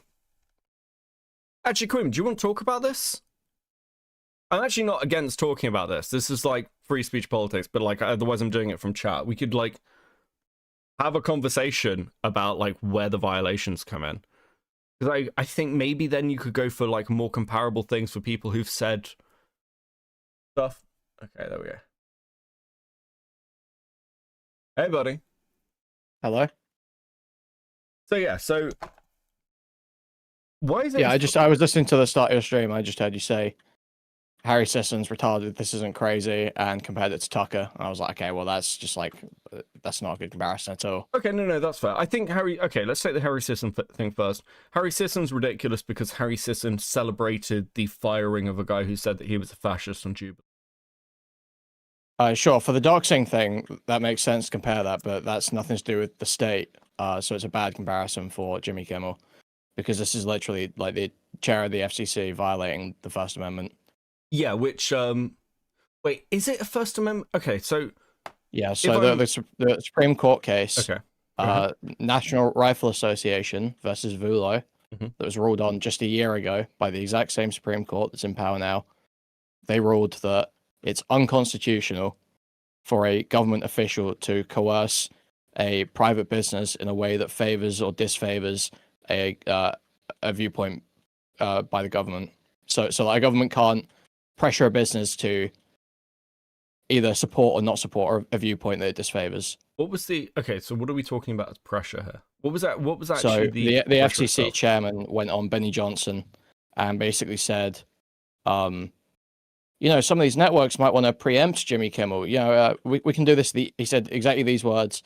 We can do this the easy way or the hard way, and laid out how they could revoke broadcasting licenses.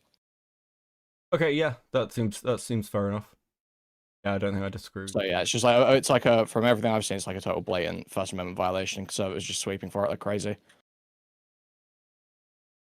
Yeah, I mean, at this point, they've completely abandoned the mask, right? It's the same. I mean, one of the things I've been saying through like the whole of this stream is essentially we're kind of at the point where I said earlier, the people, it's not that the left and right have similar ideologies, it's the people who push shit like this are the same sort of people. I think I compared them to window twitchers.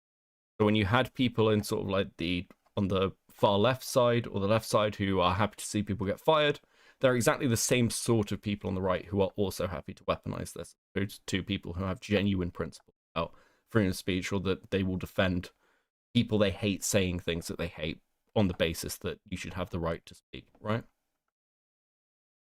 Yeah, it's just crazy that like the only right winger who's saying anything about this right now is like Ted Cruz. Is that crazy? I don't think that's. I think it's crazy he's the only one. I don't think it's crazy that Ted Cruz is saying it. Ted Cruz has a fairly. Well, yeah, but I would hope there would be like 50 Ted Cruzes instead of one. Well, who's left? You know, you would based on I mean, most of the old Republicans are still there that just bent the knee to Trump completely, right? I think most of them that didn't have been forced out, and the kind of never Trumpers or Chinese have lost any sort of like establishment power. I mean, the last person who was like fuck, sorry, I'm knackered, so my brain is going. Governor of Florida, who ran against Trump. Because Cruz has form at least, because Trump accused his dad of being the Zodiac killer at one point. But you've got, I'm trying to think who on the right is actually left from kind of that old group. Like, you had people like McCain, but they're all, dead and gone. And, well, even like people like the Tea Party, I mean, well, the other one that's crazy. I mean, I don't know what Rubio's said about free speech, but Rubio's like totally sold his soul on Ukraine because he was like pro-Ukraine like a while ago, and now he's just totally Trump gimp, just like going around the world with him. It's very gay. But yeah, I mean, I already came on about the Jimmy Kimmel stuff. I don't know if there's anything else to speak about. I'm trying. So one of the things that I'm talking about with this is the fact that I think that one thing that's missing from the conversation is Destiny talks a lot about this, and it's a lot of whataboutism of like, well, the right's got podcasters and things. But I think one of the things that's missing from the conversation is generally what people have seen in other aspects of their lives. Like, so the example I used was in the corporate world, for example. Like, most of us have seen increases of, or we could use the gaming industry. So the less focus hasn't been on the online space in the way the rights has over the last like 15 years. Been much more in the corporate space. So things like diversity programs, Sweet Baby Inc. I'm just pulling examples out. But the culture war by the left has been waged in a very different way to the way the culture war in the right has been engaged in. So missing that side of the conversation, because I don't know what you think about the fact that, you know, there's definitely been pressure from left-wing groups to remove people who've been too right-wing in the state. And even like looking at like Trump being deplatformed from Twitter, for example. What are you asking me? I'm asking, I mean, so for example, when Kamala said that Trump should be deplatformed from Twitter, is that a government official interfering or applying pressure, do you think? Wait, who said what? So Kamala said that, for example, that Trump's Twitter should be removed. No, so it's, if you read the decision, I don't even remember Kamala saying that. But if you read the decision, it's basically, well, mate, I have the Wikipedia page up still. There's like specific contingents. It's like, could reasonably be understood to entail a threat or something. So if Kamala can say, or like any government official can say, I think Trump should be banned from Twitter, that's their opinion. That doesn't necessarily mean anything. It's when it can be like reasonably understood to like incur a threat that the government official can carry out. So basically, Carr completely fucks himself. Brendan Carr, the FCC chair, completely fucks himself, at least in theory. Not that anything's going to be enforced on Trump. But in theory, fucks himself by saying, yeah, we're the FCC. We can do X, Y, and Z to you. And we can do this the easy way or the hard way. Take Jimmy Kimmel off air. Yeah. Okay. No, I'm with you. Sorry, again, I'm just, with the Jimmy Kimmel stuff, So, like, for instance, I can't remember what exactly the case was, but basically the case that built this out was some official went round and started asking, like, banks and payment providers to stop servicing the NRA. Right. Saying that they have a like duty to the public good, or they have like duty to public safety or some shit like that. Basically saying, oh well, the NRA's supporting school shootings or whatever the fuck, you know, they're claiming. Okay, but under that so precedent, it was ruled that she can't do that. It was ruled she can't do that. So under that precedent, though, doesn't that mean Kimmel can charge? In theory. Okay. Because I think my core problem, because I agree with you that Tucker's a bad comparison to that. But I think one of my concerns, if you like, or like my focus point talking about a lot of this, is I think that one thing I've said is like, over the years, the left has opened itself up to precedents in the same way that the right has, that then get used again.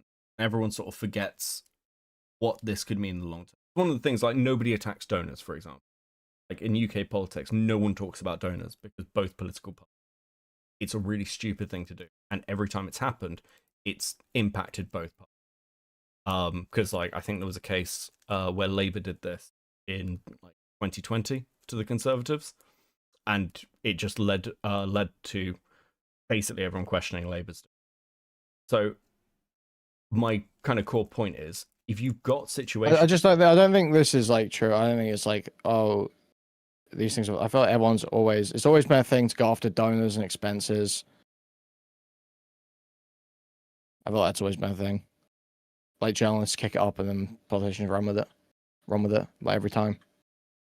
I think with expenses that's certainly true. I think with donors it's been or it used expenses to be was more. I mean, they talk about, they used to talk about expenses in like 2000s. It's more donors now, right? I think that became more of a thing when Labour started pushing it because their like major donor base was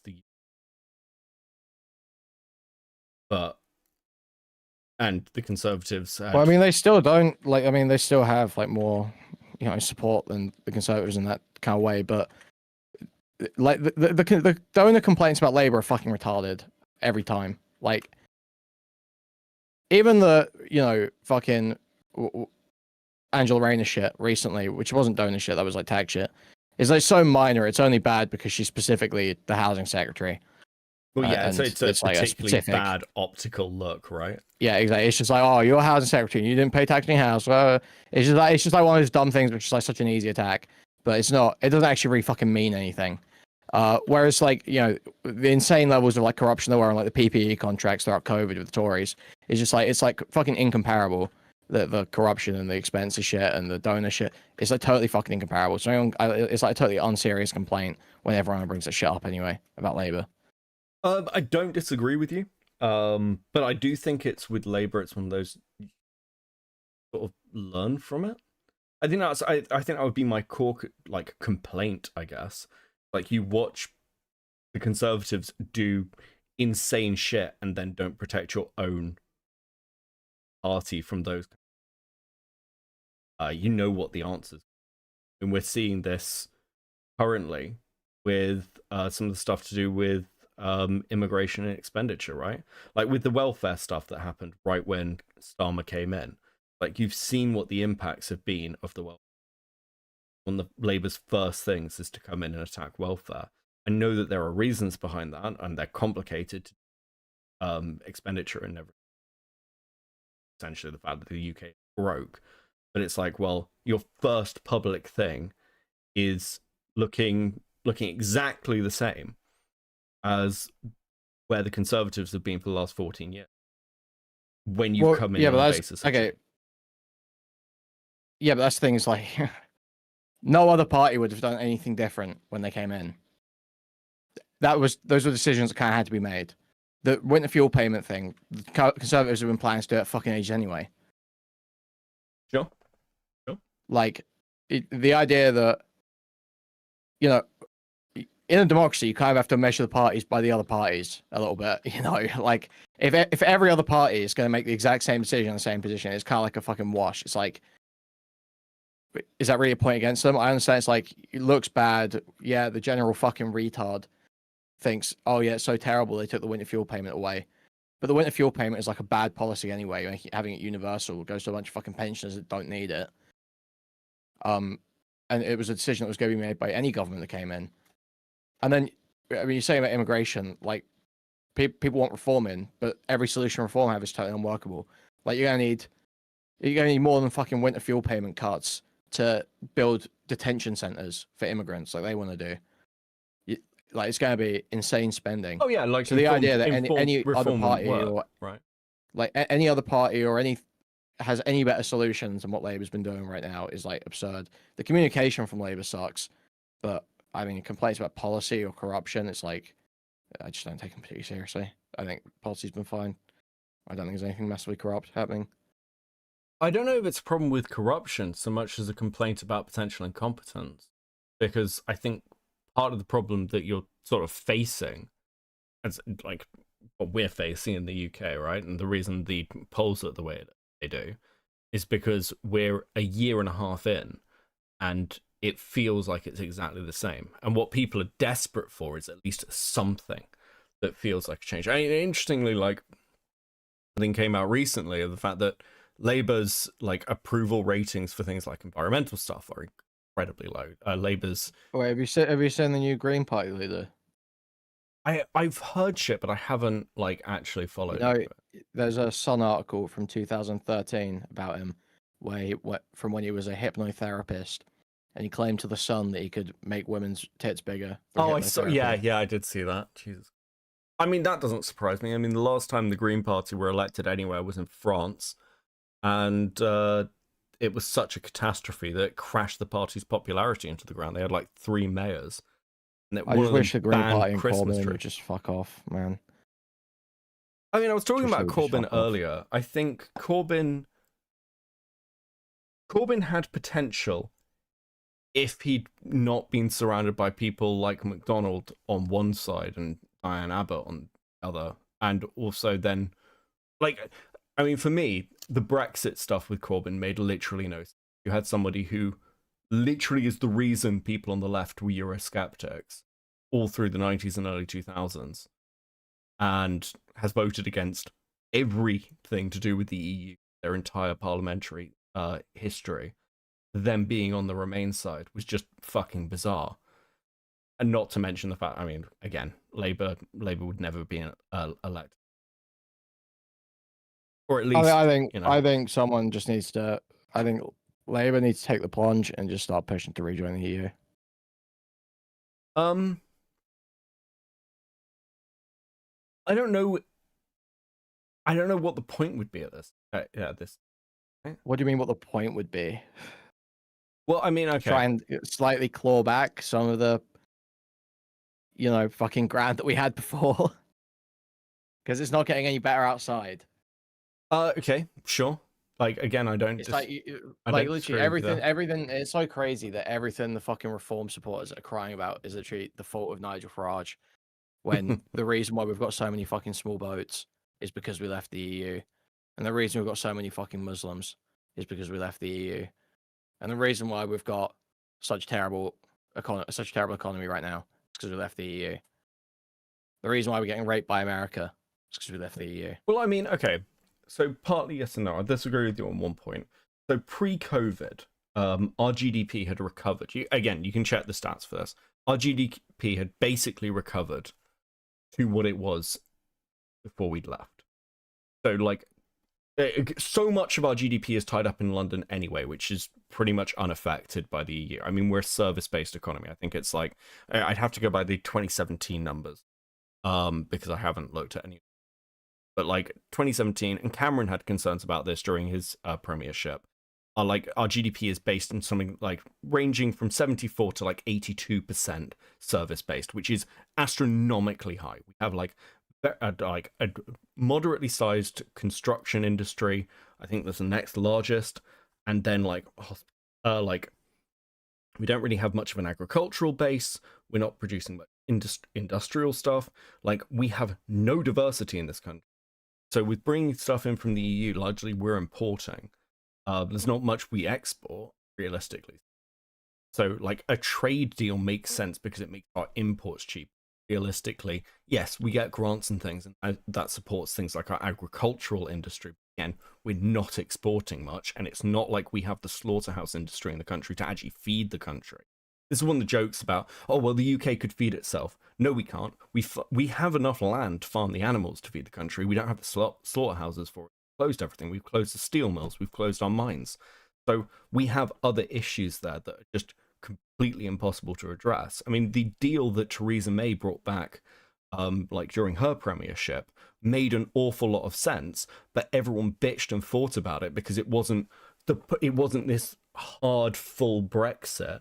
And on the left, they just wanted to tear it apart because they refused to do anything that would in some way mitigate it. That deal that came back should have been the one that Britain took, because anybody would tell you that that was the deal that we would always end up with if we were leaving the EU but wanted to remain in the trade agreement, because it's the same deal essentially. It was actually a little bit better than the one country like Sweden had.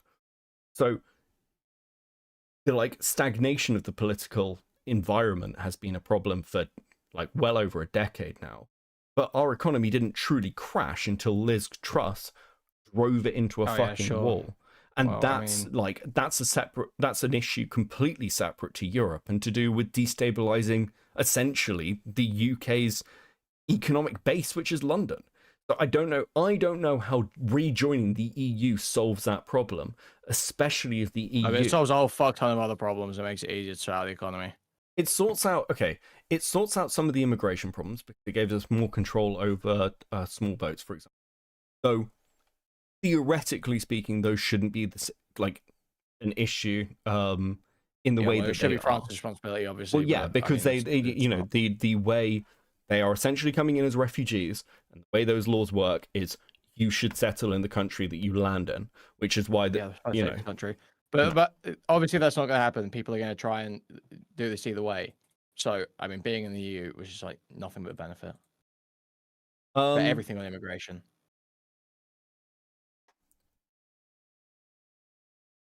It's like all the arguments about control over immigration. I mean, my position on the EU is a little bit different. I think Britain's a net negative to the EU itself, and always has been. I mean, it was probably true, but it was a benefit to us. Yeah, no, sure, I agree with you there. I mean, I'm very much of the opinion that. So I've said this publicly before. I partly because of Corbyn and partly because of things like Lisbon Treaty and the way I view work in again fiscal unions. I've generally been pretty anti-EU forever. But one thing that I expected to happen that I was just wrong on was I thought without Britain, the sort of veto bloc that Britain led, which was Romania, Poland, Hungary, would collapse. Hasn't happened at all. I was completely fucking wrong. And it's caused further destabilization. So I don't know if it would make much difference, but I don't know. Maybe. I don't know how popular it would be. I think that's the problem. I don't know what Labour can do to become popular in the UK. I think that's. I don't think Labour knows either. Strong stance. I think it's strong stance on free speech and rejoining the EU and just like making a big deal out of having. Do you think Starmer has tightening relationships? But here's the thing, right? Right now, we're cucking to America. Sure. And the only people in the country that like America are reform supporters, and reform supporters are never going to vote Labour. Do you think Starmer's being strong on free speech though? No. Okay. No, I think he needs to be. I think he's been strong on it. I think he's been like, people lie and pretend he's been especially bad. That's just blatantly untrue. Well, I mean, the issues with our free speech came in under the Conservatives. Exactly. Yeah. So I mean, pretending that it's Labour's fault. Even the Online Safety Act, which people are going to want to attribute to him, was passed by the Tories. And the Tories wanted that control. Labour has no issues with it, but you know, and again, Scotland, which is a left wing, you know, under the SNP, brought in far tighter speech restrictions, but we were still arresting. I think it's something like 5 times as many people. I think it was like. Well, it's just like their main case, their big case of Keir Starmer being so terrible on free speech is just like so retarded. It's fucking Lucy Connolly, who's like, yeah, go burn down asylum hotels for all I care. It's like, and then someone goes and burns down an asylum hotel. It's like, okay, I don't think she should be put in prison, but come on. Do you think there was an issue with the fact people are getting jailed over jokes? People being put in prison over jokes, over just putting tweets up. It's not just a tweet, is it? She was talking about burning down hotels. Do you think there was an issue with the fact that, so for instance, one of the Labour councillors was arrested during the protests and riots for encouraging a crowd of people to attack, as he put it, I believe, Nazi fascists? And well, he said slit the throat of fascist pigs or something like that. Yeah, right? Yeah. And was he even prosecuted? Like actually taken to court? I can't even remember. I don't know if he was. I don't remember what exactly happened there, but I'm gonna go out on a limb and guess that a lot of the asymmetry that you'll see in prosecution and conviction between Lucy Connolly and other cases is one, because during those protests it was like they were holding everyone for a certain amount of time so they didn't get back out on the streets. Obviously, it didn't really count for Lucy Connolly because she wasn't on the street; she was on Twitter. But it was applied anyway. When usually the fact she was a mother would have probably let her go home sooner. So that was obviously, you know, it's kind of fucked up, but it's not because they had an especially strong stance on free speech. It was because there was a blanket thing about those protesters trying to quell them quickly because they're turning into insane riots where hotels are getting burnt down. So that's the first thing. And then the other thing is that she pled guilty because she thought she was just totally fucked or something. And that was just like wrong. And she was an idiot and got bad legal advice. Yeah, I definitely think so. What do you think about the people, the recent, I believe it's 2 recordings, people being arrested for calling? I would have to say. Okay. That's fine. For calling someone a muppet. Yeah. I believe they were charged under disturbing the peace or threatening language. And again, don't know if this went to court, but I do know they were.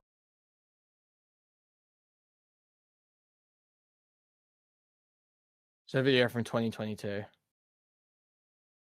Wait, no way it's that old. Yeah. It's just being recirculated and claiming it's right now. Well, my understanding is they have actually loosened a lot of the sort of like amount they enforce. Dude, I'm so fucking sick of some of this. Like, it's actually frustrating. Just seeing videos that are just from fucking 3 years ago going around as if they're like happening right now. Dude, like it's I'm pretty good at fact checking. It's like some of the stuff that happened with Tyler, and they were showing a picture of like, this is Tyler at a Palestine protest, and it's like a completely different fucking guy. And there's one that's circulating. Just like completely separate of there's a college lecturer bitching at a student for like turning in his papers, but this is completely fake. There's like several of these fucking videos, and it's so hard to spot them And I'm just like, dude, I'm starting to think. I saw the friendly Geordies talking about this, being like social media experiments failed, and I think I just agree with him. I'm starting to really, and it's not even just AI. It's just so hard to spot this stuff. It's frustrating, dude. Yeah, I don't know what the solution is. It's just fucked. Yeah, it is. It is slightly horrifying. I mean, okay. The other thing I wanted to ask you as well is like, what's your position on Destiny with this whole the rhetoric position he's in it? What, saying that he won't condemn? Yeah. Well, he's not even saying he won't condemn. He's He's saying like, he won't do anything. He has Trump... he has condemned several times. He has actually condemned it several times. He's like slipped his position by mistake. Yeah. But he says that you shouldn't condemn it. I think that's retarded. Yeah, I think the argument I made earlier was part of the problem is there are obviously situations where we accept political violence, like for instance the American Revolution is political violence. But we generally accept those positions only in and the acceptance of political violence is acceptable is a position of you have no other democratic option. So saying that it's justified is the admittance that the political system is broken. That's generally why you don't do it. So I think that if you are there's like a stillman version of what Destiny's saying, where it's like he's not saying violence is justified now. What he is saying is you shouldn't condemn violence because you should make sure that conservatives are aware, Republicans are aware, that if it keeps hurtling towards the death of democracy, basically, the death of their republic, which is where they're heading, if it keeps hurtling that way, that's the way they're heading. That ends in violence. That has to end in violence. You cannot allow your democracy to be taken from you. If Trump goes for a third term, if he rigs the midterms, whatever, ultimately, January 6th would have been justified if Trump was telling the truth about it. Same here. If it is the case that your democracy fails, obviously then you can start doing stuff. And so to say now, to right now be going, oh yeah, it's just so terrible what happened to Charlie Kirk. It's so terrible what happened to Charlie Kirk. It is to or like to say, well, you can possibly even say that, but to go, I condemn political violence in all its forms. Well, you don't, do you? No one actually condemns political violence in all of its forms. Everyone agrees that ultimately one day there could be a situation where everything is so fucked that you have to, that is the only option. Any reasonable person thinks that. You'd have to be retarded to disagree with that statement. So to give the platitude, to give the ground on sort of the platitude of condemnation and to quell your own side in the process is like a bad strategic move because you're at the precipice. So you shouldn't try and back people off. You should remind people we're on the precipice. I can see that steel man. I think Destiny's incredibly fucking bad at it. Yeah, I mean, I think the right move, I don't even agree with that. I think really the right move is to say, yeah, it's bad, what do you want me to say, and then move on and make your point. But Destiny seems to have forgotten the art of doing that. Yeah. I mean, I think this started to go downhill after the fireman tweets. Where he sort of tried to go mask off or some shit. I don't really understand why this was the decision he made, but sure. Yeah, it seems like the easiest thing in the world just to condemn it and move on. I do think that the whole I'm surprised they even did this. I'm surprised they didn't just cancel the event. Because the Unfuck America tour was directly in opposition to Kirk. I mean, that was the inspiration for it. Like, do what Charlie Kirk does, but for the left. Like, it seems like obviously the response you're going to get is you focus this around Charlie. Maybe don't run the event. I mean, that not even out of a respect thing. Just it seemed like an obvious optical choice. Say, hey, listen, everything that's happening, we need to. No, I don't think that. I think they should have cancelled the event because Destiny was baiting an assassination. With the shit he was saying in the last week, I think they should have cancelled because they were baiting a mass shooting, and it was a safety risk. Obviously, nothing happened, which is great. But I think they should have cancelled it because it was an insane safety risk with all the shit Destiny was saying. However, I think that if conservatives are going to pretend that Charlie Kirk's legacy is one of open debate and free speech, then they should accept the idea that that's his legacy, and Destiny's there to carry on his legacy. Well, that would have been a both better, sides, you know? yeah, that would have been a better optical decision, certainly. I don't know if these people are that intelligent. Okay, no, fair enough. Well, yeah, I appreciate the correction on Kimmel. I didn't realize that the pressure had directly come from the FCC. Yeah, he went on Benny Johnson, said some crazy shit. I mean, I think the question will be as Benny well. Johnson, Russian asset, by the way. Benny Johnson, a Russian asset who was paid by Russia. Is that actually confirmed? Is that or yeah, he was one of the Tenet Media fucking hacks. Okay, but is that okay? Are we saying that the Tenet Media are necessarily like the problem I'm sorry, when you were getting a huge amount of money from a sketchy source that they were aware it was sketchy, they asked very base level questions, got very base level information back. I thought with the Tenet stuff there was no obligation for anything. We're giving you money. It was like a progressive victory of chorus type thing where they give them money and also give them sort of like hints on, you know, what's good messaging. Like, maybe it'd be a good idea to today in your show say something about like how Ukraine is like the greatest threat to America. Maybe you could say about how Ukrainian refugees are really scary, and if they come to your country's going to fall. Maybe you could say something about like, I don't know, how the Donbass is like ethnically Russian.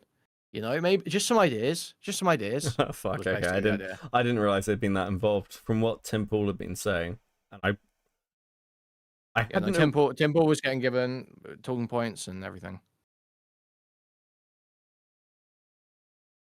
We are really fucked. Yeah. Okay. I mean, I'd be really interested to know if Sargon and the Lotus Eaters have been involved in any of this shit as well. That's sort of like always tip of my mind because Sargon's path. Sargon was a fucking Unite the Right, or not Unite the Right. That's the Charlottesville thing. Unite the Kingdom the other day. He was a fucking Tommy Robinson's rally. Oh really? Yeah. I'll be interested to see what happens with Sargon if Reform gets into power, though. Wait, have you seen the rap I posted on Twitter from Unite the Kingdom? No. Oh, also, saying that, so somebody said you had erudite's perspective from the college questions. She was filming outside when they were doing the thing at the tent. Can you send that over as well? I'm interested. Yeah, the first one seems to be gone. What do you think of her? What do you think of her question to Destiny? Oh, I skipped it. So mean, dude. It's worth a watch, actually. She was like she's like just doing this. Desi, I assume it was. Desi, don't you think like your rhetoric's a bit too much? Do you think it's a bit too crazy? How do you think the Orbit's going to deal with that? Like, how do you think people like Wick? Well, it's like Erudite said in her video. She said, if you're not condemning the violence, if you don't think this is like the worst thing ever, if you don't think that Charlie Kirk's death is like a national tragedy on par with 9/11, then you're not part of the left. You're not part of my movement. You're not part of the left. You're not one of us. And Destiny's out there saying, I think it was awesome, actually. And she doesn't give a fuck. She asked a meat question at his Q&A. It's like totally worthless. Like absolutely one of the most spineless, unprincipled people. Yeah, that's basically my takeaway. I think part of the problem, like as well, is I think that a few of them, Erudite and Wick and a few others, don't really know what the fuck to do now because there's nowhere else they can go. There's no other solution. There's no other platform. Well, I mean, they've lost all the like moral high ground against Hassan as well. It's like, how do you? Yeah. Well, so what realistically, violent radical extremist. It's like Hassan's reaction to the shooting is like, damn, that's fucked up. Probably have gun control though. That's Hassan's reaction. Destiny's reaction is anyone that condemns this is a cock. Anyone that condemns this is a total cock, and we should cast them out of the Democratic Party. Yeah. Conservatives should be scared for their life. Yeah, I don't know whether it's worth another conversation with Connor about it, because stuff's progressed since I talked to him a week or so ago.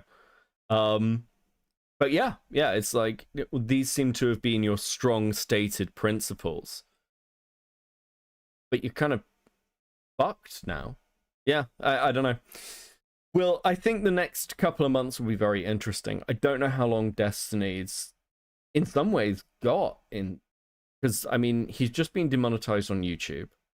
I imagine, and I'd guess, that if they're not pointing to a particular video, it's like he said at the beginning of this kind of QA thing with the college students, he was talking to his chat, that he thinks that they're going to try and take him off YouTube. I mean, he can go to Kick, but realistically speaking, every time he has to make that move, the audience is going to diminish more. And, well, I mean, his audience was already diminishing. Well, yeah, I mean, it's taken a significant hit. I mean, his average viewership's what, like 5,000? Something like that. Yeah. Which is a significant drop. But yeah, okay, cool. No, I appreciate you. Right, I'll get back to this. Thanks, buddy. All right, good chat. Watch that Twitter video I sent you. I will do. Peace. Okay. Guys, thank you very much. Let me read some of these super chats. I saw my mic was cutting out. I don't know why it's doing that. Is that hopefully got a bit better over time. Dude. Space Station with the 5. George Carling ruling as precedent, unprecedented / FCC versus Pacifica ABC. Easy / hard beyond scope of committee. That is a lot of words, and I'm not a legal person. I did. I actually didn't realize that it got pressure from the FCC. I thought it was just general. Trump screaming, but that's fair. That's fair. I'm happy to be corrected. Infamous with the 5. Jimmy getting sacked was based not because of politics, but because he was giga cringe and giga fake. One Jimmy down, one Jimmy to go. Jesus Christ. Spencer with 5. Still behind, but Churchill wanted Anzacs to defend other colonies and abandon Oz. The great Labour PM John Curtin defied Churchill and aligned with the US. Dude, I mean, yeah, Churchill had some interesting positions. War. Stony with Corgi, welcome to Seething. Thank you so much. Welcome to Seething. Please 07 in the chat. Stony with Corgi with 5, a little bit for being my entertainment tonight. I appreciate you. Thank you very much. Right, let me see what Quinn sent me. He sent me a rap. Dude. Wait, what the fuck is this? Was this from the Unite the Kingdom rally? Fuck me. DMs, hold on. 30 arrested day, total of 12k in 2023 for offensive online speech. Jesus Christ. Yeah.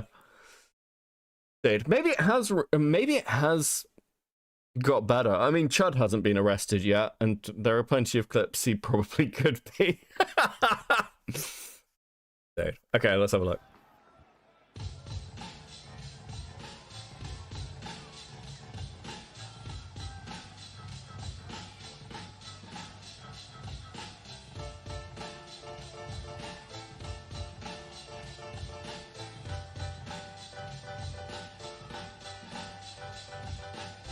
Keir Starmer, the granny harmer, wants us mixed up in Israel drama. Yes, the same prick that hates on the farmers and make grannies freeze in their pajamas. He's fuck me. a traitor, an undercover dictator, a war instigator. He wants to fuck around and mess with human nature. Going round kids is satanic behaviour. And we ain't gonna fight no war. And we ain't gonna play no more. Sitting in silence, cause we know your game is to push us to violence. Okay, maybe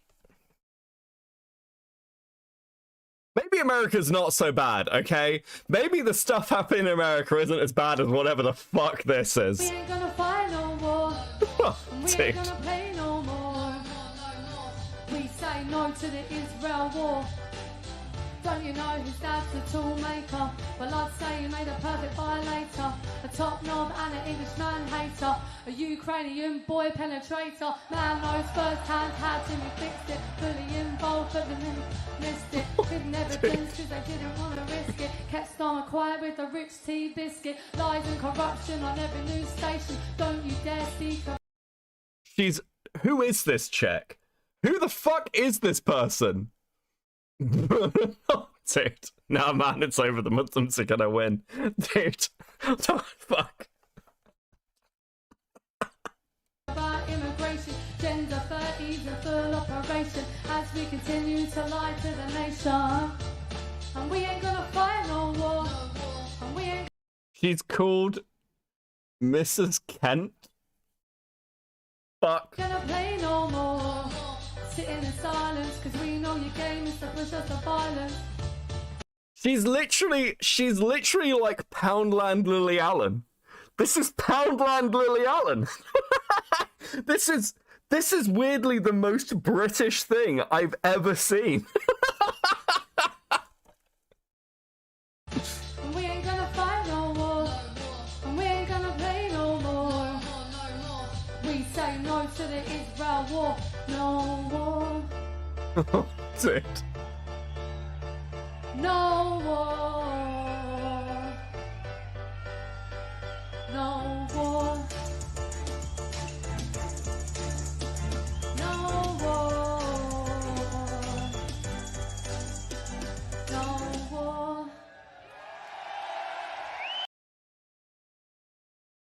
She looks a little bit like Brianna Wu. Oh, we're so fucked. Any way Britain goes, we're so fucked.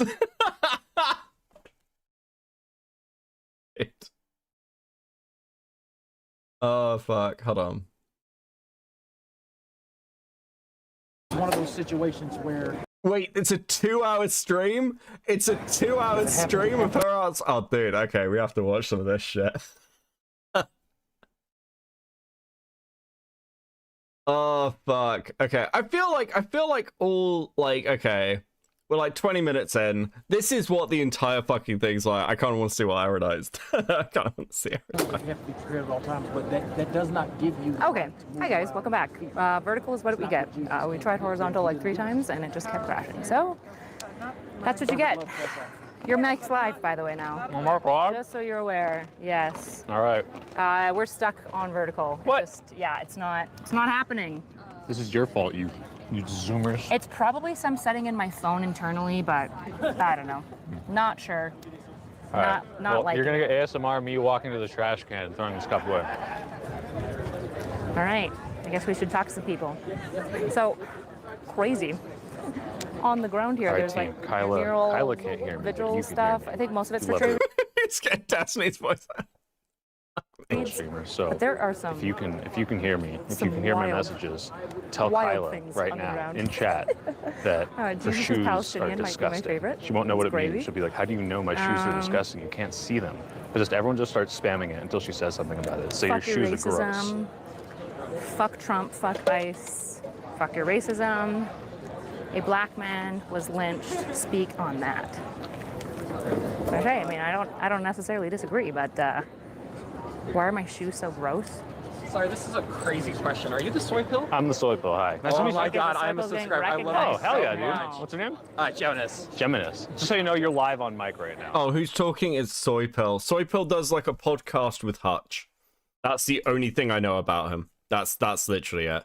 We saw him like on, you know, when Dickers did that stream with Hutch. By the way, Dickers, thank you for the raid. I didn't say this earlier 'cause I'm talking to Queerman. Thank you, buddy. I appreciate you. So sorry. Yeah, he was on the Wick panel with Dickers. No, you're fine. No, I'm just Kilda's just like, yeah, fuck this. saying We whatever just you want- we say. just don't want your If you're lack about of to be consent. like, thank God that you say these awful things about, I'm just letting you know. Oh, it's public. yeah. No, can I take a picture? Yeah, of course. Seriously, it's so funny. I remember your last video you Okay. posted was your workout video. Yeah. And I was We should watching find that and somebody I to was talk like, to. wow, this is really good motivation to get in the gym. And then I didn't go to the gym. Well, at least so we you've have- got the here, spirit. I'll walk you guys through. When Beckett and Erudite get married, he plans on taking her last name. Thanks, Wookie. Thank you, buddy. Thank you for the 3 months of membership. But seething, appreciate you, buddy. 07. By the way, if you watch it 45,000 more times, I'll reach my advertiser view count threshold and make money. So just like keep refreshing it. Yeah, no problem. I'll tell my friends. Tell all your friends. Nice to meet you. What was your name? Jonas. And then Geminus? Talking to some people? like the Jonas. Oh, Brothers? Jonas. Okay. We Nice have- to meet you. Go by the swipe though. Or? I go by Niels. I don't know You his call me name. Niels, but either one. No, It's like, He's nice to meet you. Anyway, Both Hutch and this guy from the Offspring movie video, Pretty Fly, were admiring his ass while he was grilling Destiny. It was pretty funny. Oh, you mean IRI, dude?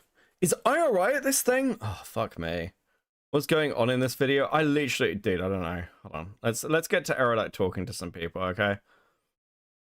As a commentator, and just to be clear, you are live, so if you have a very extreme view, you can't advocate for certain things, but as much as you can be honest within the terms of service of YouTube. Yeah. What were your views? I think he kind of sucked. I don't think anybody deserves to die from gun violence, but ironically, he also advocated for it. And so, yeah, like these are acceptable. You're talking about that comment where he said, you know, shootings are awful, but I don't want to take away the Second Amendment. So that's sort of irony. Yeah, okay. I mean, with the Second Amendment, I agree with open carry, but I think we need safer regulation and registration. Hell yeah, same. Yeah, I'm a gun rights advocate, but I say it should be at least as hard as getting a car. I don't care about soy pill talking to anyone. Okay, I don't give a fuck about this guy. Let's talk about C Erudite. Twitch. Oh, probably 60. like 80. Too high. Now my number looks 40? 40%. Why are the only people, dude? Why is this self-selection, or did they go who looks like the most leftist person here? Let's go to the two chicks who look like fucking soy jack stereotypes. The fuck are we doing? Sony with Corgi with a 2, and I see crotch goblins would wipe out Beckett. That is, dude. Dude, that's fucking horrifying. Horror Saturday British edition. So true, Kicking. Thank you for the 20. That's still insanely high. Almost half. What's the dead internet theory? Guess what kick is? Oh, it's gotta be a bunch, right? Because like people stream on Nick Fuentes is like he's got 400,000 live viewers, and it's like a million on Rumble. I was like, there's no. yeah. A million on Rimble Timble, and I'm like, what's Rimble Timble? Yeah. It's an offshoot of Tubi. Exactly. 70%. Jesus Christ. And the FBI said that when they were trying to do like the discovering who the shooter was, they were inundated with bots. Which leads me to how many bots are on Twitter? Oh, what's the It's dead a lot. internet theory? Well, no, whoa. Elon Musk got rid of bots. I'd guess Yes. 30%. Okay. I'm so do you know what? I don't feel like I talk about this enough. I'm so sick of the conspiracy theories and like little fringe cases from fucking online streamers. You've got the whole Destiny Queeman's running a fucking cult cabal kind of conspiracy theory that got kicked up. What was the other one I heard recently? That I was just like, this is insane. We need to stop doing this. Fucking, I feel like people have actually lost their minds. It's like, you can't just dismiss every fucking content creator that you don't disagree with their like botted, they're this thing. It's like, no, none of it's right. Like, the support obviously fucking exists for Nick Fuentes. Otherwise, we wouldn't be having the issues we're having now, okay? He clearly has a base of support, guys. It's okay to admit that. Metal Man with the 2, that window is looking really good right now. Okay, let's go ahead. Let's see if they talk to anyone normal. How long do they talk to these people? Dude, it's not like a call-in show. A foot. No, you're not 5'6". He's 6'5". This is about 11 inches, yeah? No. No? I don't think so. You don't think so? Holy fuck, guys. Okay, let's do these. Let's take they're ganging up on this poor student, okay? This is basically an assault, okay? They've cornered him. Fish photo. Hinge? What's Hinge? Jesus Christ. This guy is outside of the dregs It's of a the dating internet. app. Oh yeah, I don't do that. He doesn't need that. I have a girlfriend. Just like I people don't need to go online to find women. What? I have a girlfriend. I don't need to do that. Exactly. See? Yeah. Okay, gotcha. So no fish photos. No fish Fair photos, enough. Okay, so you were surprised that I was liberal though. I mean, because I would feel like it's more in this culture, more liberal. I'm that base of support. Go Fuentes, go. Thanks, Teddy. Thank you for the 5, buddy. Those are more, I'd say, Also, thank you guys so much. You have hit the goal.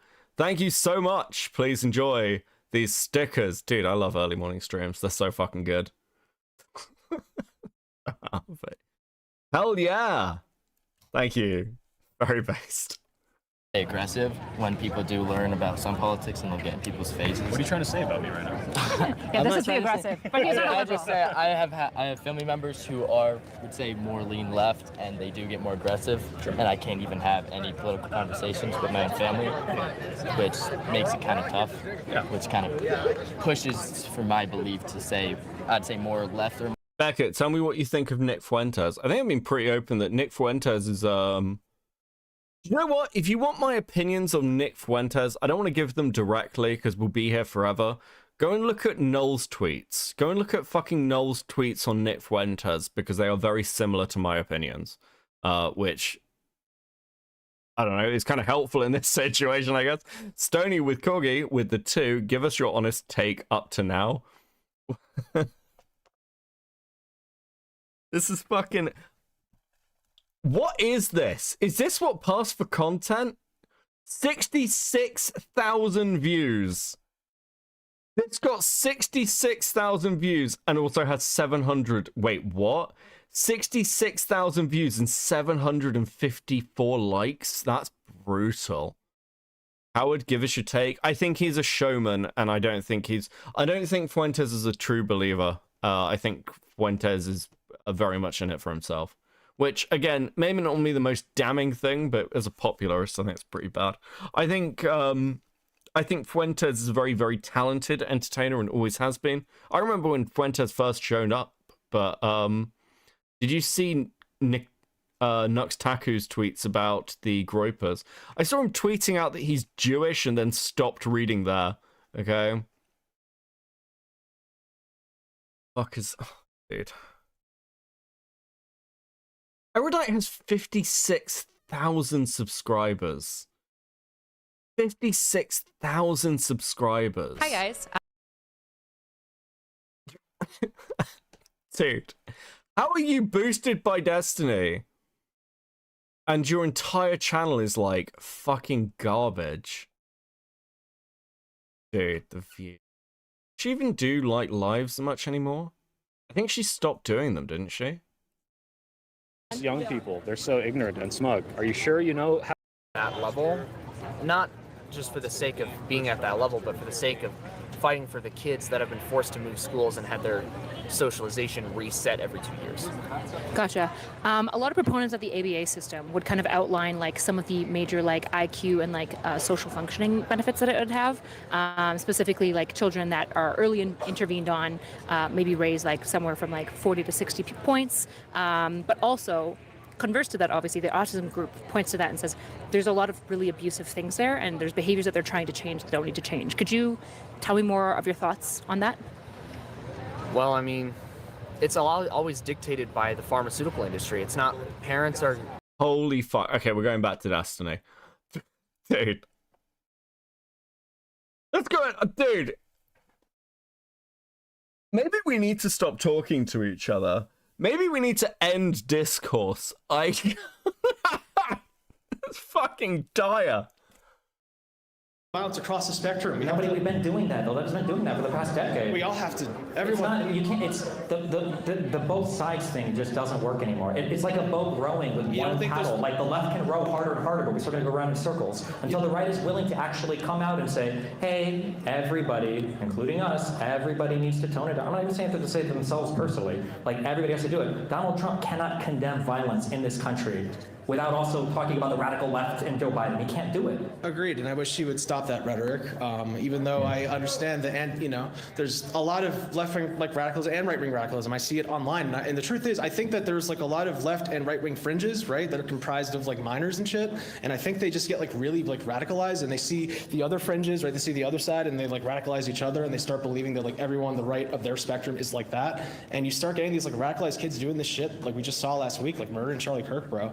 I think it's a real conversation that needs to be had. I just want to... Yeah, but the problem is we have to have an honest conversation about it. The reality is, like, when when there was supposedly a threat from Iran to assassinate Trump, Biden increased his Secret Service detail. After the assassination attempt against Trump, which was by a registered Republican, Joe Biden didn't make it political. He allotted even more security to Donald Trump, and he told everybody in the United States they needed to calm down. After this last shooting happened with Charlie Kirk, in like 12 hours, the right wing had spun up, including Donald Trump and J.D. Vance and Nancy Mace and Stephen Crowder and Matt Walsh and every other alternative media online had spun up an entire conspiracy theory about who the guy was before we knew anything about it. Both sides are not equal here. The right has an inability to like critically analyze itself. They think that they're righteous in all of their anger and in all of their fury, and as long as that's like going to be a driving. Okay, I feel like a lot of this stream has been me doing whataboutisms, and I have been doing that.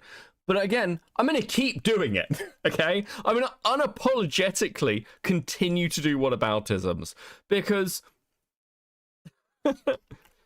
we talked, like, I mentioned the Kyle Rittenhouse stuff earlier, and it's like, the thing Destiny is saying here is like, well, before we knew anything, the right had a narrative going. Yes, before anyone knew anything about the Kyle Rittenhouse stuff, the left had already spun up a narrative. That's just how everyone has been. And you can say that the both sides thing doesn't work, but actually, at least in my opinion, we're probably at a point where someone needs to engage with this honestly. And I think it's fair enough to say that there is right-wing violence in the US. There is, in the same way that you can look at, like, you could draw comparisons between Charlottesville and like some of the protests that happened in the 2020s.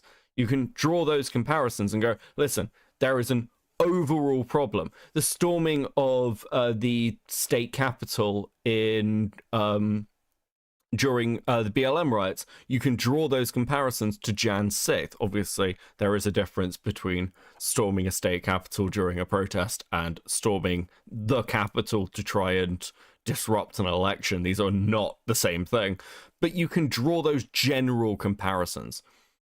The problem is that whenever anything like the Charlie Kirk stuff happens, people completely disengage from any of those comparison points and just go, it's this side is bad. And both sides are doing this, ironically. And it happens every fucking time. It's why the left was so desperate for the shooter to be a groyper. Because then they could twist, because then they could take the win. And it's like this attitude of, it's become a tribal sport. I think even more than, you know, at any point, at least in my lifetime. I mean, like, if you go back to, like, the 90s or the 2000s, it was nowhere near as tribal as it used to be. Like, I knew plenty of people who were, you know, would float with their vote. Whereas now, where you're voting seems to it is like a social status. Just doing his kick pre-YouTube stream, I'd be interested to hear his take on this, but concerned he'll yell at me. I mean, Chud's talking more about politics, but is Chud talking about Destiny at all? I feel like Chud has like completely just not talked about Destiny at all. Force, like, one side can't force civility. It has to come from both sides. So until somebody's willing to like sit down and have an honest conversation about that. Yes, it was tribal, but it was more nationals. Yeah, I mean, I think in some respects, everyone's lost like that nationalist between the UK and the US. Everyone's lost the kind of like national side of this is what our culture stands for. Because like, whatever you think of the right or left in America, there isn't like that shared culture has completely evaporated. The same thing has happened in the UK. Like, the cultural touchstones of being British seem to have been heavily eroded. And even like general bonds in like kind of communal areas, like the cultural tie of being Northern has eroded significantly in the UK. Cultural tie of being Southern's probably still pretty intact, but it's been a long time since I lived in the South. Do you think there is just violence problem in America? There was a summer in 2023. I think there were like, had a dozen or so shootings. Someone knocked on the wrong door and got shot. I think America has a... Dude, I don't even know. I'll be honest with you. it's really hard to pick apart why America has ended up this way, because you get the same thing in some rural communities. I remember when my mum lived out there, telling me a story where they were driving to see a friend of theirs. They were out in the rural areas in one of the states, and they drove up somebody's drive to turn around, and it was a fairly long drive, but the guy came out with a shotgun. And when they said, no, we're just looking, we're lost, polite as anything. But the first response of somebody like entering their property, it was to grab the gun. And so I do think America has like a definite, not just like internationally an isolationist kind of bent, an individualist isolationist bent, which is really bizarre. What do you think of my solution? What was your solution? So Beckett, just answer this. What's the solution? Should we start a world war that usually unifies people? I think that's a bit extreme, and I'm not sure how you do that. I think I've said before, one of the problems that we have, generally speaking, is wars tend to, like, this is the longest period of peace that the West has been in human history. This is it. This is the longest period of peace, and it is really weird. Outside threats are something that we know unify people. So could you artificially create that threat? Probably. But you'd have to be real fucking careful about doing that. Maybe it would work. Maybe it's worth it. Maybe it's worth a shot at this point. It's still the same. If I pulled the wrong driveway to turn around, I will get peppered with birdshot. Oh, Jesus. We're just going to keep...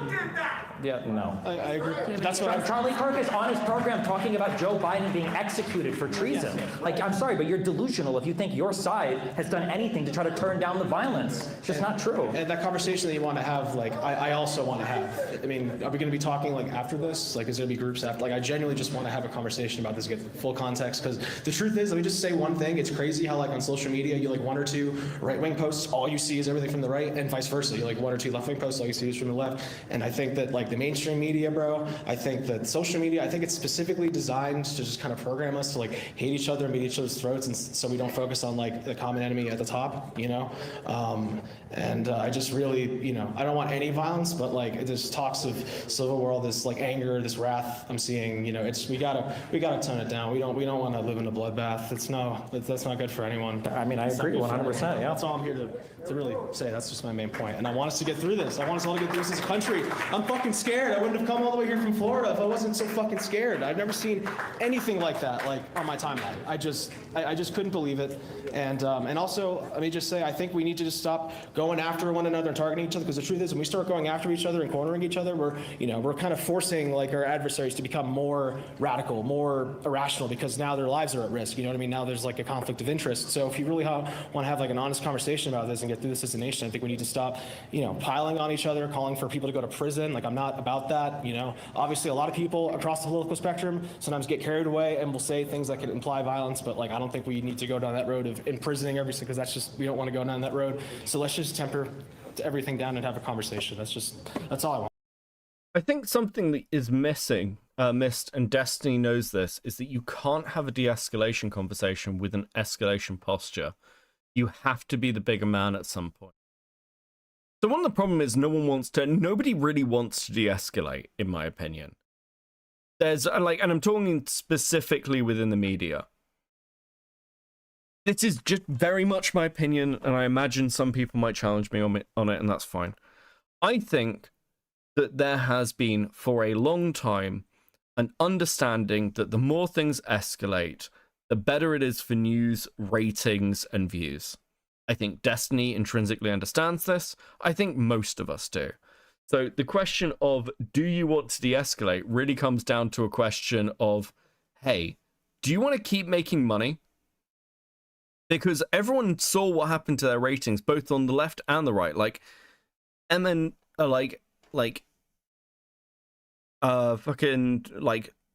MSNBC and Fox both lost ratings after Trump left office. we live in a 24-hour news cycle, which is very weird. Like, again, some of you are probably too young to remember this, but it used to be that the news was on 3 times a day. It was on in the mornings. It was on at like you'd have the morning news at like 7 a.m. You'd then have an afternoon news session, which would be sort of like, I think it was like around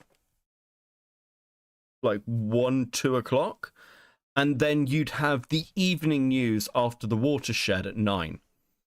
And that was like enough time to get the main stories out. And you'd have the same thing in newspapers. You'd have the morning editions, and then you'd have the afternoon prints. Now we run 24-hour cable news. We run a constant news update system through things like social media. Like, streamers are live for hours and hours at a time, talking constantly about these stories. If something isn't happening, you have nothing to fucking talk about. And that actually makes a huge amount of difference to how engaged, like, we're like competing for your attention, right? So whenever anything like this happens, there are people, even if it's subconscious, though certainly some people are doing this consciously, like, yes, this is a news story. This is something we're going to talk about. This is like not just today's, but this is the week's story. Everything unfolds from this. And you even get this with Ethan Hassan Destiny, right? I know I've had conversations with people who have defended the Ethan Hassan Destiny like drama cycle that's been occurring now since February. I think this has been running pretty solidly. With the Destiny leaks kind of escalating after the videos came out, where it has everything is spinning off of this.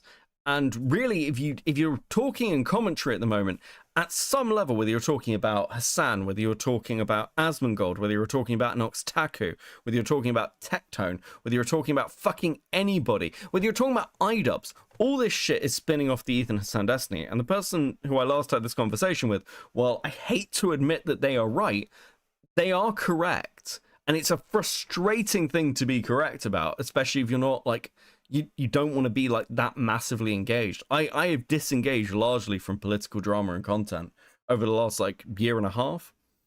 I'll admit it's actually nice to have a conversation with Queeman about UK politics. It's been a while. I'm fucking very like out of the loop on some of this shit, depressingly. But it is nice to have those conversations again to some degree. But yes, this is where we're at. This is where we're stuck.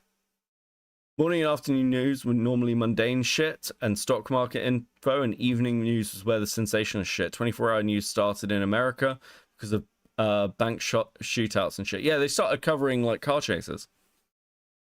Good morning, Serena. How you doing? Yeah, I hope we can all do that, yeah.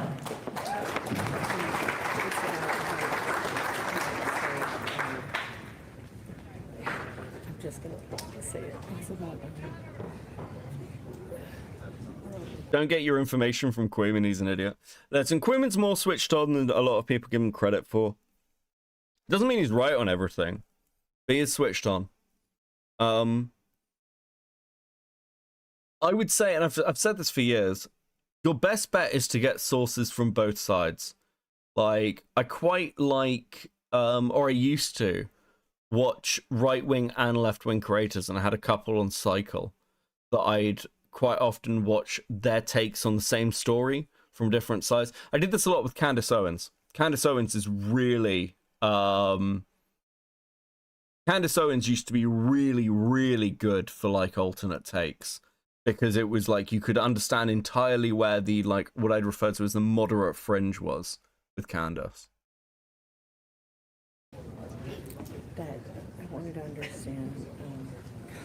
Can I take it a second? I'm just ready to. Oh, well, I wanted to say I'm proud to. I'm not scared. I'm proud to be an American. I'm really grateful that you're here to have this conversation. And I think that you're right. I think that we're living in two different realities from the right and the left. For a long time, I was on the left, and I've been a registered independent my entire life. And then after January 6th, actually, I became way more conservative, and I support the right. And in my opinion... Candace Owens is going off on this Kirk thing. To be fair, of all the people to go off over the Kirk thing, Candace is the one that makes the most sense. They were actually friends. in my opinion, looking and listening to what Charlie Kirk had to say, which I listen to him all the time, I don't. Also, I mean, so you mentioned Reuters, The Hill, Politico. I think I used to read The Spectator. Spectator used to be really good, actually. It's gone massively downhill. It's actually a real shame. Spectator was good. I've always hated The Guardian. Ironically, The Mirror is actually really good. If you want to know what like the more insane side of like the middle class think, The Mirror's pretty good. And The Telegraph used to be really good. But it, like, dude, Telegraph subscriptions are a fucking nightmare, bro. I don't think he was spreading any hate at all. I think he was stating the truth, that Jesus is the way, the truth, and the life. Did I say Mirror? I meant Mail. Daily Mail. There we go. The Mail gets a really bad rap, and it absolutely deserves its bad rap, because it, like, you could totally believe, like, the Daily Mail is the sort of paper that would run a title of, like, Single Mothers Cause World War III or some shit. But it's kind of really fascinating. I also feel that Donald Trump did in fact condemn this violence inside of his initial address when Charlie Kirk was first shot, or whenever he was pronounced dead, and then he addressed the nation. He said that there's no room for political violence on either side. Now, certainly, just like as we know, Charlie Kirk was starting to see the truth and opening his eyes. We don't support Trump, and we do see him as probably compromised. I mean, the majority of people who supported him do see this, but that doesn't change the fact that how are we supposed to have civil conversations? How do you want to unfuck America? Somebody asked you that in good faith, and I didn't hear a really good answer from you. And I don't understand how we're living on two different realities, because I would love to understand and see the facts that you're seeing. I just don't see it. Like, I see more. You were talking about Kamala Harris, and you're like, how many people were pardoned from the BLM riots? How much money did Kamala Harris raise in order to get them out of jail? Like, how many of them weren't even like, prosecuted? What do you think Kamala Harris did in terms of raising money for people? Oh, well, it was still on her Twitter, like, Kamala Harris tweeted year. like one thing saying like, here's a bail. See, also, okay, this is, dude, I really dislike Kamala. I'd just be upfront. But some of the shit with Kamala is like fucking crazy, because she was the Democrats' pick as VP because she was specifically criticized for being too hard on crime. Like, dude. What the fucking rhetoric. Fun to donate to. I think I got like 100 likes. Well, no, but you're sitting here talking about how it's important for Donald Trump to use his platform to whatever. Listen, but Kamala Harris used hers to get people who were committing violence out of the jail. So irregardless, they weren't even getting prosecuted. So let's move on from this. Sure. Well, please tell me how we're going to unfuck. Go ahead. Well, yeah. So number one, a lot of people did get prosecuted related to BLM riots. Number one. Number two, there's nothing wrong with a bail fund. If somebody wants to raise money to bail people out, that's fine. Number three, if you want to talk about horrific statements related to bail funds, Charlie Kirk was literally saying that people should get to a bail for the guy that attacked Paul Pelosi, and that it'd be funny to bail him out of jail and ask him a bunch of questions, which was infinitely more disgusting than just tweeting a link to a bail fund from Kamala Harris's account. Okay, whatever. If you want to say that that's worse, that's okay. That's for you to see it. But how am I supposed to find the facts the way that you do? Because to me, it seems like you're a byproduct of the liberal indoctrination that's taking over this nation. Well, I mean, the problem is you'll never see it because most people, Charlie Kirk included, are too scared to have critical conversations about it. So he wasn't scared. He literally died to do so. How dare you? Talking to college kids. What? Talking to college kids. Who are you talking to right now? Why don't you see any college kids aren't the only people that I talk to. Oh my gosh, this is the same talking point. Hold on. Okay, so there are two things here. Firstly, I hate this point from Destiny because Kirk has absolutely fucking engaged with like left-wing commentators. It's like he debated Vosh. His Vosh debate's actually quite interesting on Tim Pool. Like, Kirk has absolutely had these fucking conversations. And this is just fucking bizarre. Like, you gotta remember, Destiny being like, oh, you're the product of the left, like, the liberal fucking farm or some shit. Like, the leftists have been calling Destiny a right-winger for years.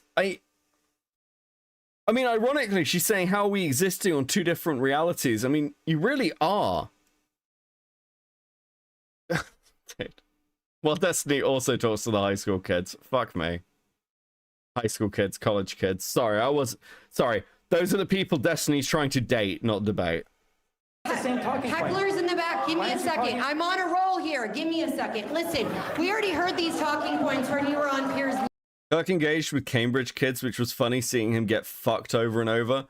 Yeah, I mean, again, he's not the only person that's happened to. Though a few times the Cambridge debates have really not gone in the favor of the Cambridge students, I will admit. God, who was it? There was one particular Cambridge debate. I think it was against, I want to say it was against Hitchens, where it went really badly. Might have to dig some of them up. Some of them are really funny. Morgan, we already heard these talking points, so why don't you give us a legitimate answer? How do you want to unfuck America? Shapiro did well. Listen, Shapiro has, like, Shapiro's very good at debating people who are around his level. But when Shapiro engages with serious political commentators, people who've been doing it in actual, like, in, like, legacy media for years, he gets absolutely fucked. There is a wonderful clip of him claiming Andrew Nielsen. Again, Andrew Nielsen, many of you won't know, he is a right-wing political commentator. He's like traditional Tory.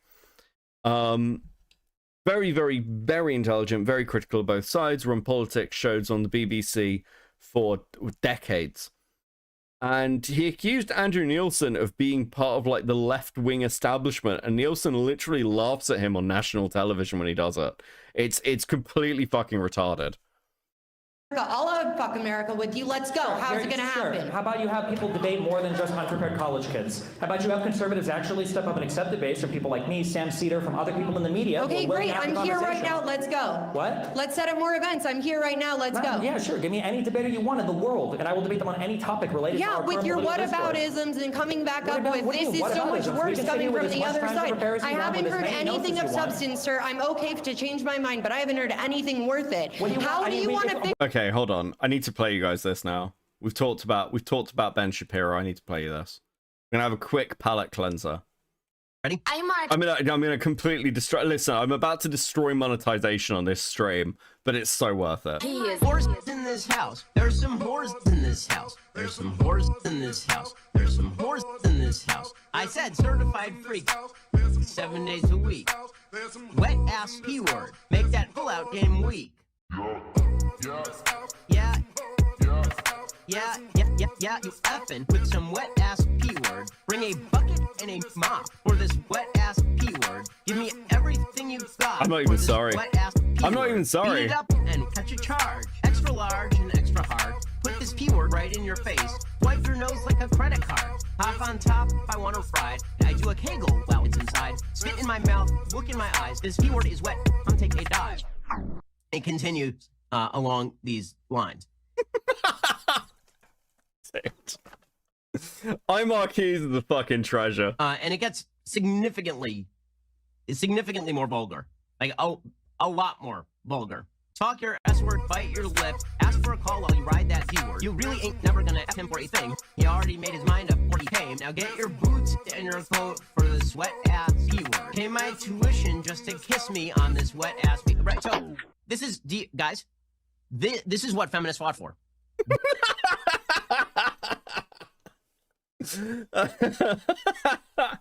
Dude, cannot take this guy seriously. What do you want to go through? We can go through January 6th if you want. Donald Trump and his administration openly said that they were going to circumvent the Electoral Count Act. They openly said they wanted to break the law. They fabricated 7 different certificates of electors from 7 different states. They had them submit them to Mike Pence to beg him to vote for Trump to be president instead of the people who rightfully won. He called every single person to the Capitol on January 6th with the hopes of having a violent insurrection, which he did, in the hopes of delaying the Electoral Count Act, which he did for the first time in all of U.S. history. And while he sat there and watched the Capitol burn, a man who said that he couldn't call the D.C. police there, even even though now he's done it without DC really wanting it. He sat there and he watched it burn. He tried to take advantage of the circumstances in order to get the election, voted his way. And then after all of it failed, after everybody went to jail, after people were convicted of stuff, including a seditious conspiracy, he came into the White House and he pardoned all of them. I mean, like, these are facts that aren't even contested. All the charging documents are public. The jury decisions are public. Everything about this is public. There's nothing. Exactly. Well, and there's more to that whole story, and that's a regurgitation of everything that's being perpetuated by the media. But if you look at the facts of that day and the way that everything lines up, actually, we don't have the full details in story. Those people were walking through as if it was a White House tour. I know a bunch of people that were there that day, and it wasn't an insurrection. That's a really bad insurrection if nobody had a gun. Why? It was a successful insurrection. They delayed the count of the vote. They delayed the certification of the vote for the first time in U.S. history. That was a successful delay. What do you mean? It worked. What worked? And they that managed was an to delay the insurrection? certification of the vote. That was not an insurrection. They delayed the certification of the vote. That was the goal for them going there. No? What else would they protest? It was January 6th. It was time to certify No, the that's vote. not what they were protesting. They were protesting the efficacy of the election in its was already entirety. over. Trump had 62 court cases. He lost every single one. No, they did not lose every single one. He wasn't seen, and the adequate details weren't actually brought up. And I actually work in cyber, and what was brought up in that Arizona court is a bunch of baloney, and they adequately had proof that there was malicious. I mean, in Destiny's defense, and I can't believe I'm saying this, and you're right, like, he is, again, doing whataboutisms with Trump, because that's all he can do. But at the same time, how the fuck do you even engage with this? Like, what are you meant to do with it? Kirk had the same thing, by the way. Like, when people would come up to Charlie Kirk with the most insane leftist positions, and these are the clips you see. Like, you see the clips of Charlie Kirk where a college student comes up, or Ben Shapiro, or anybody, and it's this insane statement that they get to just go, well, what the fuck are you talking about? It's like, at some level, though, like, what are you meant to say? If a leftist comes up to you and says something along the lines of, I don't know, what's a ridiculous position that's always been ridiculous and people should never have defended? Oh, yeah, okay. If you won't date a trans person, you're transphobic. Let's just do this one, okay? Like, obviously, that's it. Like, trying to dictate or guilt people into dating preferences is a fucking wild thing to do. And for ages, people were trying to do this, and it made no fucking sense. But at the same time, like, how do you engage with somebody who's even coming to you with that position? Because the position's so extreme. It's like, it's obviously like an insane thing to say to somebody. And it's like born of this internet culture where people just occasionally say the most insane shit and then run with it for ages. So you've kind of got this like problem with discourse at a base level as well, that some people you just cannot talk to. Like the chick currently talking to Destiny, you couldn't have a conversation with this chick that's in any way fucking sane. Intention, and it was the logs from that NAC should have been able to be retrieved, and they were only deleted from the time it was supposed to be turned off. If you're not willing to believe the courts, maybe voting was a mistake. I'm not saying that monarchy is like the best option. What I am saying is that Americans should have paid their fucking taxes, and what is currently happening to your country is karma. If you're not willing to believe the J6 committee that was bipartisan, if you're not willing to believe a number of like independent investigators, media people that have all looked into it, like you're not going to believe anything besides what you see on, I don't know, on Breitbart No, sir, I don't agree with you. I ask critical questions, and that's the reason why I'm still open to all of this here, and that's the reason why I'm skeptical, and I'm not going to believe what the mass media is telling me. Just the mass media on the right. You just happen to have the exact same sir, I don't. every single right-winger on this issue, just randomly. That's where you wound up. That's not true. That's absolutely not true. And that's all you got. That's your big guns. I'll pray Sorry, for you. I said it for really like 15 minutes. There you go. Hold on. So, hold both. Okay. So first of all, Destiny, I do agree with you. People do live in two different realities, because one side can tell us that there's only two genders, male and female, and the other side doesn't know how many there are. I'm going to start there. But my question to you is this. If Charlie Kirk was such a harmful figure to America, then why did his death trigger such a massive outpouring of support across political lines, even from people who never agreed with him? And I'm one of those. There are several issues with Charlie that I disagreed with, but doesn't that prove that he tapped into something real about the failures of our system that you are unwilling to acknowledge?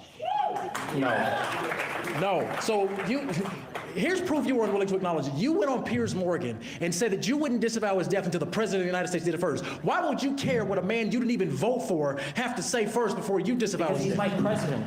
No, you didn't vote for him, Destiny. You didn't vote for the man. Doesn't matter. He's still my president. I wouldn't want Joe Biden to encourage violence against people on the right, which he didn't. But your I wouldn't want him argument to revoke security clearances or security details for people on the right, which he didn't. So why can't Donald Trump do the same for me? He's supposed to be president for all Americans. He did, though. The young lady that was just up here before me said that right after it happened, he said we need to not have political That's not true. left He said or right. the radical left Democrats were the ones causing it. Well, the one that killed Charlie was a radical leftist. You don't know that? You have no idea. We don't know that. That's what came out. A radical leftist with no crazy chat history, with no evidence of radicalization, with no anything.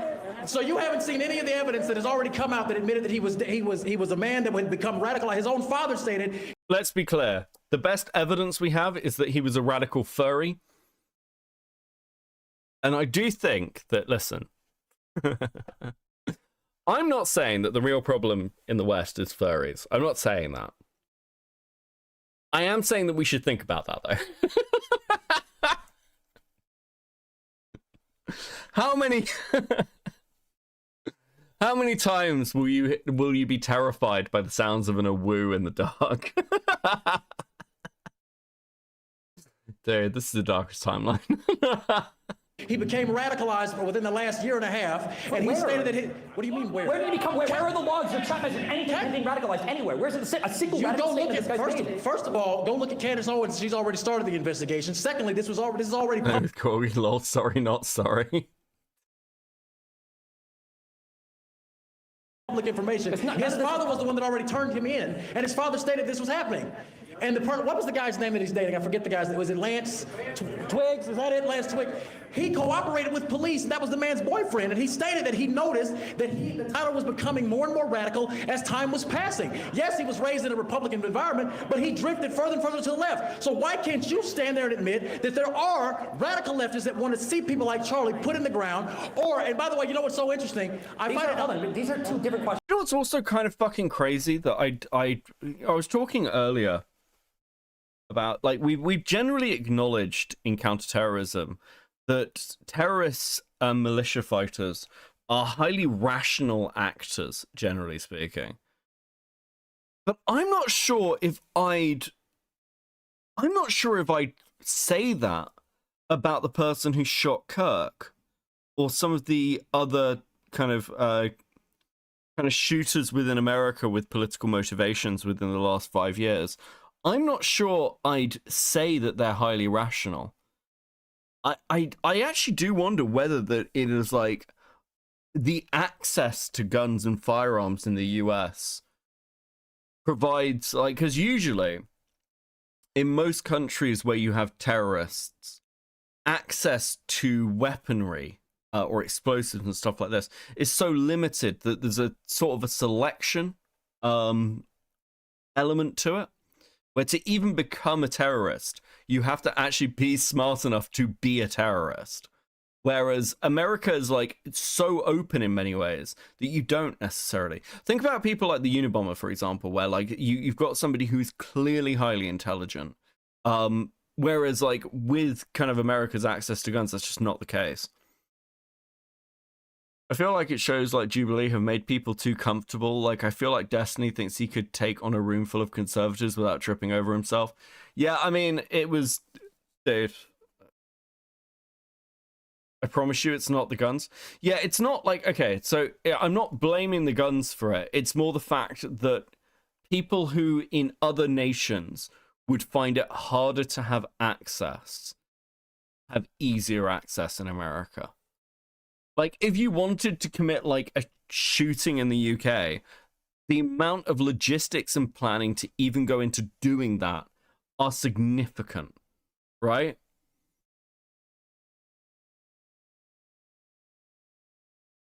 If you're going to ask me to tell you that there are radical left people that would do violence in this country, of course there are. We've seen them before. If he was so smart, how did he fail? Okay, so when I say, like, with the Unabomber, for example... I'm not just talking about the explosives. I'm talking about, like, you know, this is a guy with a PhD from a top university in the US with a very, very well thought out ideological position. Like, it doesn't mean he's not crazy, and it doesn't mean he's perfect or infallible. Just like there's clearly a difference in intelligence. Destiny thinks too highly of himself. All streamers do. I think too highly of myself. Like, look, the ultimate truth is this, and it's the truth of basically everyone in media. Anyone who does anything in media, this is true for. Big, small, whether you're writing fucking web comics on Twitter, you like to have a position where you think that your opinion matters enough that you can like turn on a fucking stream or put out a video and what you say matters in some way or has impact is an incredibly ego-centric thing to believe. It's kind of like the joke with like when people go, oh well, you're just doing this for attention thing, and like people are like, no, I'm just posting my thoughts. It's not about attention, dude. It's about attention. It's all about attention. You should obviously acknowledge that.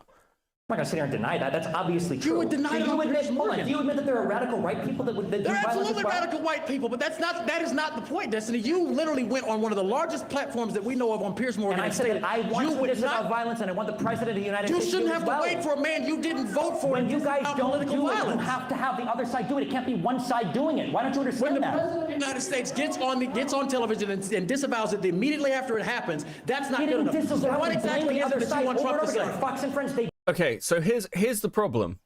Here's the problem with this argument. You can say, okay, cool. Well, the left like disavows what happened to Charlie Kirk. But when you had the protests, when you had BLM, when you've had like for instance gang violence that spilled over and killed people, the left is broadly speaking completely fucking silent on it. And we're talking about the media here, right? And that I would argue is your comparison point. So again, there just obviously is a wider problem here. It's so frustrating listening to this conversation from this respect, because I agree that the president of the United States should not be in any way turning up the temperature, and Trump is somebody who turns up the temperature. And I think that the Republican Party generally turns up the temperature. But just like this weird, oh, it doesn't matter now, whatever's come before, whatever's led us here doesn't fucking matter. It's like, yes, it actually does. And a little bit of honesty goes an awfully long way. They begged him to disavow 2 separate times and he couldn't do it. Who begged him to disavow? I don't know, whoever the names of the guys on Fox and Friends are. So they you said, don't hey, know it, but now you can they say said it. Charlie Kirk's fans want revenge. What do we do? And You know what's so interesting as a black man? One thing I noticed about Charlie Kirk's death, there wasn't rioting in the streets like it was after George Floyd. That's the one thing that I noticed about Charlie Kirk's death. And it's so interesting that you want to cherry pick and nitpick and use odd examples that benefit you, but Beckett, how's your wife? I mean, Mally was in chat earlier. She sent one message. I haven't spoken to her much. I'm assuming she's doing well. But I haven't spoken to Mally in like 2 weeks. I think she's like chilling and taking a break. I actually think she's doing IRL stuff. This is why I'm frustrated at both sides. Yeah, I don't blame you. So like, I hate this point as well, actually. There's no rioting in the streets after Kirk's death. Who would you riot against? Listen, I do not want to in any way defend the BLM shit, because I think that shit was insane. And I've said as much publicly before. But there is a difference between protesting against police violence, which is part of the system, to like, who the fuck do you protest against? At the same time, the right absolutely has marched. We have had things like Charlottesville. We have had situations where the right has come out in force. I mean, you're seeing this right now in Britain. So it's like the situation's different. Like, who would the right go out and fucking protest against? Like, what? What you have seen is a lot of the right trying to cancel people and collect a list of, what, 20,000 names to try and get people fired? When did the left collect a list of 20,000 names to try and get people fired from their jobs? So it's like, well, where's your comparison point, right? but you deliberately want to have blind vision to see that the radical left ideology that has been influencing this country for the past 20 years led to the death of Charlie Kirk. Why did the DOJ remove from their website the study on radical, politically inspired violence over the past decade? I have no knowledge. You don't know anything about that? No. I have no knowledge of that. How convenient. I don't know anything about what you're talking about. I don't know any BLM riots. Of course you don't. Because I didn't follow that. I don't know any of that information. What do you think about the Buffalo shooter that had a 180-page manifesto with the Great Replacement Theory that went and shot and killed and live streamed himself killing black people? I think that's wrong, Destiny. I think that's wrong. Why can't the president say this? He already said it, but he didn't say it good enough to you, apparently. Why is it that in the Oval Office, when somebody asked him, they said, when you guys are having this Day of Remembrance for Charlie Kirk, the flag being flown at half staff, why nothing about any of the lawmakers in Minnesota that were shot? And he said, I don't know anything about that. I didn't hear anything about that. How is that possible? What do you mean, how is it possible? How is it possible that the president didn't know anything about that. You didn't know anything about it because he didn't tell you about it. That's the whole point. That's the Destiny. problem. You don't know what he doesn't tell you to know about. Destiny. He tells you to care about illegal immigrants and trans people. You guys are out here talking about girl dick all day. Like, of course. What do you mean? Destiny. I've had 3 of you guys up here talking about how many genders there are. Like, you guys are in your bedrooms thinking about this all day long. Daddy Becky, only 50 Swedish crowns count? Rip stickers. Wait. No, that should work. That should work. What? Dude. I swear I did. What's going on with the goals tonight? Hold on. Let me reset the goal. Hold on. I've like fucked the goal up like 2 times today. That's brutal. Yeah, I said it. What? Okay. I reset it. I reset the goal. Okay. Now it will count. What the fuck? Okay. Crazy to me. I'm gonna say this. It amazes me. It absolutely amazes me the state of delusion that the far right, the far leftists live in. You can't even admit that what happened to Kirk you literally stated. I'm gonna say this. I'm gonna be done. You literally stated that Charlie Kirk would not have been assassinated if Trump wouldn't have been elected to a second term. If you don't think that's violent language, then I don't even know what the point is. How is it violent language when Charlie Kirk said, "I think that Biden should be executed for treason"? He never said that. That's okay. Yeah, you really don't know anything when the right is radical. Okay. Hasn't this guy been up before? Actually, I remember this. Isn't this a dude who's like, isn't this like the weird anti-trans rant? I can't help me. I'm gonna ask you questions, okay? Is that okay with you? Yeah, whatever you want. What are your thoughts on transgenders? I don't think about transgenders. Do you think transgenders should be able to own guns? Yeah, I guess, yeah. It's You an American guess? Second Amendment right, yeah. You sure. guess? It's a Second Amendment right, no? Why do they keep on shooting fucking schools then? Well, aren't the most them, they, whatever the white fuck guys? you want to call it, White why men the should be fuck? disallowed from owning guns? Do you think that being transgender is a mental illness? I don't have an opinion on it for this audience right now. Do you Do you think most school shooters were white men? It's all part of the narrative, dude. Yeah, the narrative It's is all you're not part of the answering my narrative, question. and you Yeah. know it. Go ahead, preach. We're interested You right know now. it. Go ahead. They said that the guy that shot Charlie was a Republican. Can you answer me He this? wasn't. If trans people are such effective assassins, why do we kick them all out of the military? Looking at this one right here, I want to give this fucking thing a gun. Dude, what the fuck, bro? Also, again, what has happened? What's with this narrative? Like, haven't there been like, I think it's like 3? There have been 3 transgender shooters, right? Is it even 3? Like, of the multitude of school shootings that occur in the US, like, I don't know what's happened with this narrative. I've never seen any stats towards it at all. It's like 3 people, isn't it? And they're not even school. Like, one of them was a church. And, like, these are appalling, obviously. But this idea that it's, like, specifically trans people, like, I've not seen any data to support this at all. It just seems for total in the last 25 years. Fucking bizarre. Dude, there are school shootings, like, every week in America. Like... Out of here. It's way more than 3. Okay, listen, I'm happy to be given some stats on this, but I really don't think it's like that many. It's like, and every single one is appalling. One is too many, obviously, but I don't think being trans like is like an indicator. Look at the Colorado stats alone. Well, I think it's like 6, dude. I think they just want to be able to blame someone other than the typical. Yeah, it's like, what's the next? You're gonna blame trans people for gang shootings? What is going on? Get this fucking loser out of here. Are you serious? Why are you pointing out people in the audience and bullying people? Are you serious?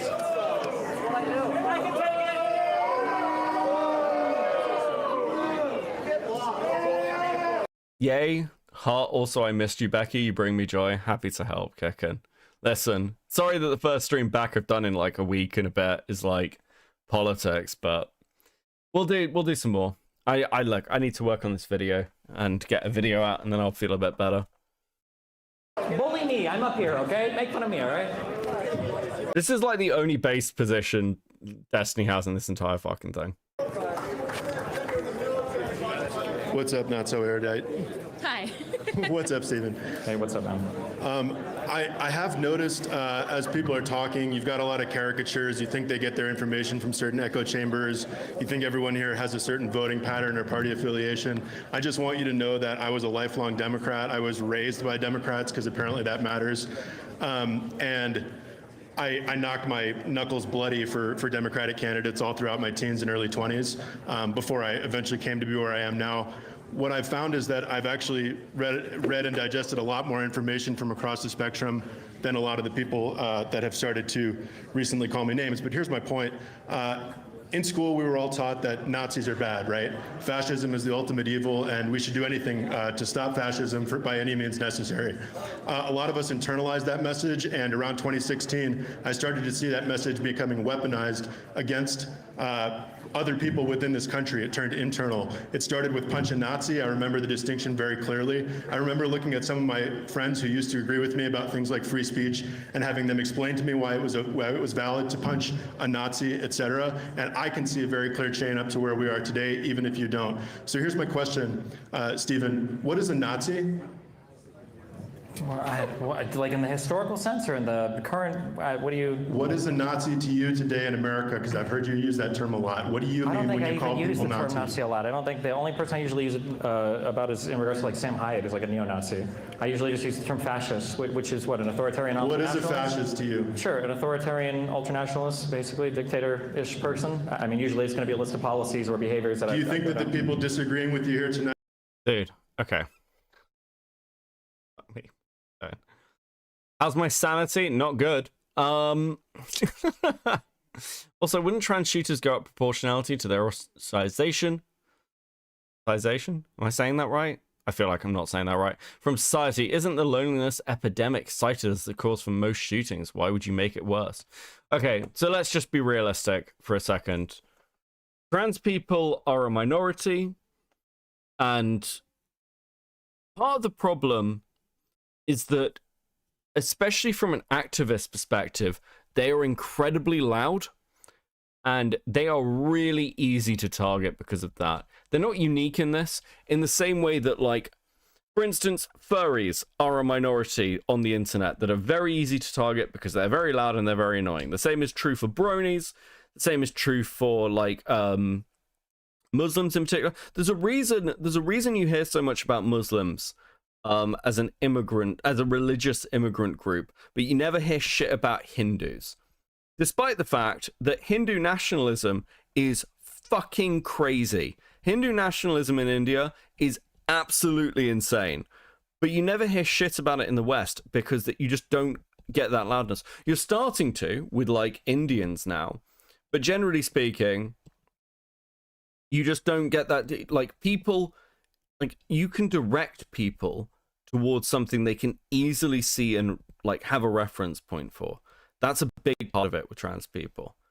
And yeah, people don't like this stuff shoved down their throat. There's a way to change hearts and minds, and left-wing activism is actually very, very bad at it. I don't know what else to tell you. So that's like a big part of it. They're a minority group. They don't have a significant voting bloc because they're a minority group. They're very easy to target, and if you want to unify people, unifying people against something is just really fucking easy to do. They're just an easy pick. And it's harder to do that against gay and lesbian people because they're just more gay and lesbian people. But like, yeah, you just pick a minority group. This is like tale as old as time. In fact, there's like an fucking old musical where like it's referenced as like if you want to up some votes, I think it's scratch a bigot's itch. You know, even UK knows capitalism will always win. I mean, dude, I don't even know if like anywhere's left that's capitalist anymore in the West. Most, like, dude, true corporatism, like where we're at now, where like you're just like it's a kind of corporate oligarchy. I don't even know if I'd call this system capitalist anymore. True capitalist systems would have protections in the market to protect the market, not to protect companies from market forces, which is where we're at. It's not really capitalism. I think the moment that like capitalism was like truly dead was when we bailed out the banks. Like that's like the death knell of capitalism. It was years ago, and we've been suffering the results ever since. Are fascists? Probably not, but most of them seem to support a fascist in office right now, so... But I mean, like, we can have differences in political beliefs, just like how the Republicans spent all of Obama's presidency calling him a communist, right? Coming out of the Cold War and the Red Scare and everything else, like, there was a very and I appreciated her video recently disavowing the communists that have infiltrated your party, but that's not my point here. Okay. What does Bella Ciao mean to you? What is what? What is Bella Ciao, Bella Ciao, Bella Ciao, Ciao, Ciao? I think it was a song in a video game, Far Cry 6, and in some TV show that was popularized recently. Okay, now you're intentionally lying, and you know the answer to that question, so thank you for that. Lying? Yeah. Okay. You know what Bella Ciao is, and so does everybody here. I think the 22-year-old Mormon white kid, I think, was radicalized in 6 months by his gay roommate, actually. That's Got what it. I think. Yeah. What does hey fascist catch mean to you? It's a reference to a Helldivers 2 video game. Oh, it's about a video game, right? It has no connection to Nazism or Punch a Nazi or any of those I think other the guy terms. was a secret fascist. We just, for some reason, haven't uncovered any evidence for it whatsoever, despite the fact that we have his Discord account, his text messages with friends, and nothing else has been leaked to us to show it besides writings on the bullets, which also all happen to coordinate or correlate to video games and media references. But Got it. Well, thank you. If this is the quality of your intellect, I think I should start streaming. I guess I could get pretty rich doing it. Thank you. Hi. So I just want to start off with just a discussion about political violence in general. Dude, I don't even know what to say about the stuff that was written on the ammunition. Like, dude.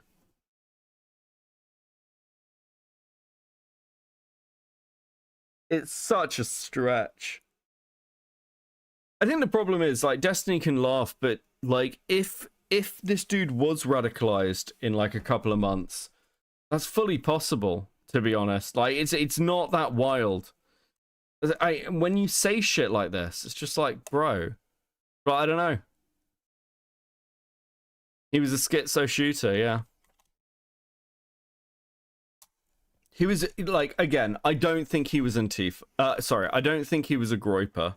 I think the idea that he was a groyper is kind of fucking insane. I think it's far more likely that he was heavily left-wing. But whether he was attached to any particular organization, dude, impossible to tell at the moment.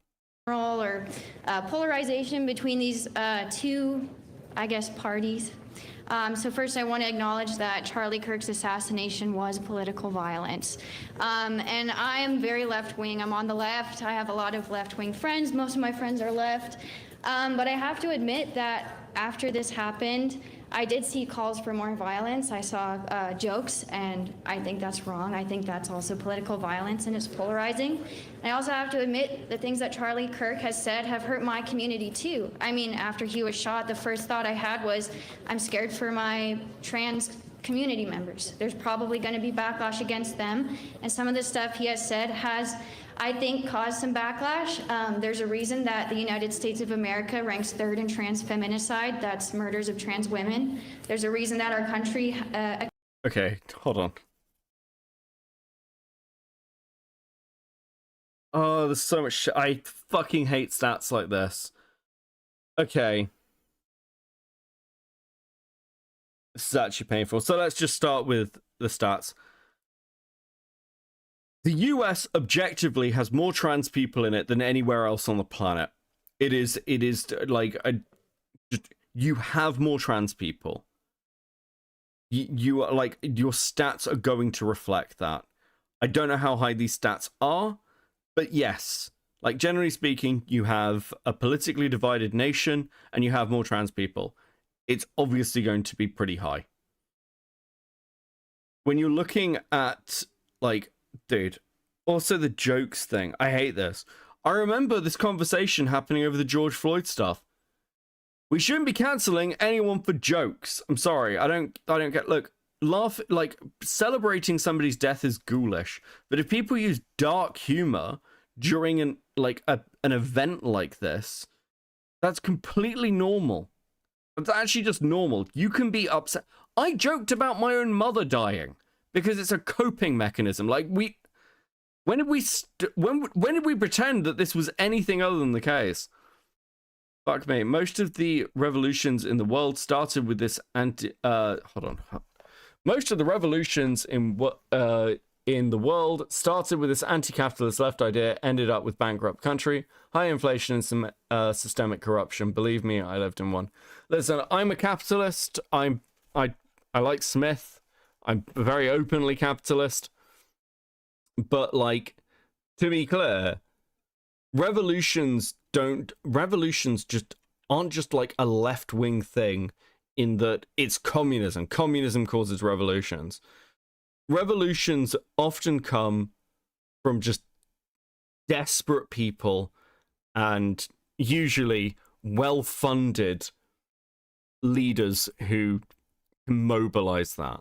Okay? And often what you'll get in revolutionary situations is multiple revolutionary groups with different political ideologies fighting amongst themselves as much as they're fighting with government forces. It's pretty rare that you get like a solid core revolutionary. I mean, even look at Afghanistan, where you had the Mujahideen, where you've got multiple different sects before the Taliban emerges as the victor. All of them are happy to fight against the Russians, but also are competing with each other, and the minute the Russians are gone, are getting rid of each other, because even revolutionary groups aren't a monolithic ideological bloc ever. You can even see this in the French Revolution. There were multiple blocks within the French Revolution believing in what level of extremeness they wanted to go to. It's one of the reasons that you ended up with the Terror. So I mean, it's a really difficult thing to look at. One of the problems is that essentially revolutions don't really think about what the end result looks like, and revolutionary groups or the people who are doing on the ground fighting don't have the power to actually sway or influence it, because the interest is only in using them to achieve the goal. Okay, it's more likely that he was a conservative, but as time went on, he started to date his roommate. He got into left-wing politics, was not he was part of the far left. It was political to begin with. I mean, maybe, but I don't know. The question is why he shot Kirk for that question, right? Do you think the shooter might have just been internet poisoned and the ideology is just kind of memes to this kid that's become pretty normal in Zoomers? Yeah, I think that a lot of this is internet poisoning. I think that's obviously true. And it's almost why it doesn't matter to some extent. Russian Revolution gave the anarchists the wall after it was over. Revolutionaries about taking power, not dismantling it, yeah. Maybe he was just crazy. Yeah, I think that's certainly the case. I mean, as I said earlier, I think the argument of people like this generally historically being sort of highly rational actors, I'm starting to think doesn't really apply to America. I think it might be the exception to the rule. Accounts for 70% of feminicides in the most wealthy countries in our nation. That's the killing of women because they are women. There's a reason that we have a missing and murdered Indigenous women's crisis. Our Indigenous women are missing and murdered at alarming rates. There's a reason that Black people keep getting shot by our police again and again and again. There's a reason that we have homeless people dying on our streets. There's a reason that we have kids dying in our schools. This is political violence. Thanks for keeping up, bro. Great streamer. Good night, chat. No worries, Daniel Corgi. Thanks for the 10. Have a good evening. Violence. What I also want to say is, All morning. I've heard you debate with these people with our community members. All of us are members of this community, and all I've heard is just further polarization of saying, no, it's you on the right causing this. It's your leader. I don't care who, you know, our leaders are, because they don't care about us. If they cared about us, we would not be having our women killed. We would not be having our community members dying on the street. We would not all be working our asses off and not able to pay our families to have food. We would not all be working our asses off and not be able to afford health care. None of these people, you know, care about us. So how can we all agree on something? Who cares what they think up there? Who cares what our politicians think? What's something that we all can agree on as a nation to just, you know, fuck them, let's get together, and what can we work on together?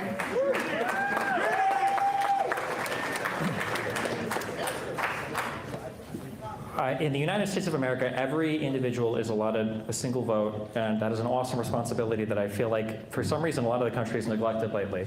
The idea that both sides are the same in terms of policy for helping the average person. Hold on. Is this even a fair comment? There's a clip going around about Kirk challenging the idea that America's a democracy. He's like, it's a republic. It's a representative republic. You don't elect a president, you elect an elector. Also, like, your vote has different weight in different places. This is true for multiple places. In the UK, depending on where you live, depends on how valuable your vote is, right? And also because we're first past the post, I mean, if you're voting for fringe parties, it's probably a complete waste of fucking time.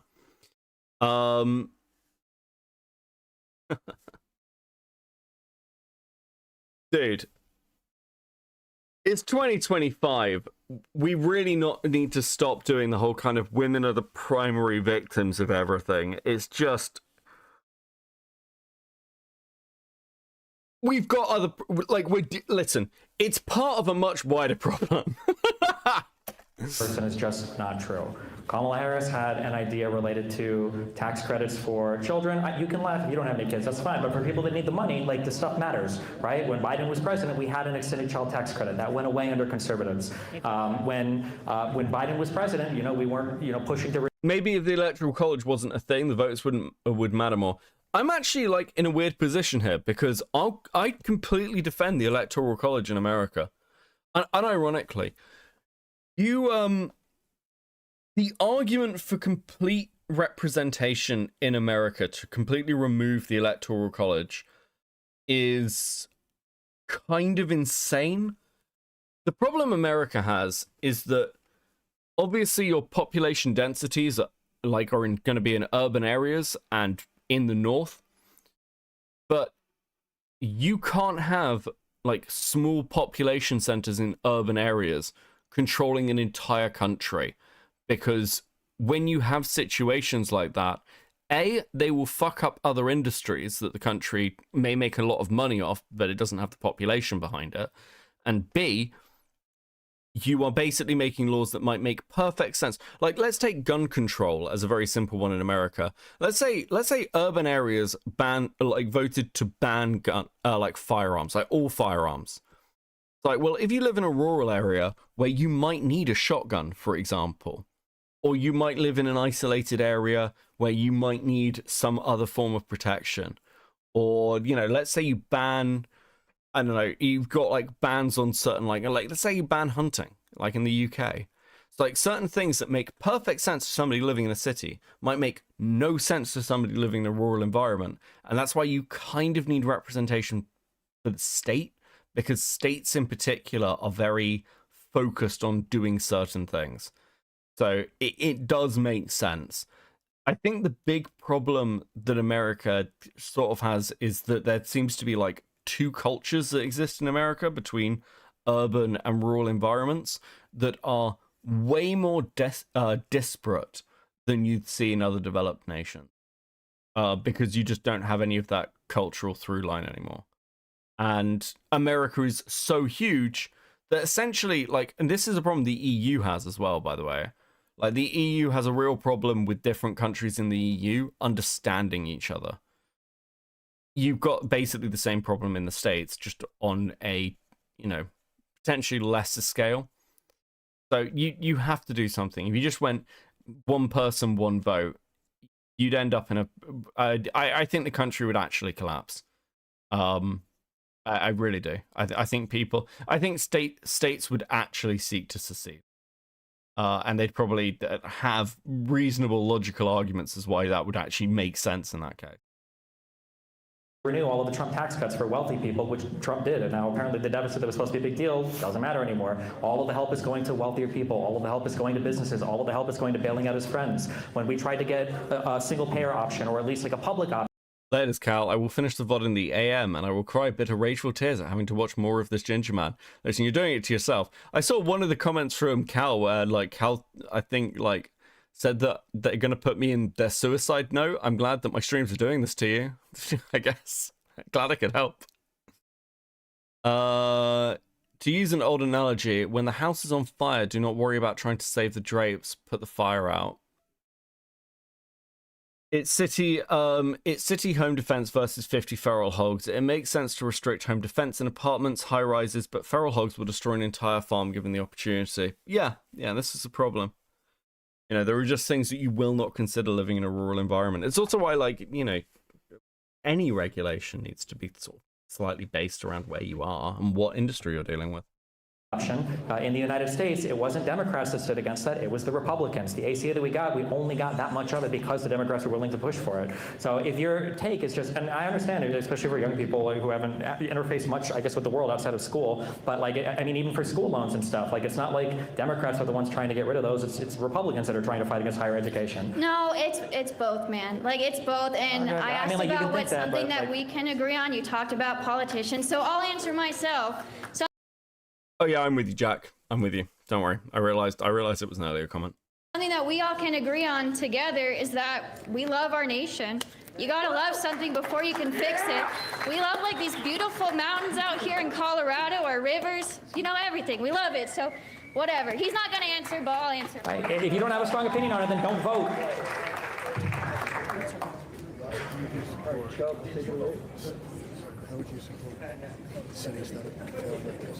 I voted 10 times for Biden. All of my illegal names. There it is, yep. I'm not. Hi, Destiny. So since kind of the 1970s, 1980s, kind of through the 1990s, we've seen this deindustrialization in the United States, and it's led to the complete downturn and downfall of a lot of places, especially in the Midwest. And I think Meltman with a 5. I just want universal background checks. I just want universal background checks for gun ownership. Yeah, that seems sensible. I think, you know, both political parties have kind of abandoned a lot of these people, especially in places like Gary, Indiana. So my question. See what I'm talking about how she's just grandstanding? She literally got up there just talking points to get claps. Yeah, I mean, like, dude. I feel like genuine discourse has been dead for ages. Somebody asked me recently why I stopped doing political content. And the general feeling, because I know some people feel this, it's like, Beckett stopped doing political content and, like, lost touch with it all. Because he was, like, scared of the debate. But, like, look, I'll talk to people about fucking anything, and I've maintained this standard for, like, ever. So I've got no issue, and I've got no issue being wrong either. Like with Queeman being like, "Are you wrong about the Jimmy Kimmel stuff?" Yeah, that's fine. That's fine. I'd rather be like have somebody come to me and go, "You're wrong, and here's why." The reason I stopped was because I was like, it felt like every conversation was like these ones, where it's just like, I have a gotcha statement for you, dude. I don't want to do this. I just want to die. Okay, it's fucking agony. Question is, what do you think the government or politicians should do to help support these communities? Because I think they're just kind of forgotten about completely, but they're Americans, they're hard workers who lost their jobs. This seems like a reasonable question. And I think these are people struggling from opioid abuse, drug addiction, alcoholism, all this stuff, and I think they just need help. Are you familiar with the Obama's quote, they cling to their religion and their guns? You heard that one before? I have, yes, sir. Do you have any idea what the context of that quote is? I'm not sure now. So in 2008, Obama was in it was a closed door conversation he was having with donors, And one of the things that came up was Obama had felt like over the past decades, since NAFTA basically, that there was this hollowing out of the industrial base in kind of the middle class in the Midwest especially, and in kind of the Rust Belt. And he said that administration after administration had ignored basically the needs of these people, that they didn't have jobs that they could work anymore, they didn't have things that they could contribute to and feel proud of, that these places that were these like massive manufacturing centers of cars, places like Detroit, were hollowed out and they had nothing. And he said that in that environment, it shouldn't surprise people that they, cling to religion and their guns and become anti-immigrant or whatever else, because it feels like the entire world has left them behind. Obama was, and I feel like the Democrats have been willing to have that conversation. Coming into office, McConnell said his goal was to make Democrat a one-term president. And McConnell said that was his goal for Obama, was to make him a one-term president. And you've seen over and over again, when Trump was in office in term one, there was like nothing in terms of legislation. There was like I think they got the tax cuts, and then I think some first step back for crime, but nothing really. They wanted to do an infrastructure bill, they couldn't do it. They talked about repeal and replace the Affordable Care Act, they couldn't do it. There was just nothing. Biden comes in, and aside from the American Rescue Plan, which fills the coffers of every single state and local government budget, we had the Infrastructure Act, we had the Inflation Reduction Act, we had so much legislation that poured so much money into so many different projects. And now that Trump is back, we have nothing again. He's trying to defund some of the investments that were made for that. He's trying to take credit for other parts, and now he's tariffed, every single country in the world, which is just going to hurt, again, like the middle class. It's causing a rise in inflation, an increase in unemployment at the same time, and a decrease in our GDP, the overall amount of stuff we're making. All I'm trying to say is, I know it's like boring numbers, but this problem, making progress in our country from the governmental front, will never be fixed when it feels like one side treats politics as a reality. Is he even answering the question? Yeah, actually he is, which is why I'm not giving much commentary, because I'm kind of interested in his opinion on this. This is something that I think is a really fucking massive issue. One of the reasons a lot of this has occurred as well, not just in like America, but all over the West, is we basically have been exporting our labor forces to places like China and India, where it's far cheaper to produce this stuff and just produce it, ship it in. It's so much cheaper. You don't have the same wage costs. You don't have the same base material costs. It's crazy. You can just set it up in a fucking sweatshop. The problem is, and because again, I broadly agree with Destiny here. I think this is absolutely fucking true. However, one of the problems is that Democrats and the left generally is really, really, really bad at communicating that. Whereas actually, like, an understanding statement of, hey, listen, we know that you are in like difficulty, and we're like interested in supporting you in a non-condescending way. In some ways, when you put that quote in context of like, it's no surprise that people like hold to their guns and religion, it's like, listen, that's almost an understanding statement of, I get where you're coming from. I understand the issue, and I understand why you are like this. Like, politicians both on the left and the right have lost the ability to talk to people like human beings. And part of the reason that people like Trump is because Trump, like, you'll hear this said a lot about Trump. Trump says what we're all thinking, because Trump, on a base level, partly because he's a showman, and partly because he's a businessman, he understands the one thing he is very good at is understanding what people want to hear in the moment. And he used to be a lot better at that. He's not as good in his second term, but certainly in 2016, he was very good at it. And it gravitated people towards him.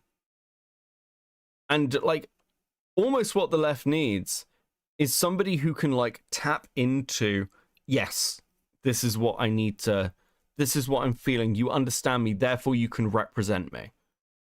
The problem for America, and like Trump's tariff thing, the tariff stuff, let's be honest, was a very ineffective way of trying to force American companies to American companies to buy American. So we need to run an idiot.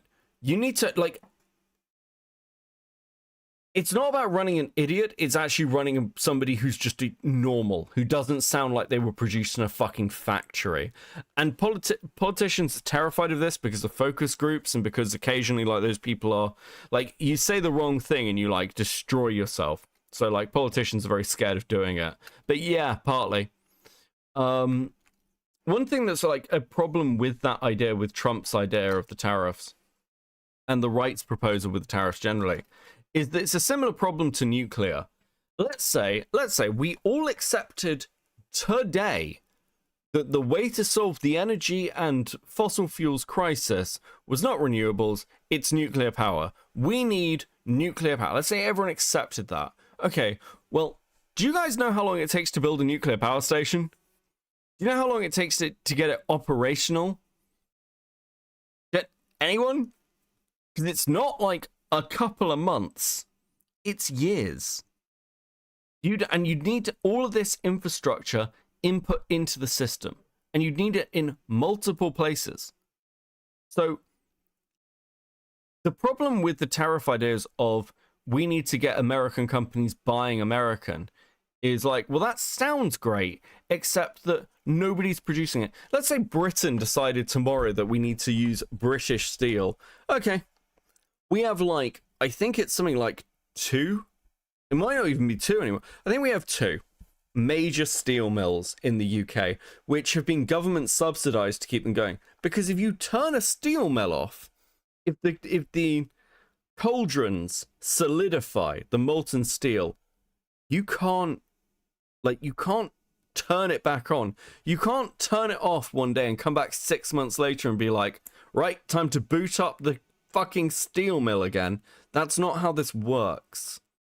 So you're in a position where the infrastructural base of the US has been eroded over decades. So you can't even really just go, hey, yeah, fuck it, we're gonna go buy American, because there's no companies in America to produce it anymore. There was the process of making the oil pipeline before it was shut down to add jobs. Do you think that would have helped with adding jobs, or would it have been too complicated? I mean, everything helps in the like creating jobs. The problem is creating long-term jobs. I mean, you guys have, I'm sure, like, some of you have seen the stuff that's just happened in Georgia with the new car factory, where I think it was Hyundai, and like this woman who's running for Congress in Georgia had it raided by ICE. And this has basically fucked the entire project. It's been such a fuck up that, like, every other politician on the right has apologized for it. It has cost Georgia 15,000 jobs. Because she had it raided by ICE because the factory had to be set up by South Koreans. And she said they were there illegally, taking jobs away. They were there to set up the fucking factory, bro. Insane. Insane. TV show that's just here to get clicks over and over again for it. Like, I feel like the Democratic Party, I can point to legislation, I can point to policies, I can point to positions, I can point to things they've done to measurably improve what's going on in this country. And then on the Republican side, it's all just like a big joke. It's just like executive orders renaming the Department of Defense, the Department of War, videos of Noam Christie in front of immigration cages. Like, how is Alligator Alcatraz supposed to help manufacturing in the Rust Belt? Or, you know, how is another bombing of Iran for Israel supposed to help us, you know, make more cars or bring back some kind of decency to the middle class? Like, I don't know. I just don't see, I don't know why people keep equating the same sides on both of these places. Listen, I agree, and I think I was talking about how I feel. I agree there's, you know, it may lean more towards Republicans, absolutely. Okay, listen, he was fine until he started blaming the Republicans. The question is, what can Democrats do? You answered that question. It's like, well, more of those policies. That's it. I'm not. To be fair, the Democrats would have rated it for discrimination, 600 Koreans and no Americans. Dude. True! South Korea is pissed? Yeah, of course South Korea is pissed. I don't fucking blame them. Republican or anything. But I'm more curious about what you think. I understand the policies of the Democrats. I understand the policies or ideas of the Republicans. I'm curious what you think about this issue. I don't want, frankly, I don't want to hear about Trump or Biden. I understand their policies. I support some of the stuff Biden did, absolutely, but I want to hear your position, please. That's all I'm asking for, respectfully. I mean, in regards specifically to manufacturing? Yeah. I mean, I think You're right. one of the issues, I mean, depending on the conversation, one of the issues is we have to understand that there are certain ways that the economy is modernizing, and it will probably never take a step back. Like, even if we bring back manufacturing now, like, those jobs are going to engineers or people, you know, manning robots or whatever. So the problem is that, like, the tempting thing to say on the Democratic side is there needs to be some kind of, like, welfare redistribution or whatever to people that are in these cities in order to, you know, help them who can't work because they can't keep up with whatever the current economy is. But the reality is nobody really wants that, right? Like, if you have a job and you create things, you don't want to just be a welfare recipient who does nothing. Like, you want some kind of job or something to work at.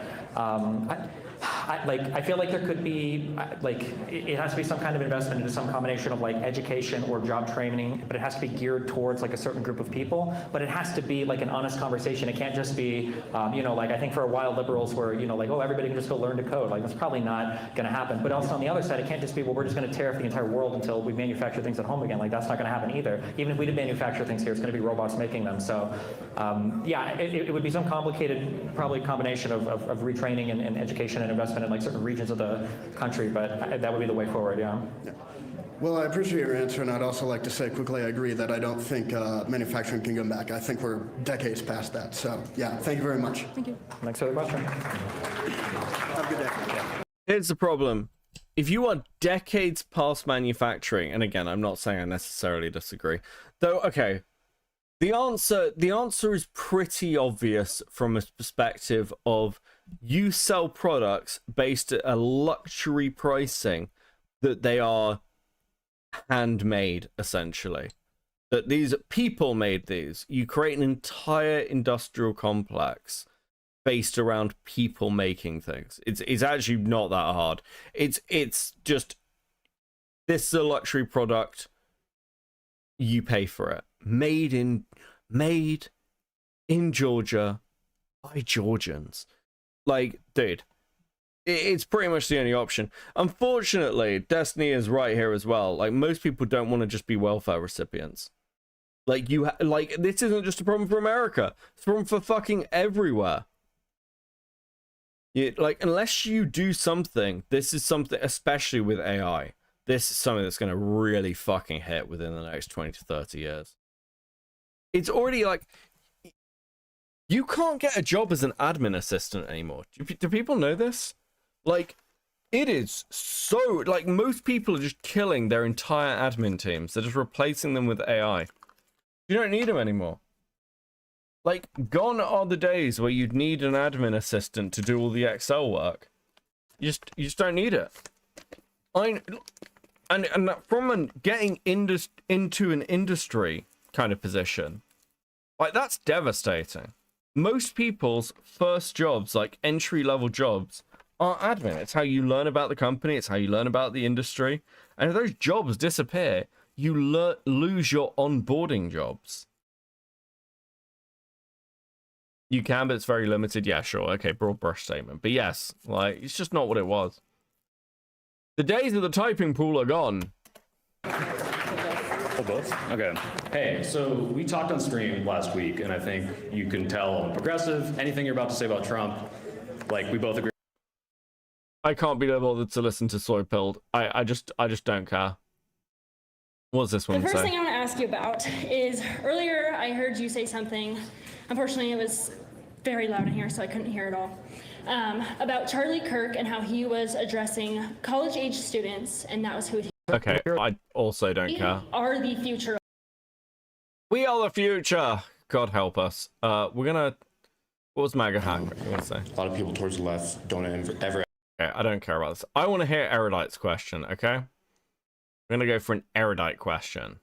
I mean, I would. Thank you. What's up? Hi, friend. Appreciate hearing your thoughts. Yeah, thanks a lot. I have a question for you. Yeah, what's up? Hi, friend. So recently you have been, I'm gonna take the soy pill as well. As somebody, we've been friends for 3 years and support you in a lot of ways. If they're the future, we are utterly very, very fucked, aren't we, Beckett? Like, some of them are alright. I think about some of my friends who were really left-wing when I was, like, teen, early 20s. I had some friends who were, like, proper fucking leftists. And you know what? Most of them are either center left or right now. I'll be honest. There is a lot of truth to, you know, if you're not left wing in your youth, you've got no heart. But if you're not right wing in your after 30, you've got no brain. That kind of quote. And a lot of people, when you get to paying taxes, when you get to, you know, home ownership level, when you get to, like, I'm married, I'm having kids, this kind of shit, your opinions kind of change. And yeah, a lot of my friends who were lefties and all into this stuff, like, they're like, dude, this is fucking retarded. There are people I know who were massively politically engaged as well, who've just completely shut off. They're just like, dude, I'm just too busy. I just don't. You lose the time, you know? Oh, and be honest, they just stopped taking drugs. Dude, actually, I don't know what happened to any of my old friends who were, like, taking tons of drugs. I think some of them died. I mean, some of them did die. I know some of them died. But, I kind of lost touch with all the stoners. I don't know what happened to them. One of the things I've noticed is that previous generations produced thought leaders, but I think the left has been defanged. In my opinion, they're addicted to theory instead of advancing theory. Yeah, what about... Bro, do you even praxis? Oh, dude. I'm joining you for a British bundle of sticks for a cigarette. Thank you, Kicken. Thank you for the 20. Much appreciated. But I've been frustrated by your peers' performance, and particularly the leaning into the ratcheting things up. I agree that you don't want to clap for me. I can assure you. We're not on the same team. I agree that when we're not on the same team, bro. Just be like, just I don't know, man. It's like she's incapable. Dude, what did this horse do to this woman? there's two people standing with lit matches, and one person puts out the match. The issue is that it doesn't stop the paper from burning if the other team won't turn it out. And I agree that right now, President Trump is refusing to put that match out. And most Republican pundits are refusing to put that match out, which I think is bad, right? I denounce that behavior. I think it's harmful to the nation. The issue is that when you're talking through the rationale for why we need to do this, you typically use prisoner's dilemma, yeah? Okay. My issue with using like game theory is that that's not how people work. I think that when we try to assume like game theory or prisoner's dilemma to try to understand how people think and work, we're like assuming that most people will continue to consistently act most rationally and that the most rational outcome will be the thing that people experience. And that's not really true. Like in the case of the prisoner's dilemma, what you actually have is two sides where the win condition isn't they both get to get off scot-free or they're one person's in jail and one person's not. The actual issue is that it's an audience watching this and they get to decide the outcomes of these people, right? If the left and right are in a boxing match, the winning team isn't the team that knocks the other team out faster or harder. It's who the audience loves the most, because that's how democracy works. And so a lot of my issue with your like leaning into ratcheting up feels like it's betraying the like fundamental psychology of how humans work, which is that. Bro. Okay, there's two things I want to say here. Firstly, fuck me, erudite. You're saying that anybody of these opinions should be kicked out of the Democrat Party. Like, you're saying this aggressively. Well, also, like, with Destiny, it's like, oh, it's kid gloves. This is why I have an issue with what you're saying. Bro, like, which is it? Is political violence bad, or is Destiny doing game theory? I don't know what to tell you. Also, there's a really great quote from Pratchett that I like, where it's from Jingo, where basically here's the basic outline of the story. There's like Ankh-Morpork goes to war. Okay, they go to war against Clatch, and midway through, Vimes realizes that the leader of Clatch has just decided that he wants a war. He needs to have a war with Ankh-Morpork for like political and economical reasons. It like makes sense. And Vime's like, what do you do with this? Like the revelation stuns the character, because he's like, what do you do with somebody who decides they want a war? It's like, there's no ideological reason. There's no like, we're angry. It's just, we need to have a war. And there was actually a lot of truth to this. Like when you're like dealing with people who are operating on a completely different logical field to you, it's quite hard to like grasp how to actually interact or confront that person, because you might have like a very normal position or a very what you think is very same position of, hey, we shouldn't go to war, war's bad, and your opponent's like, no, actually war's great for like a multitude of reasons. Like war's good for like, I'll make money, I'll like expand my territory, all these things. And that's like a legitimately hard thing for people to deal with. It like I've talked about this before, it's the mirroring problem. Like another good example of this is in America. America didn't know or didn't believe that India had developed their nuclear program to the level where they had nukes because they hadn't seen any testing. They couldn't find any testing, like they couldn't find any craters. Like if you go to Nevada in America, Nevada is a nuclear testing site. There are tons of fucking craters all over Nevada where they have been testing. And America was like, well, India can't be testing because we can't find any testing sites. Until India detonated a nuke under the fucking ocean, which America never even thought they'd do because it never occurred to them. It never occurred to them that India would do something like this. That's the mirroring problem. Metal Man with a 5. What do you think about seeing the first trillionaire in our lifetime? Okay, here's a hot take. We don't really have billionaires, okay? We don't really have billionaires. It's a bit of a myth. Because these people, like the reason that Elon Musk, for example, isn't taxed is because it's all done against shares. It's unrealized gains. We have people who own companies that are worth vast amounts of money, but you haven't got somebody with $1 billion in their bank account. That's their net worth, and that net worth is very much based on perception because it's based off the shares, right? A lot of these companies are worth this amount, but like when we're talking about profit turns, like, well, Tesla isn't doing so great right now. SpaceX is an expensive dream project. I think that it's fine for people to own companies. I think that, like,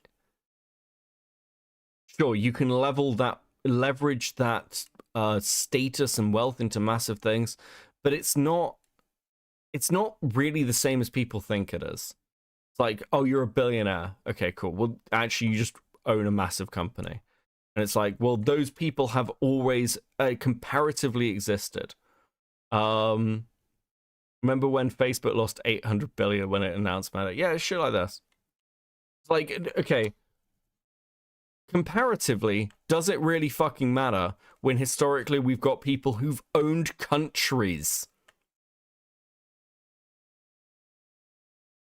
Correction, there are very few real billionaires and most of them have names that go back centuries, yeah. Like, if we're talking about real money, it's like, it's people who are, you know, old money. Not true. Nowadays, billionaires get billions in their bank accounts leveraged against the company. Yeah, but it's not really their money. It's just leveraged against the stocks. And when that money needs to be paid off or you pay the interest, you get out another loan. Dude, the entire system of it's insane.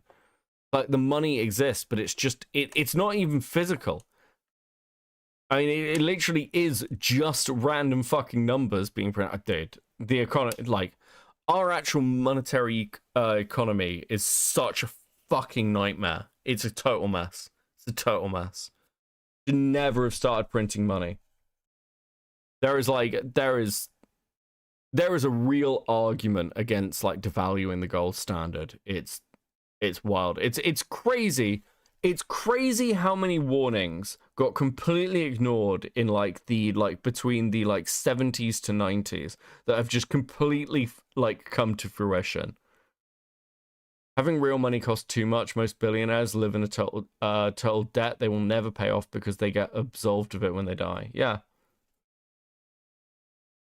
Just a write-off based on the company. That's the actual reality. That it is not the most rational thing. Most moderates look at the assassination and they're horrified, but then they look at you mocking Erica Kirk and they're horrified. And the issue is that all we're doing is we're just driving normal people further away, not because they're making the most rational decision, but because they are the audience that gets to decide the winner. And I'm terrified that you are driving the audience to look at us as the villains, and I don't want the left to be the villains. Yeah, so I think that when you look at prisoner's dilemma stuff or tit for tat strategies, I think that's exactly how humans work. I think it maps on perfectly to human behavior. I think that people don't do things that they think is going to be a bad outcome for it. I think that people do things that they feel like there's going to be some cooperative effort for it. I think that the thing that I guess I would fight for right now, rather than just the whether or not you look unhinged or not, is I think there should be a fight for the framing. I think that in a system where Donald Trump can make violent statement after violent statement after violent statement after violent statement, if somebody could look at a random person on the left and go, wow, this is too much for me, that system is deeply broken, and I think it's worth having the fight there rather than to constantly play into the right-wing framing. I would grant you this. The issue is that when I watched the peers debate, you have Andrew Wilson, the major attack that you had on him was denouncing Hortman, and he just immediately did it. And so all of a sudden you've lost all of the moral high ground. You just optically look terrible. Well, what seems crazy to me about this is like, Erudite is somebody who has completely ceded any moral high ground multiple times over the last 2 years. Just over and over and over and over again. It's so fucking delusional that she's angry at Destiny for giving up the moral high ground, when that is all Destiny has done. It's all Erudite has done. It's all anyone still in the fucking orbit has done. Bro, what the fuck? Do you think she had this conversation with him over food shops? But Destiny, I'm very disappointed in you befriending the, like, fucking lolicon weirdo as an attack dog. It's like, nah, I'm doxing people in self-defense, Erudite. Anything's a go. Fuck me, bro. It's not losing any moral high ground, it's losing your perceived optical high ground. But somebody who didn't make any unhinged statements were Jimmy Kimmel, and he just got completely suspended by the FCC, and every single conservative on the right cheered it on. These aren't and selling. He didn't say anything unhinged whatsoever. So. This isn't selling to me, right? Like, we agree on this. Jimmy Kimmel getting canceled is fucking stupid, and everyone participating in cancel culture is fucking stupid. Like, we agree on these things. The issue is that to most normal viewers, they watched you look more awful than every other person on that panel, whereas you could have just had the high ground if you go, of course the killing of Charlie Kirk was wrong, but why isn't the president calling down violence? Like, yeah, and then they immediately moved to the next Twitter account. You guys always have fantasies in your mind about what the conversation will look like next, but it never, ever, ever goes that way. Like, I can ask for an example of it happening, and there's none. You have none. If you disavow it, and you say, yeah, of course it's valid, I go, well, what about this person on Twitter? Anna Kasparian on that program disavowed it, and Andrew Wilson started bringing up old tweets of hers, and then when he didn't know he had old tweets of hers, he started bringing up old tweets of Cenk, and then he started bringing up old tweets from the Young Turks. And Anna Kasparian wasn't any closer than I was to having any kind of, like, sure, but now you can immediately move that conversation into a more interesting conversation. It's not more interesting to find out what tweet can be pinned on. Inciting violence is not the same thing as being mean, and that's a meaningful conversation to have. I clearly not, because I've never incited violence against Erica. You just said. See, okay, here's the problem with this. Do you guys not understand? And when I say you guys, I'm talking about, like, Destiny. Do you guys not understand the fact that these old tweets from Cenk and Anna Kasparian, the fact that they can be brought up because of the positions these people used to fucking hold, is exactly the fucking issue. Like, isn't that that's been the issue for years? Every time the left has tried to do anything, that somebody has some unhinged tweet in their past where it's like, well, you clearly didn't believe this before. What the fuck was going on here? And it's why the optical game is so important to play over a very, very, very long time. That credibility, that currency is something that you actually kind of like, you start with a baseline currency of credibility. You increase it slowly over time, but it's a massively diminishing return. Every single hit you take to that credibility is something that matters. If I wanted to go into the if I wanted to be a politician now, I'd be fucked. I've done YouTube. I've said shit online which would be used against me if I ever ran for office. Like, you go in knowing that.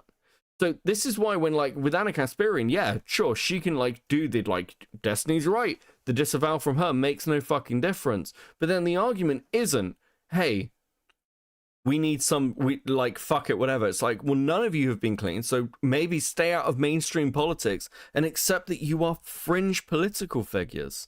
The problem is that you're fighting against the right.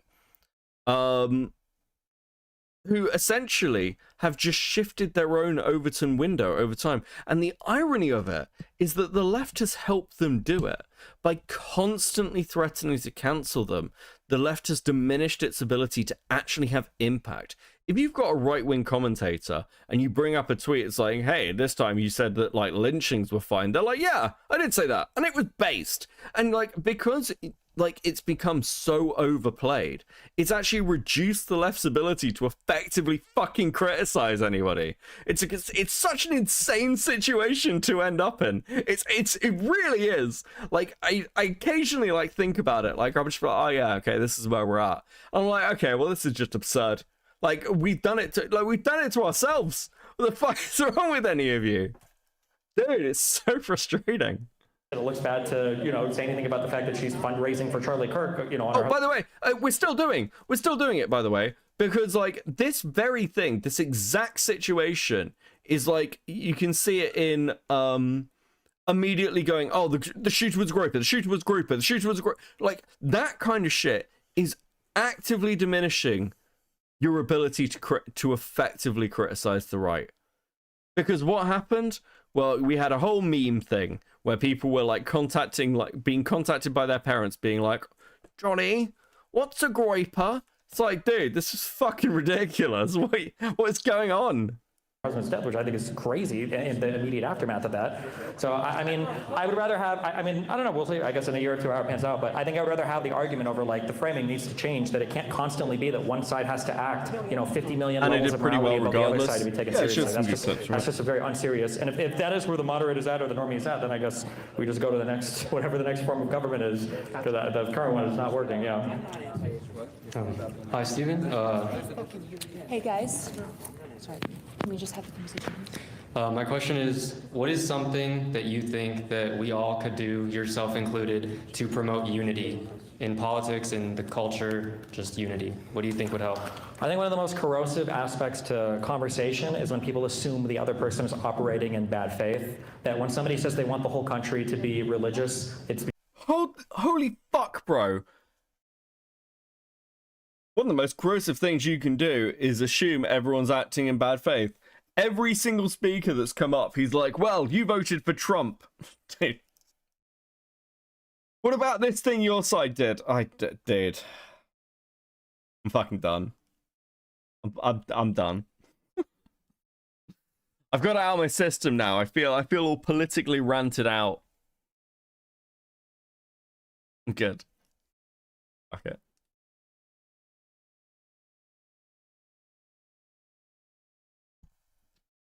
What's a time to be alive? This has been fun. This has been a fun little stream. I will try and stream more. I will try and stream more. And we'll do something other than politics. Okay, I promise. I want to... I should do the Spock stuff, really, shouldn't I, this weekend? Maybe I'll do the Spock stuff Sunday. Sunday? Sunday? Put one in the chat if Sunday would be good for the Spock stuff. We do both of Toastify's videos. That's something you want to see?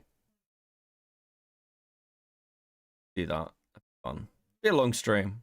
Start early.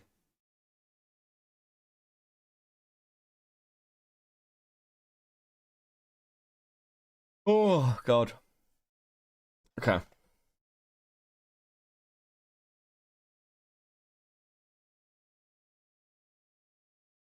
What has become of my life?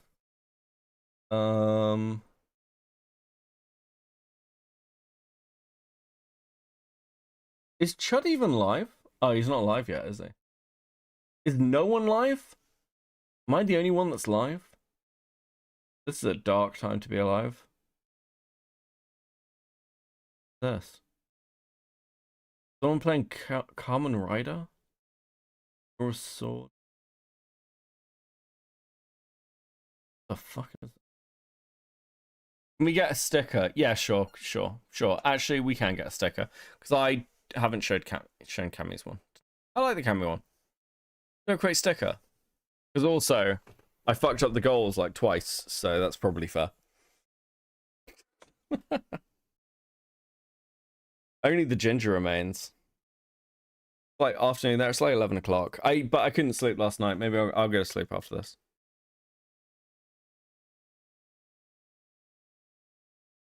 Adorable. Raid Parry. Is Parry live? Is Parry live?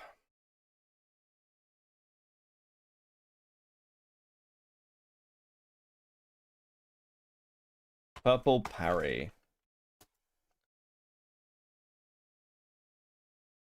Yes, he is. Look at those innocent little eyes. It's like, you're a fool, you're a fool, you're a fool, Liam. You're not innocent, you're not innocent, you're a fool, in fact. You're a guilty fool. It's so pathetic. It's such an obvious, like, a guilty conscience that Chud has. He knows he couldn't lead the life Liam Oh, he's does. shitting on Chud? Okay. He couldn't live the life Liam leads. Interesting He's choice. Just like, man, he's like seething about it. But anyway, I'm jumping the gun a bit here, guys. I should start by watching the video. But basically, this is like Chud harassing. I think this is harassment. This is like harassment.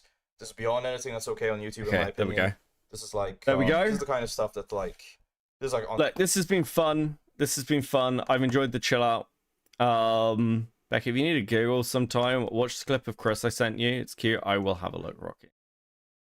Right, okay. Listen, thank you for what is essentially a chilled out me bitching about politics stream, okay? It's been like good as always. I miss you guys. I will try and stream more. I think I'm good to go to sleep. So I'm going to send you over to Parry. I will be back probably Sunday. Maybe I'll do Spot on Sunday. I'll see how I feel. Maybe I'll do Spot Sunday. We'll do the Toastify videos. And I will try and finally understand what the fuck the Spot drama was about. Until then, I hope you all have a fantastic weekend and get some rest. And thank you for hanging out with me. I much appreciate it. It makes me less lonely and sad. And I will see you next time. Peace, guys.